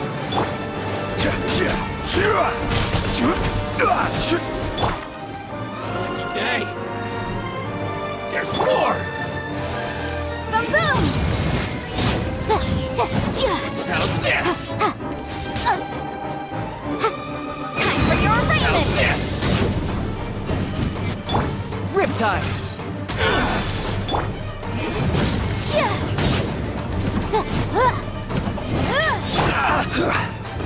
Solidify! This is order. Incinerate!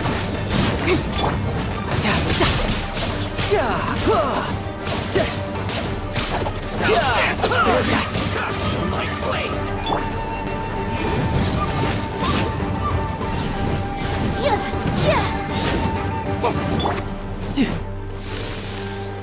There's more! Finally, No.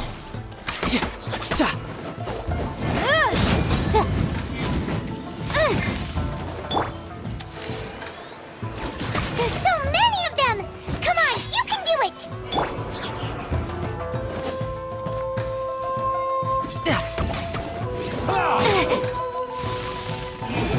Don't hold back!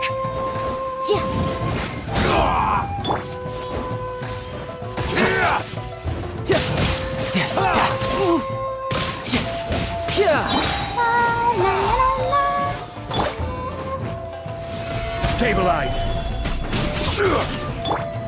Boom boom! You can run, but you can't hide. I dare you! Don't hold Rhythm back! of flame!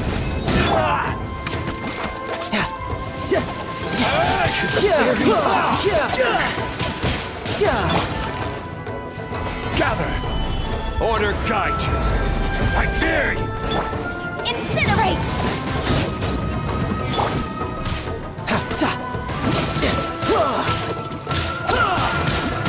Watch your step! No time to lose. Rested. Motion to compel! Alright, that's the last of the monsters. How far along do you think the ritual is? Let's head back to the Grand Narukami Shrine and take a look.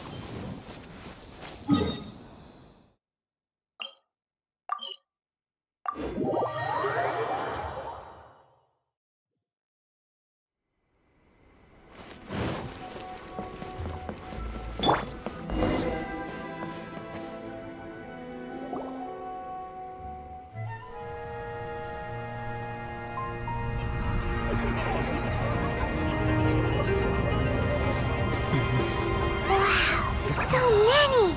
They're everywhere! Huh? Yes, the memories of the yokai. They haven't been able to relax and soar through the air like this for a long time. Come with me.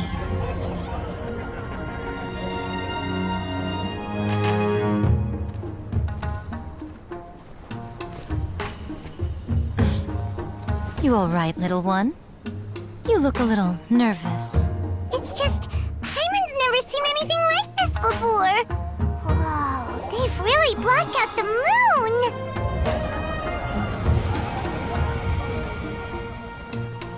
moon! It does look a little intimidating, doesn't it? But I know them. They may be loud and brash at times, but they are good and brave souls. Even after losing their lives in a brutal war, they have never given in to grief or despair. Alas, their time is short.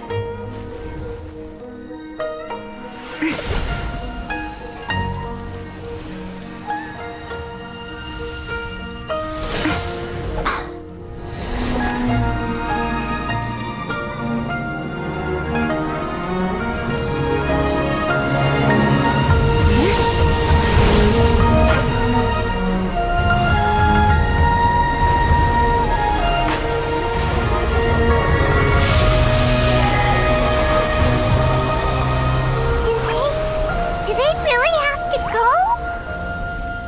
It's a feast, and all feasts come to an end. Since you're sorry to see them leave, why don't you do the recital along with me? O Hakushin, cause of this enchantment, in reverence I perform this rite. In reverence, I perform this rite. To be a guiding light.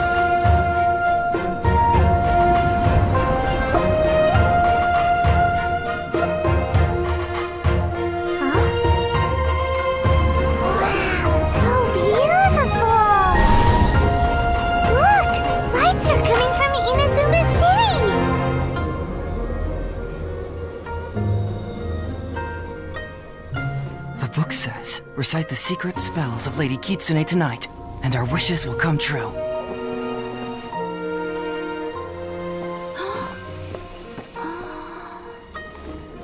O Hakushin, cause of this enchantment, I perform this rite to be a guiding light. Your unrivaled power will be honored eternally.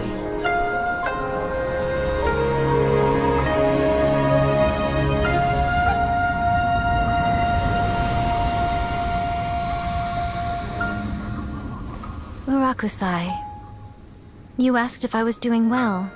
Really, every day is a happy day for me. But watching you all leave now, I can't help but feel a little lonely. Just a little, of course.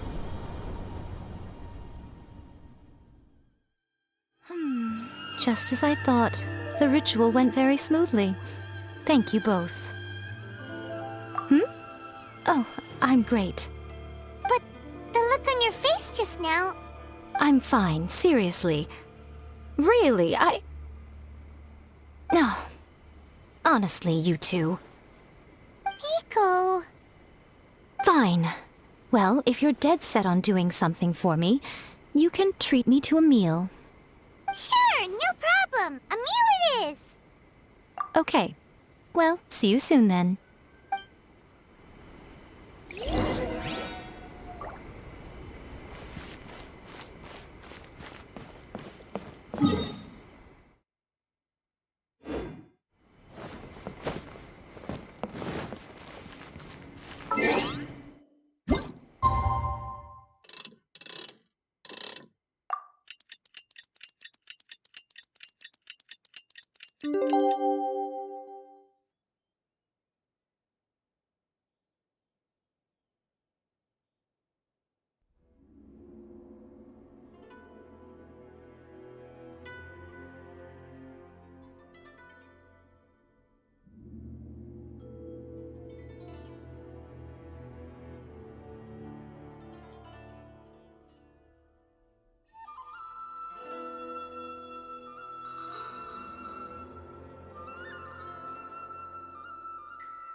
Miko to a meal. The venue is Uyu Restaurant. Let's go!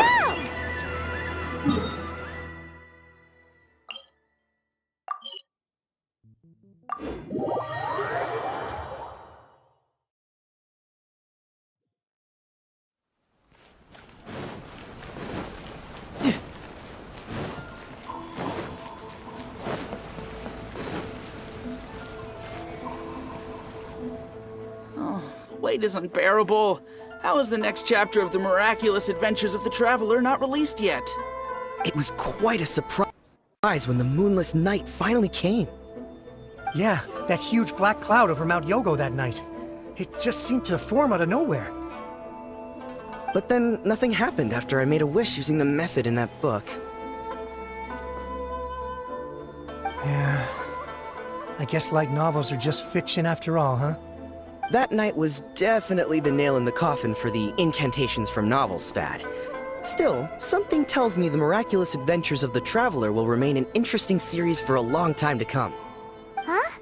Paimon can't see Miko anywhere. Guess she's not out here. Maybe she went inside already. Let's head in and look for her.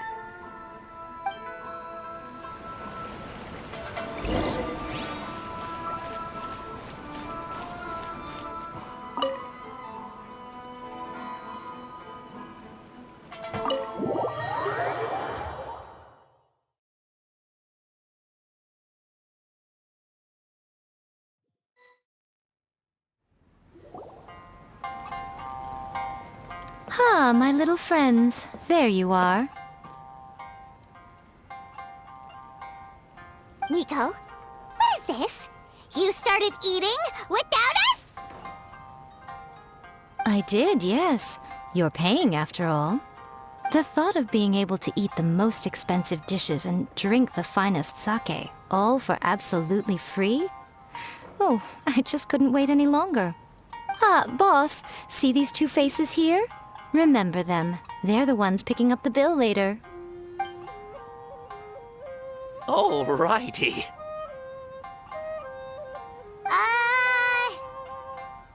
What's gotten into you?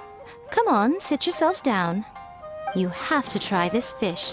It's found exclusively in the waters around Seirai Island. They shipped it to Inazuma overnight, and it was still alive right up until I ordered it. Or maybe you'd rather try this? I know. I normally can't bring myself to drink sake this expensive either. If you don't drink alcohol, that's fine too. There are all kinds of fruit juices covering the whole price spectrum. Miko! You are outrageous! Last time we were here working on the novel, all you ordered for us was the plainest kushikatsu! Strange. I remember no such thing. Oh, so what? You did offer to treat me to a meal, didn't you? Anyway, I am something of a VIP, you know. Wouldn't you find it embarrassing to treat me anything short of lavishly? Miko, this meal is going to be super expensive! Aren't you afraid we won't be able to afford it? Oh, don't you worry about that. You can most definitely afford it. They're still printing your light novel by the batch, you know. You have quite the generous payment due. What? Oh, darn it! She tricked us into this! Miko was after our Mora from the very beginning! Oh, the looks on your faces right now. Too perfect. Oh, by the way, since nobody's wishes came true on the moonless night, novels with incantations are no longer in vogue. So you'll have to come up with something new for the next chapter of The Miraculous Adventures of the Traveler. The deadline is looming. I'm counting on you.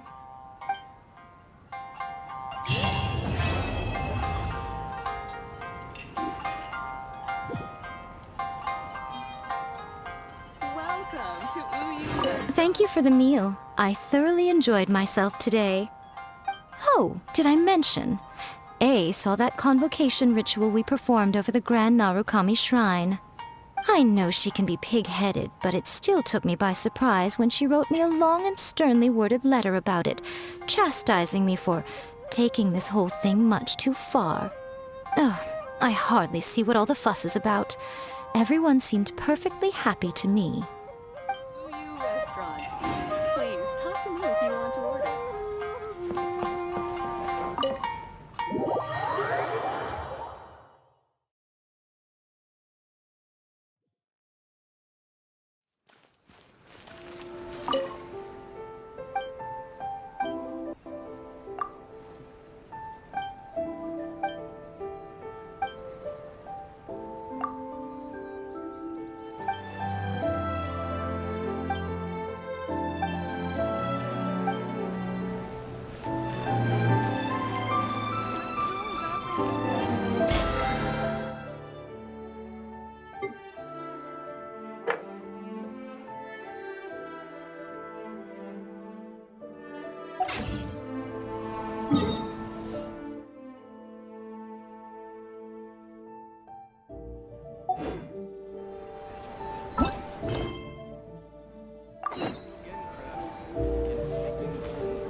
No time to lose.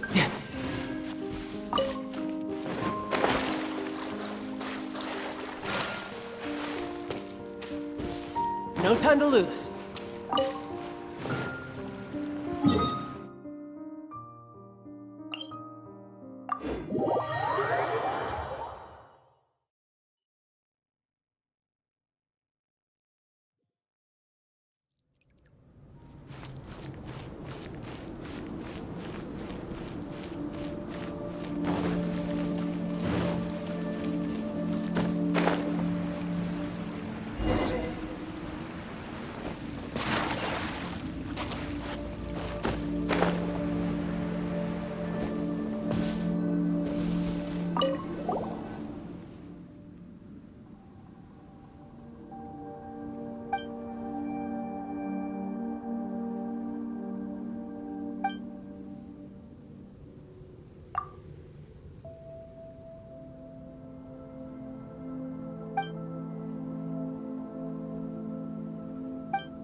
stabilize! Motion to compel.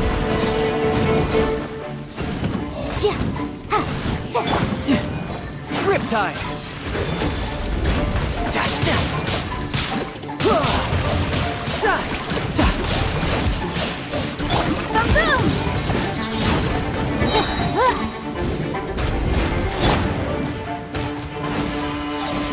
Stabilize!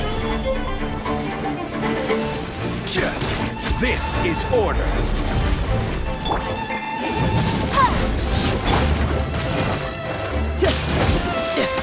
No time. Gather!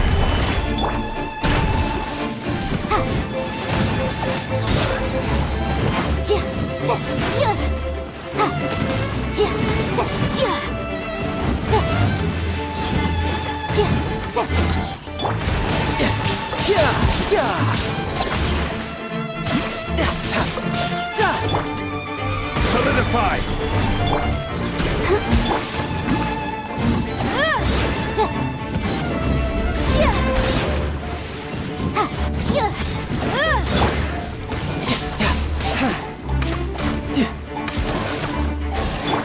Motion to compel.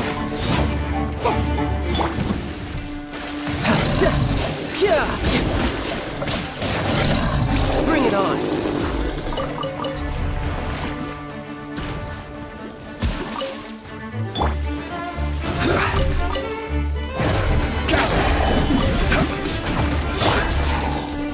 Incinerate! Invisible evidence! You can run, but you can't hide. Quake! Order guide you. Boom boom!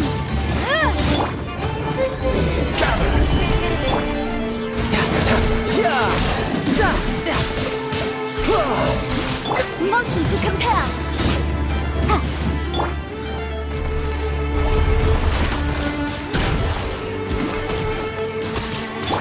Boom boom!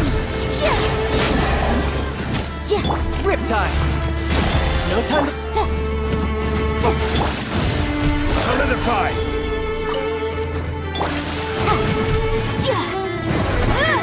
Motion to compel.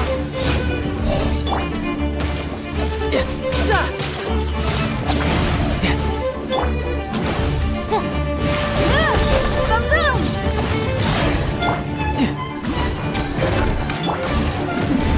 Solidify! This is order. Incinerate! No time to lose.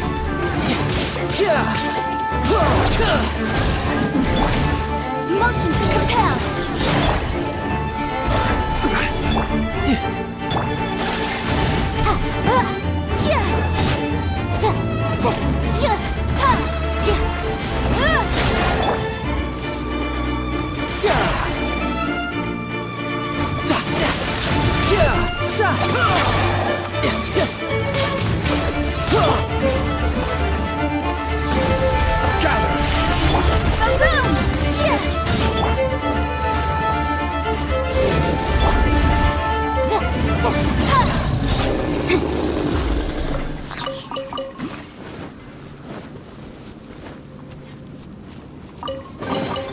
Huh.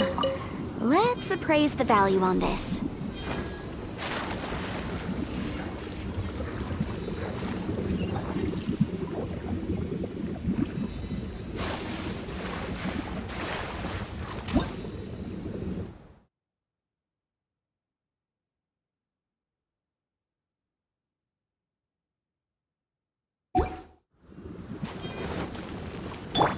Let the show begin.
You can run, but you can't hide.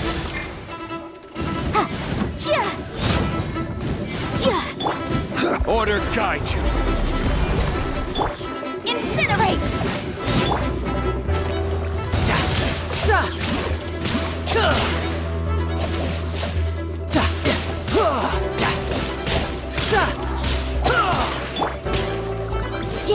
Boom boom!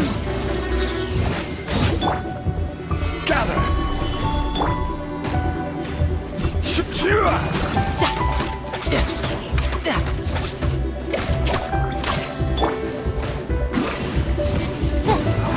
Incinerate!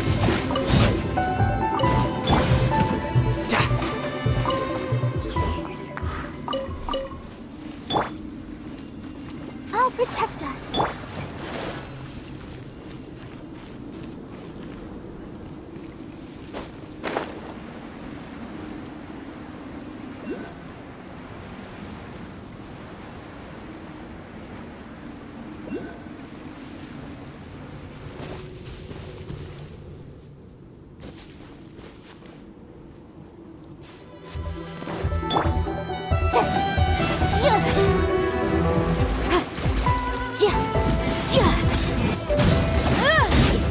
Breath of the flame! Riptide!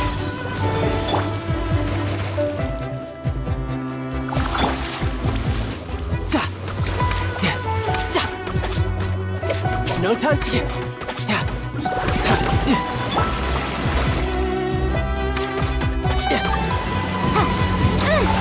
Boom boom!